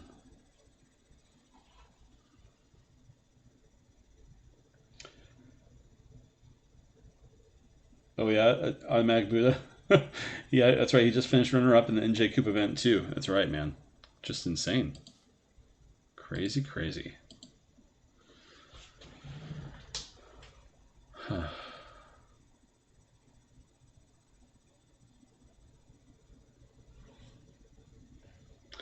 Well, we appreciate you guys hanging out with us. Chad is streaming with us from Wisconsin. I'm streaming with you guys from Las Vegas, Nevada. It's fun that we can do this, Chad. I'm glad that we have this software, everything to make this work, man. This is great. Yeah, you've done a great job with the the overlays and making this look real slick. It's crazy what you can do with Microsoft Paint. That's a joke. There's sarcasm there because Microsoft Paint can't do this. So you may not know that because you don't know anything about computers. I certainly remember Microsoft Paint, and I was actually just thinking back to like the spray paint, spray paint can, and fiddling around with that. That's good. Oh, nice. Fun stuff.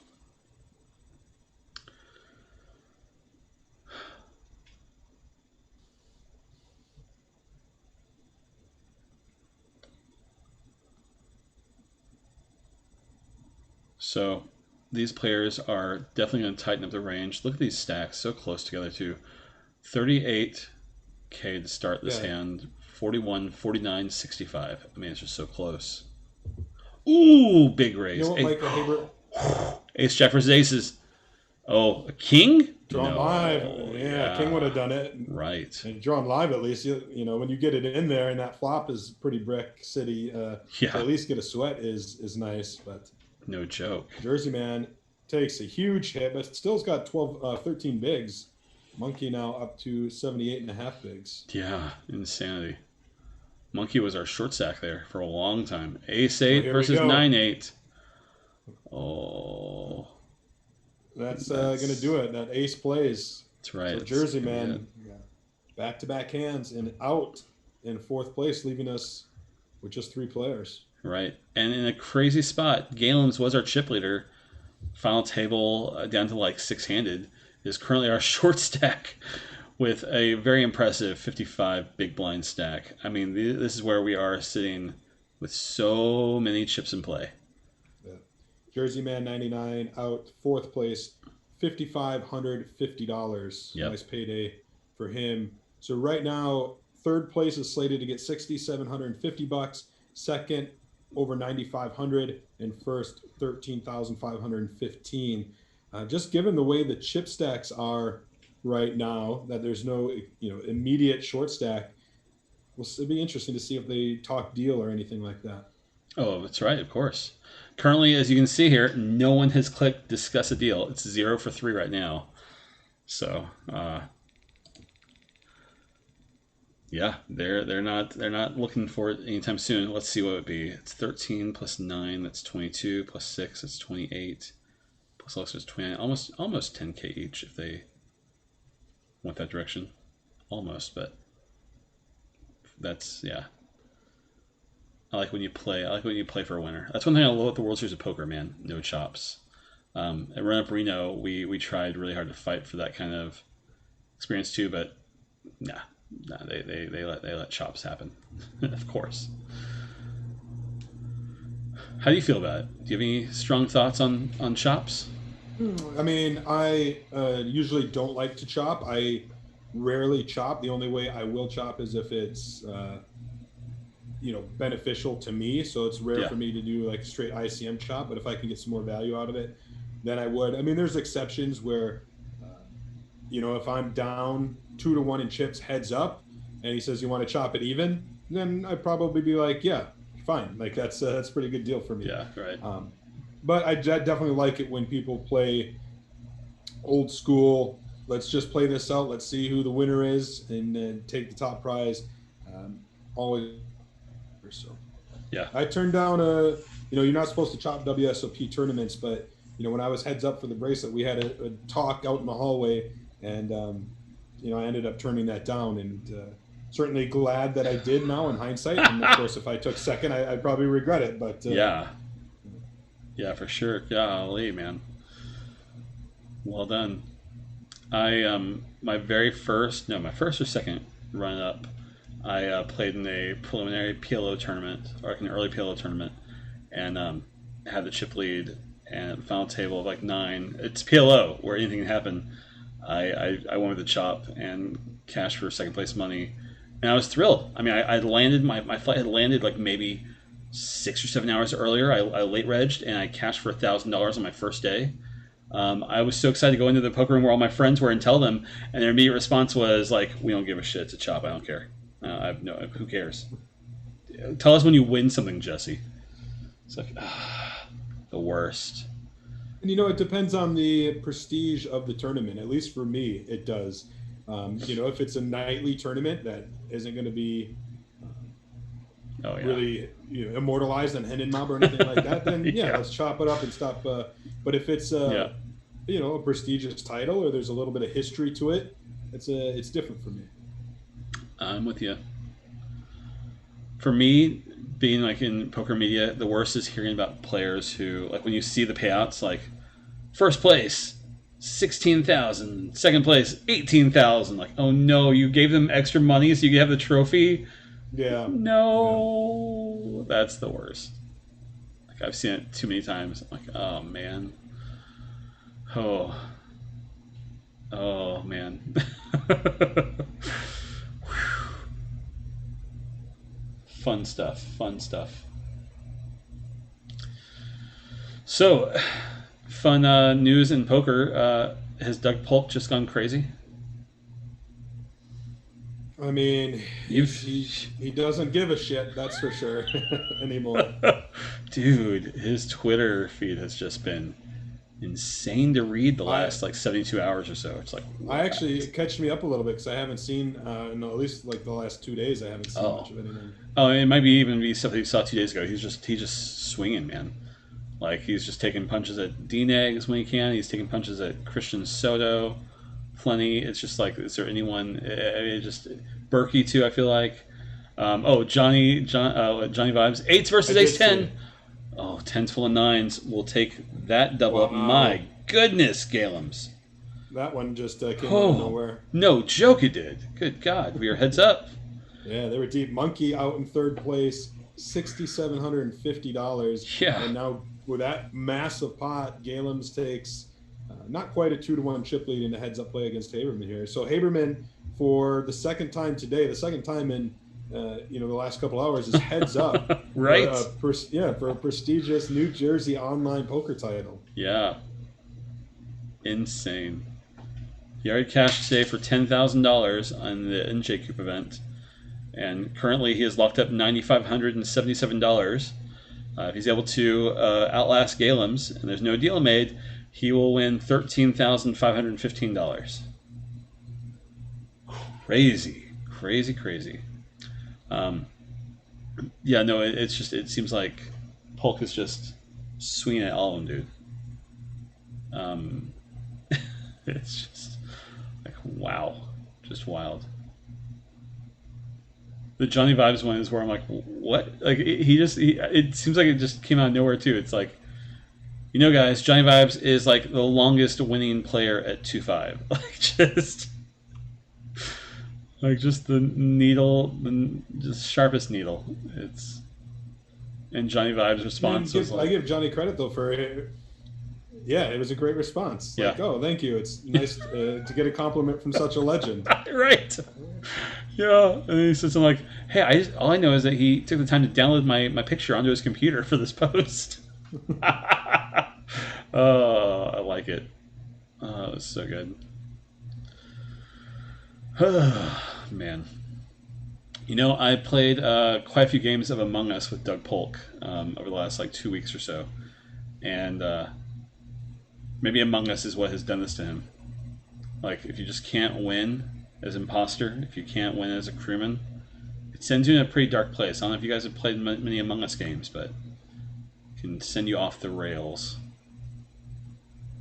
I don't think that's what it is, though. Were you guys casting those GG events? What? Were you the guy casting? Yes. Hey, what's up, Topon? My name's Jesse Fullen. Hello. Yep, I was casting those GG WSOP events here on the Poker News Twitch channel. Welcome. You're currently watching partypokerUS online. I'm sorry, partypokerUS Network online series main event coverage. This is an event for New Jersey players only.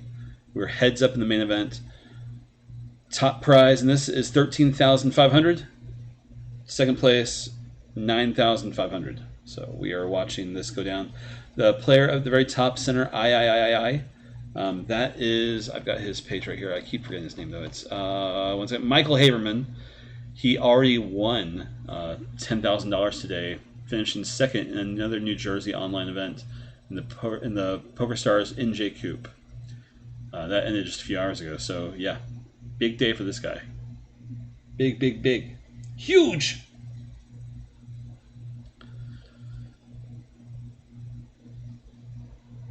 Ooh, ooh, ooh. Hope you're doing all right. Thanks for hanging out with us, Topon.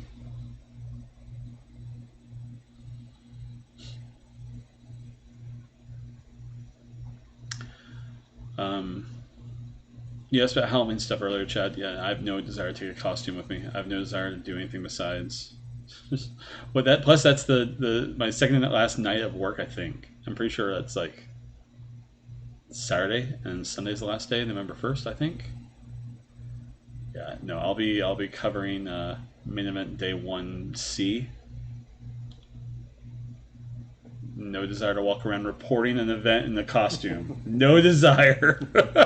I mean, I've done that kind of stuff before at Run Up Reno. I have a wizard costume I've worn many times. What was the name of the WSP caster you were with, he asks.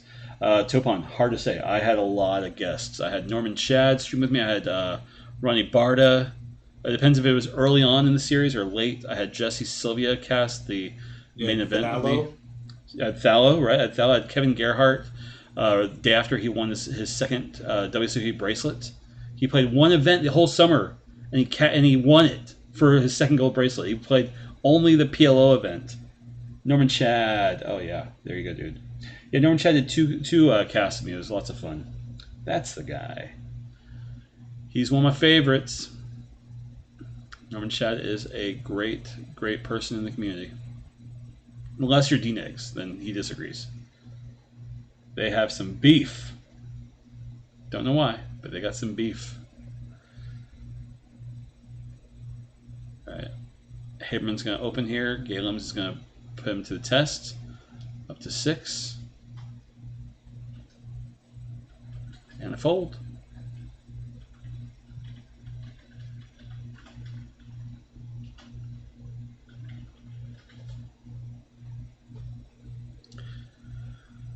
I mean, I could dress up as like Clark Kent. That'd be a good like reporter costume. It would make sense. It'd connect the dots. I'm a comic book nerd. I used to own a Superman costume when I was in high school. I wore it to school, I think, like 4 or 5 times. Big hit with the ladies, let me tell you. Full suit spandex. Oh, yeah. Just complete. I don't know how I ever had a date. I don't know. I did not try to be. Good times. So it looks like early momentum in the heads-up match to Galem's, right? Well, it looked like Haberman sort of evened it out a little bit, but now Galem's has gotten back out to a bit of a lead. Yeah, it hasn't been a big move, I don't think, for Haberman. Like, I mean, he had like 75 bigs for a while, so just losing a little bit. Like what, like 15% of his stack? Yeah, Galem's has had a pretty commanding lead. I've seen Haberman make some moves, you know, the min opens like this, and Galem's, it seems to be, has experience. He's not shrugging them off, putting pressure back. Canuck fans, too much info. Oh, you think that's too much information? Just wait until I go into more details about my Superman costume. I almost went into more details if I did decide to press on the brakes. So, thanks, Canuck. Glad you're still here. Fantastic. Just so silly, so silly. Chad, have you always been a comic book nerd like me? Yeah, for pretty much. You know, I'm going to be 38 here in a couple months, and since I was probably 8 years old, 7 maybe, so at least 30 years. Yeah, nice. Yeah, I'd say I'm 38, turning 39 next year, July, and I remember being in first grade and my mom taking me to my first comic book store. I'm pretty sure. Like I can remember being 6 and going to Third Planet, a store that you and I are going to go to, which is I'm awesome. looking forward to it. Yeah, I'm really excited about that. I took a long pause. For whatever reason, it was always Superman comics. From elementary, middle school, high school, 9th through 12th grade, I had my first folder, my first file at the comic store, and I told them anything Superman. I don't care if it's action, if it's Man of Steel, whatever the title is. I want everything Superman, period. This is when Superman had the electric blue suit turn into like a lightning bolt after he got, lost. Anyways, weird ass stories. After I graduated high school, I stopped. Just a hard stop. Like, nah, I'm good. And it wasn't until maybe 8 years later I got back into comics. I took a pretty long pause. I got back in by Buffy the Vampire Slayer, of all things. Oh, I'm not being active enough. Gotta close this real quick, guys. Bear with me a moment. Come on.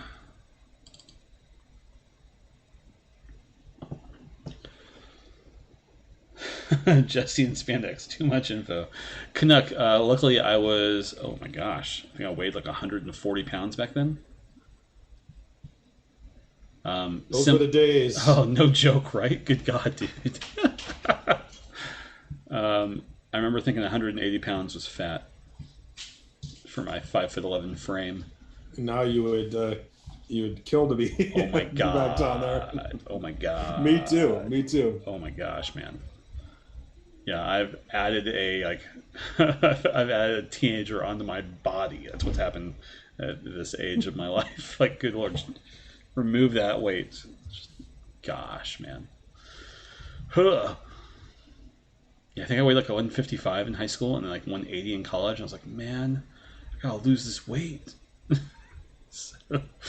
So crazy. Even like when I was first dating Becca in 05, I thought I was chubby then. I look back at those pictures, I'm like, man, what was I thinking? I was fine. I was healthy. My God. Yeah. I'm excited for you with this weight loss bet, dude. I wish you the best of luck. I hope things go well. I need to do something similar, but that was too much sauce. Too much sauce in the little, yeah. For those that don't know, I am in a weight loss bet with upwards of 30 other people, most of them with poker connections. That it's a 6-month weight loss bet, meaning we have to lose 10% of our body weight in that time, and each month we have to weigh in and meet a certain goal. So it's like basically breaking up that 10% up over each month, and if you don't hit the goal each month, you are hit with a pretty steep penalty that goes into, we'll call it the prize pool. And then at the end of this, anybody who meets their goal splits any of the money that's in the prize pool. And yeah, it can get quite expensive if you don't if you just say you enter this weight loss bet and then you don't lose anything, it's going to cost you a good chunk of change. Are we not saying the amount? Because I'm okay with not saying it, but my goodness, when I saw it, I was like, oh. Do you want me Yeah, I mean, I don't know if okay. Yep, I'll keep it quiet. I won't say a word. Yeah, I'm not sure how much we're supposed to say about it. So. Cool. Then we'll keep it silent. Silencio. Silencio, por favor. No words. Whew. Well, so far we're getting a little small ball action in this heads-up match. Yeah, for real.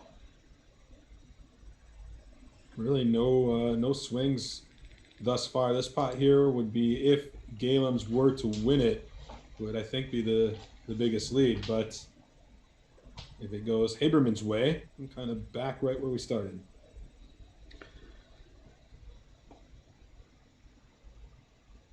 The board pairs the 4s. The flush gets there on the river. Interesting. There we go. More than a pot-sized bet. Yeah. Biggest bet we've seen in the heads-up match so far, and takes it down. So now we have Galem's up over a 2-1 chip lead. Right, 2.5 to 1. Yeah. It was perfect timing. I just switched over to the chip counts, and it was 25 million to 10 million. I'm like, I can do this kind of math. That's 2.5 to 1, you guys. That is basic math. I like it. when it's heads up, I don't mind going back to the chip count versus, especially when it's this deep and everything. It's like just see the millions.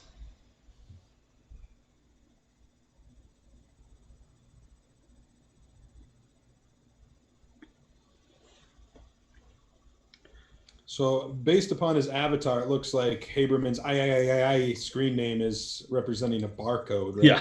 That's what it seems like. I like it.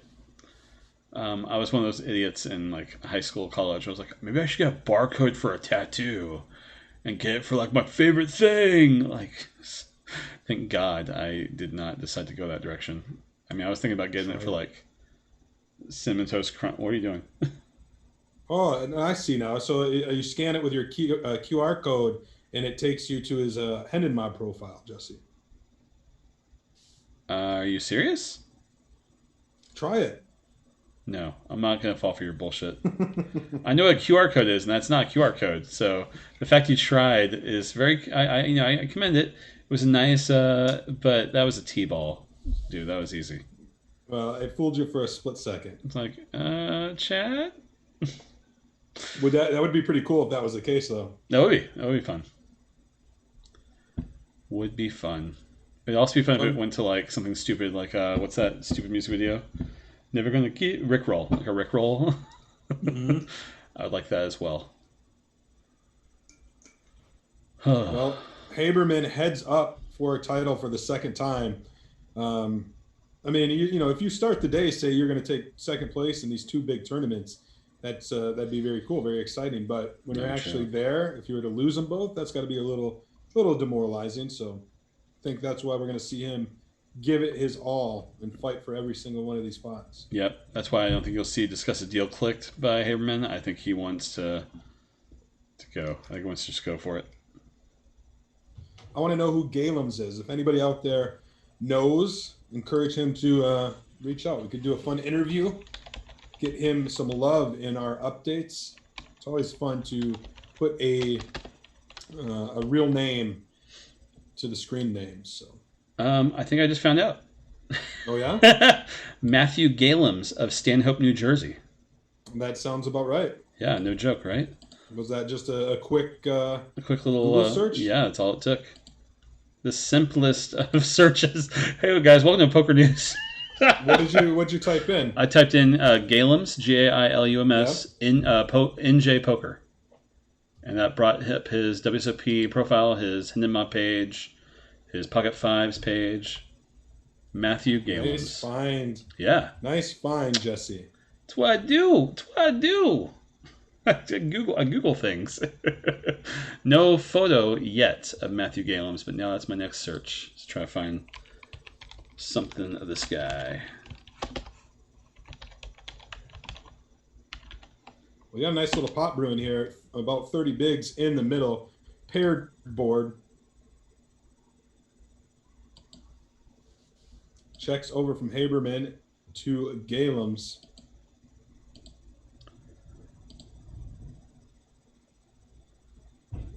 Oh, I even have a photograph of this guy.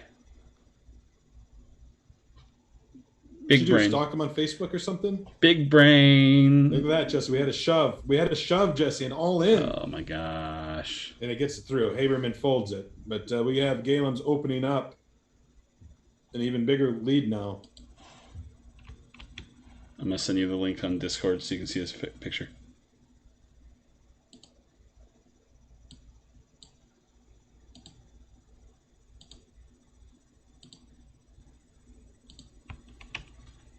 There we go.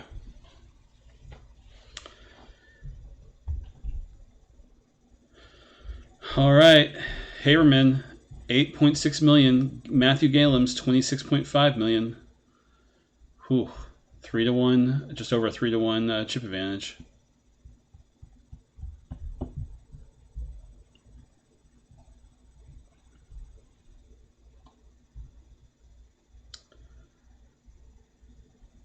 So what I found was a 2016 Borgata Poker live reporting entry where Matt Galums was a satellite winner into this the Spring Poker Open. And in his hand, he had pocket jacks and they held up against Ace King. Two players of Ace King, and a player with pocket deuces. Good God! So yeah, quadrupled up. Oh, there you go. That's fun. That's from 2016. Yeah, there you go. Shout out to Tim Kelleher. He's the one who took the photo. He's done some live updates for Poker News at the Borgata. Nice. That's awesome. He took me to a Best Buy once in his Ford Bronco. So I needed to get a new power cord for the computer I'm using right now. And it was Tim who took me from Borgata to a Best Buy so I could do that. Nice. There you go. Thanks, Tim. Shout out to Tim Keller. There you go. He's really well known to all these East Coast grinders. We talked about the community and the little family earlier, and he's definitely a part of that. He's actually a WSOP circuit ring winner as well, and works in the poker media. Nice. It's awesome. That's very. There was if I ever needed like information on an East Coast grinder, he is one of two people that I would certainly hit up to ask.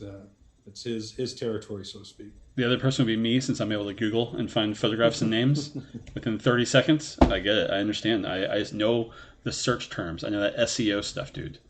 Search engine optimization right here. Good times.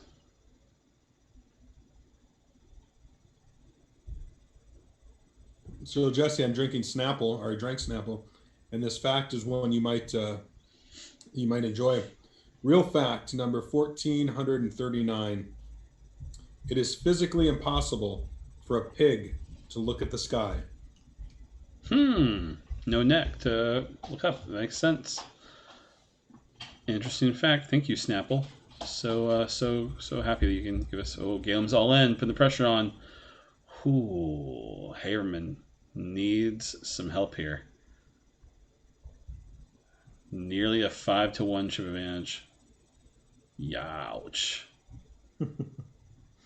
We're gonna see, a little whittling away until Haberman makes a stand, and we'll see. Right. It's a good heads-up match. It's not the most exciting. We're not playing big pots and barreling it in there, but this is, this is indicative of what happens when you get two players who know what they're doing, not wanting to gamble it up. This is the sort of match that you can expect. So. Right.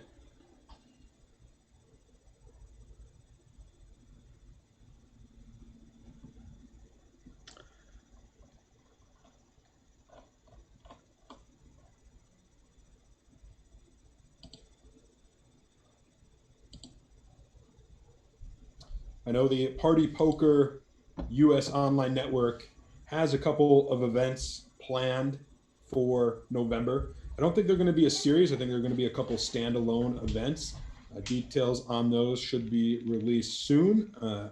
And I know in December, they also have some big plans. There will be another series similar to this one here in October in December. So certainly things to look forward to. And Poker News, of course, will be covering those. So.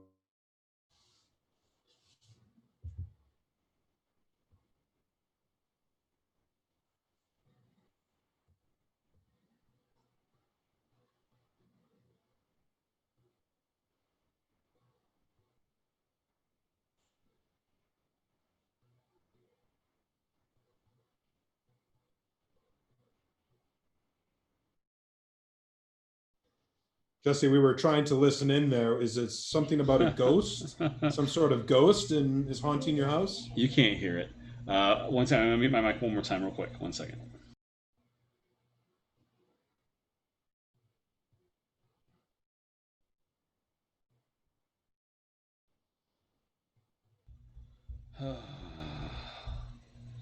Children are fun. You're an only child, right? No. I have a half sister. Oh, okay. I'm the only child. My wife is too. We didn't have this experience of being siblings close in age in elementary, middle school, fighting every day for your entire existence. But at this hour, my youngest has been in bed for like the last half hour trying to go to sleep and can't sleep. And she says, "My older sister took my pillow and won't give it. Now I want a pillow." I'm like, God, please. Please, just why? She walks down and the older sister gives her a pillow and makes eye contact with me like, I was going to give it to her. I'm like, why do it in front of me though? What's wrong with you?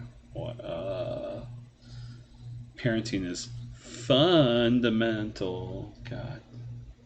All right, back to poker. I'm sure a lot of poker players can sympathize with you. I can't. I don't have any kids. It makes it sound like maybe I don't want any. But, they're great. It just sucks sometimes. You're just saying have one. You have just either one or spread out the ages a little bit. That or just give them NyQuil every night. Right to bed. Head hits the pillow. Don't do that, really. Well, here we go. We got 14.3 big blinds in the pot. Yeah. Haberman bets 5.5. Galen's calls. So Haberman has less than a pot size bet remaining. Still 21 bigs. Galen's here. We're gonna waiting to see what his opponent's going to do. We're going to see him put to a decision for sure. The board pairs there on the river.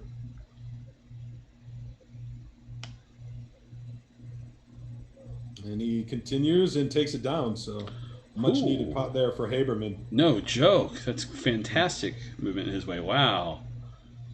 Yeah, that's real good.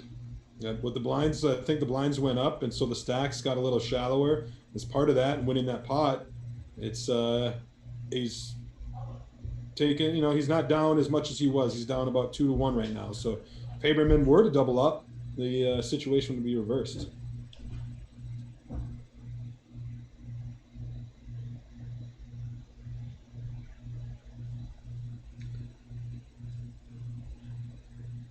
It's fun to talk about children and stuff, and all I can hear is them fighting upstairs, and I so badly want to go up there and be like, stop.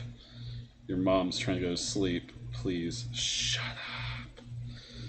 So fun. Oh, there we go.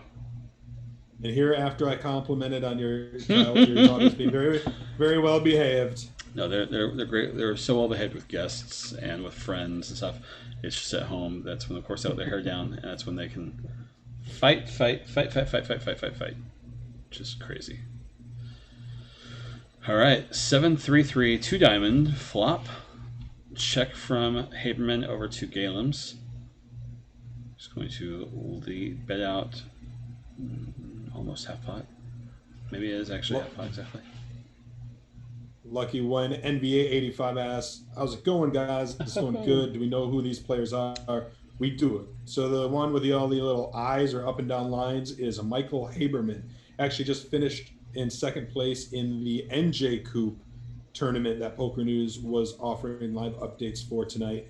Here he is again, heads up for a title against Galems. There is Matthew Galems, using his last name as the screen name. That's right. What's up, Lucky One? Good to see you, dude. Hey, Hayden Fortini just gave us a quick follow over here on Twitch. What's up, Hayden? Hayden is one of the sponsored pros for the Lone Star Poker Series in Houston, where Chad and I will both be a week from today.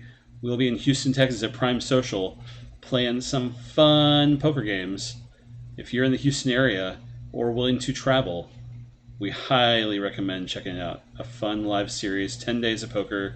They got some sick prizes too. Chad, have you heard about these prizes? I'm sure you have. Yeah, of course I have. So they're doing money clips that are engraved with the tournament you win for every single event, and then for 3 featured events, the opening event, the PLO Championship, and the main event, you can win a trophy belt buckle like from rodeo days, like it's just giant fun belt buckle.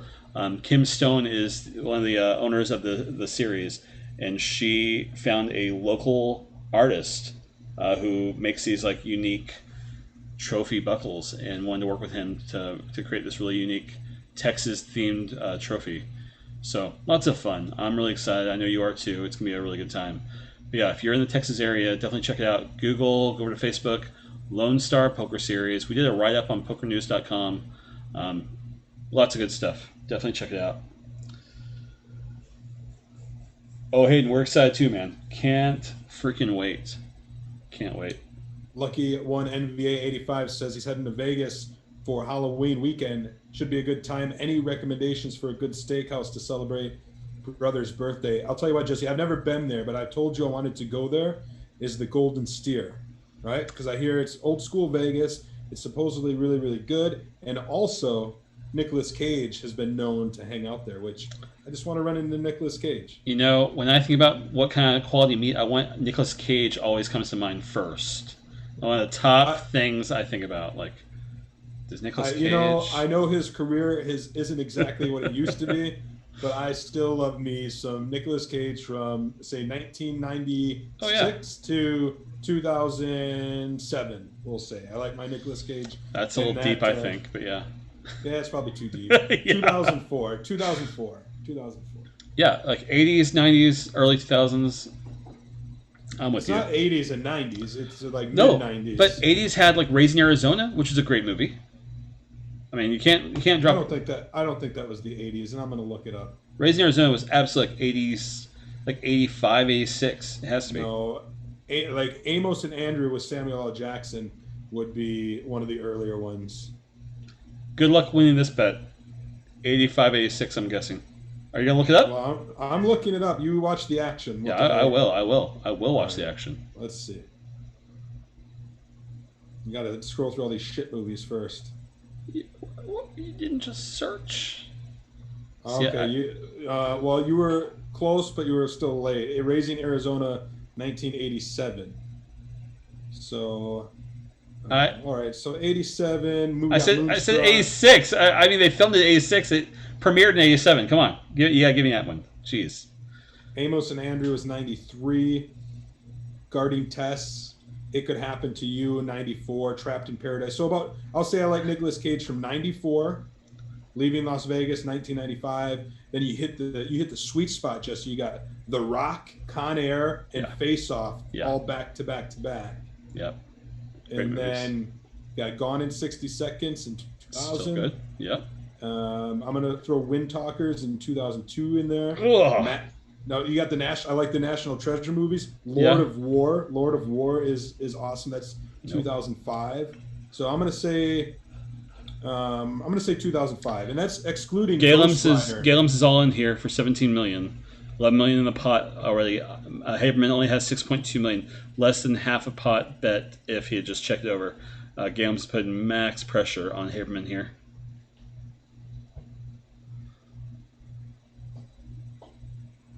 What would Nicolas Cage do?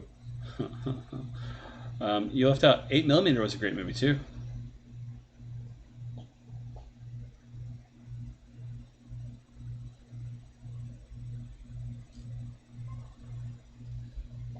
What a spot here. No joke. If Haberman were to make the call and win this pot, it takes a pretty big chip lead.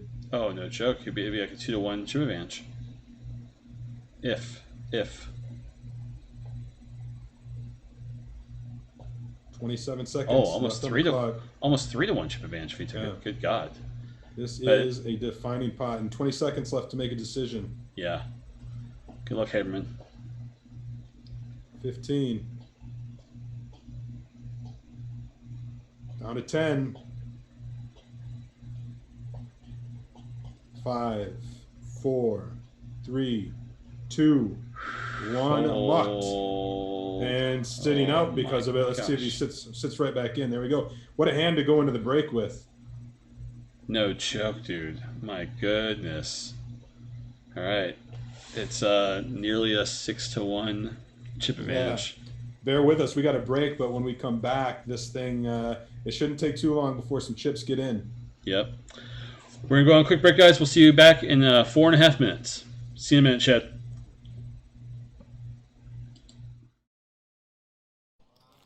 Yeah, I was just going to say to highlight your point, Katie, he put his chips in with a purpose and got him back. How about you, Ricky? It's a spot where you expect Jackson to be very aggressive. You're second in chips, and being second in chips with so many short stacks around you, your opponent's going to be able to put a lot of pressure on you and is likely to barrel off, more hands than he normally would. And you already saw that by him betting out here on this 8-5 board where you're the in-position caller. So might be a spot where I want to lay a little bit of a trap and see if I can get some extra chips out of Jackson.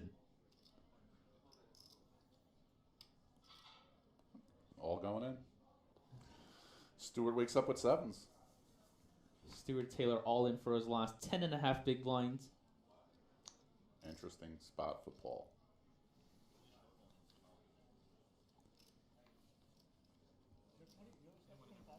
With Walsworth moving in a few times earlier, Stuart Taylor was the shortest stack. Taylor, a very accomplished live and online player, originally from the UK, still lives there, has 493,000 in career tournament earnings, and does play a bit online. He says his greatest poker accomplishment is winning the Stars $100 rebuy twice in the same day. Oh, Impressive. that was a very long day for him.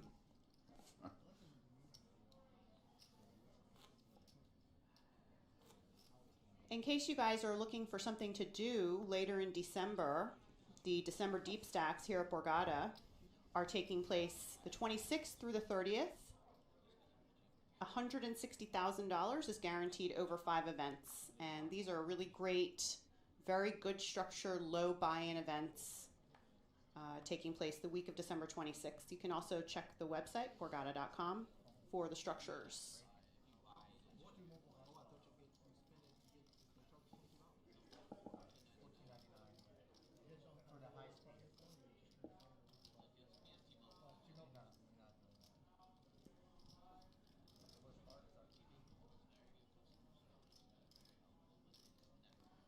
Blind versus blind confrontation here. Jackson choosing to raise it up with the 3 deuce off. Running into tens is well, it's not bad. It's just, it happens. Yeah, So, what do you think he's going to think, like David? Like, because things aren't really getting through like that easily, right? So, I mean, yes, he does have 3 high right here, but what would you think? You know, would you kind of maybe think like, these guys kind of know what I'm up to, or these guys just don't believe me, or, you know, and does that affect your play if you're David? David Jackson has so many chips at this final table that he doesn't really care if his opponent knows that he's opening so much, because he can get away with it. Could he also be setting the groundwork? Possibly.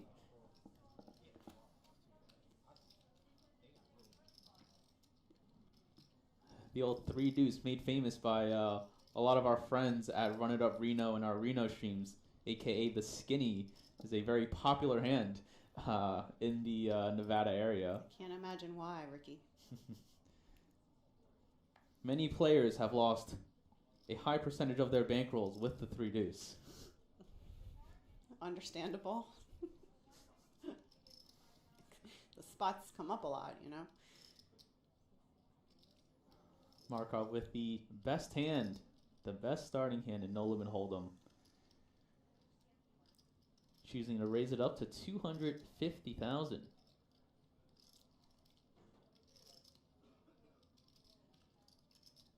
Jackson having a pretty good looking 10-8 suited on the button and all the chips, but facing this large open.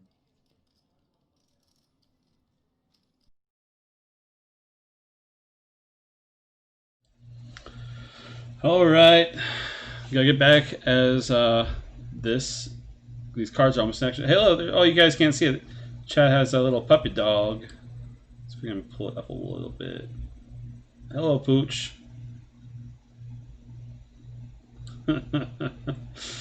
Nice. All right, back in action, you guys. Welcome back, Chad. Here he comes. Didn't want to miss the exciting conclusion Right. to this heads-up match. That's right. All right, so Topon, thanks for the question, man. Do you guys play any? Yeah, so Chad is a World Series of Poker Gold bracelet winner. Being in the poker media, Chad plays whenever he can, and I used to work for Run Up, and like Lucky One was saying, I play in Reno.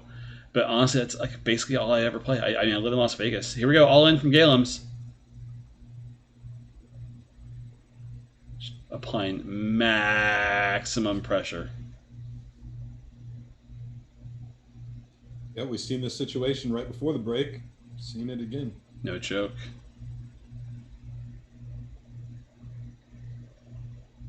Calls King 4 versus 7-5. That's a full house. boat. Yeah, Oh that's my it. gosh. Wow. With that, Mr. Galums is our winner. Oh, It did not take long, and I mean, you can't fault it there. He had two pair, right? So on the board there was the pair, and then he had the king as well, which was the top card on the board. Hard to see a full house in that spot. Right. So, real quick, guys, here's a picture of Mr. Matt Galums from Stanhope, New Jersey, our winner, who's taking a prize of $13,515. And we'll go ahead and show you guys the quick view of the lobby as well. Galums, $13,515.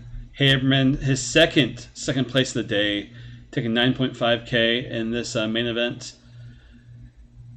Gags, the last standing Borgata Poker Pro, that's Michael Gagliano, finished for 1.2K, the final table bubble. And there you have it, you guys. 75K guarantee. Came just short, just barely missed it, with 71,000 collected. But with that, it was a fantastic event. Chad, any closing thoughts from you, my friend? No, it was another successful partypokerUS online network series. It's not going to be the last that we see in 2020. Like I said, there's some big events coming up in November and December, so stay tuned to pokernews.com for that, or follow them on Twitter at partypokerUS, and keep your eye on Poker News as well for some other player profiles and such, profiling some of these guys that we just commentated on tonight. Yeah, for sure. With that, you guys, we appreciate you guys so much for being with us. I'm going to look for a quick streamer that we can raid. We can send our audience to. Let's see. What are you playing on? Is there anyone out there with a small audience that have a fun time bringing us in? I see so many. I think this is a good one. Oh, nope. Nope. Nope. All right, no, we'll go this way. We'll go to Mr. Good Deeds Poker. He's playing on GG. Seems to have a nice little overlay. A few streamers, a few viewers.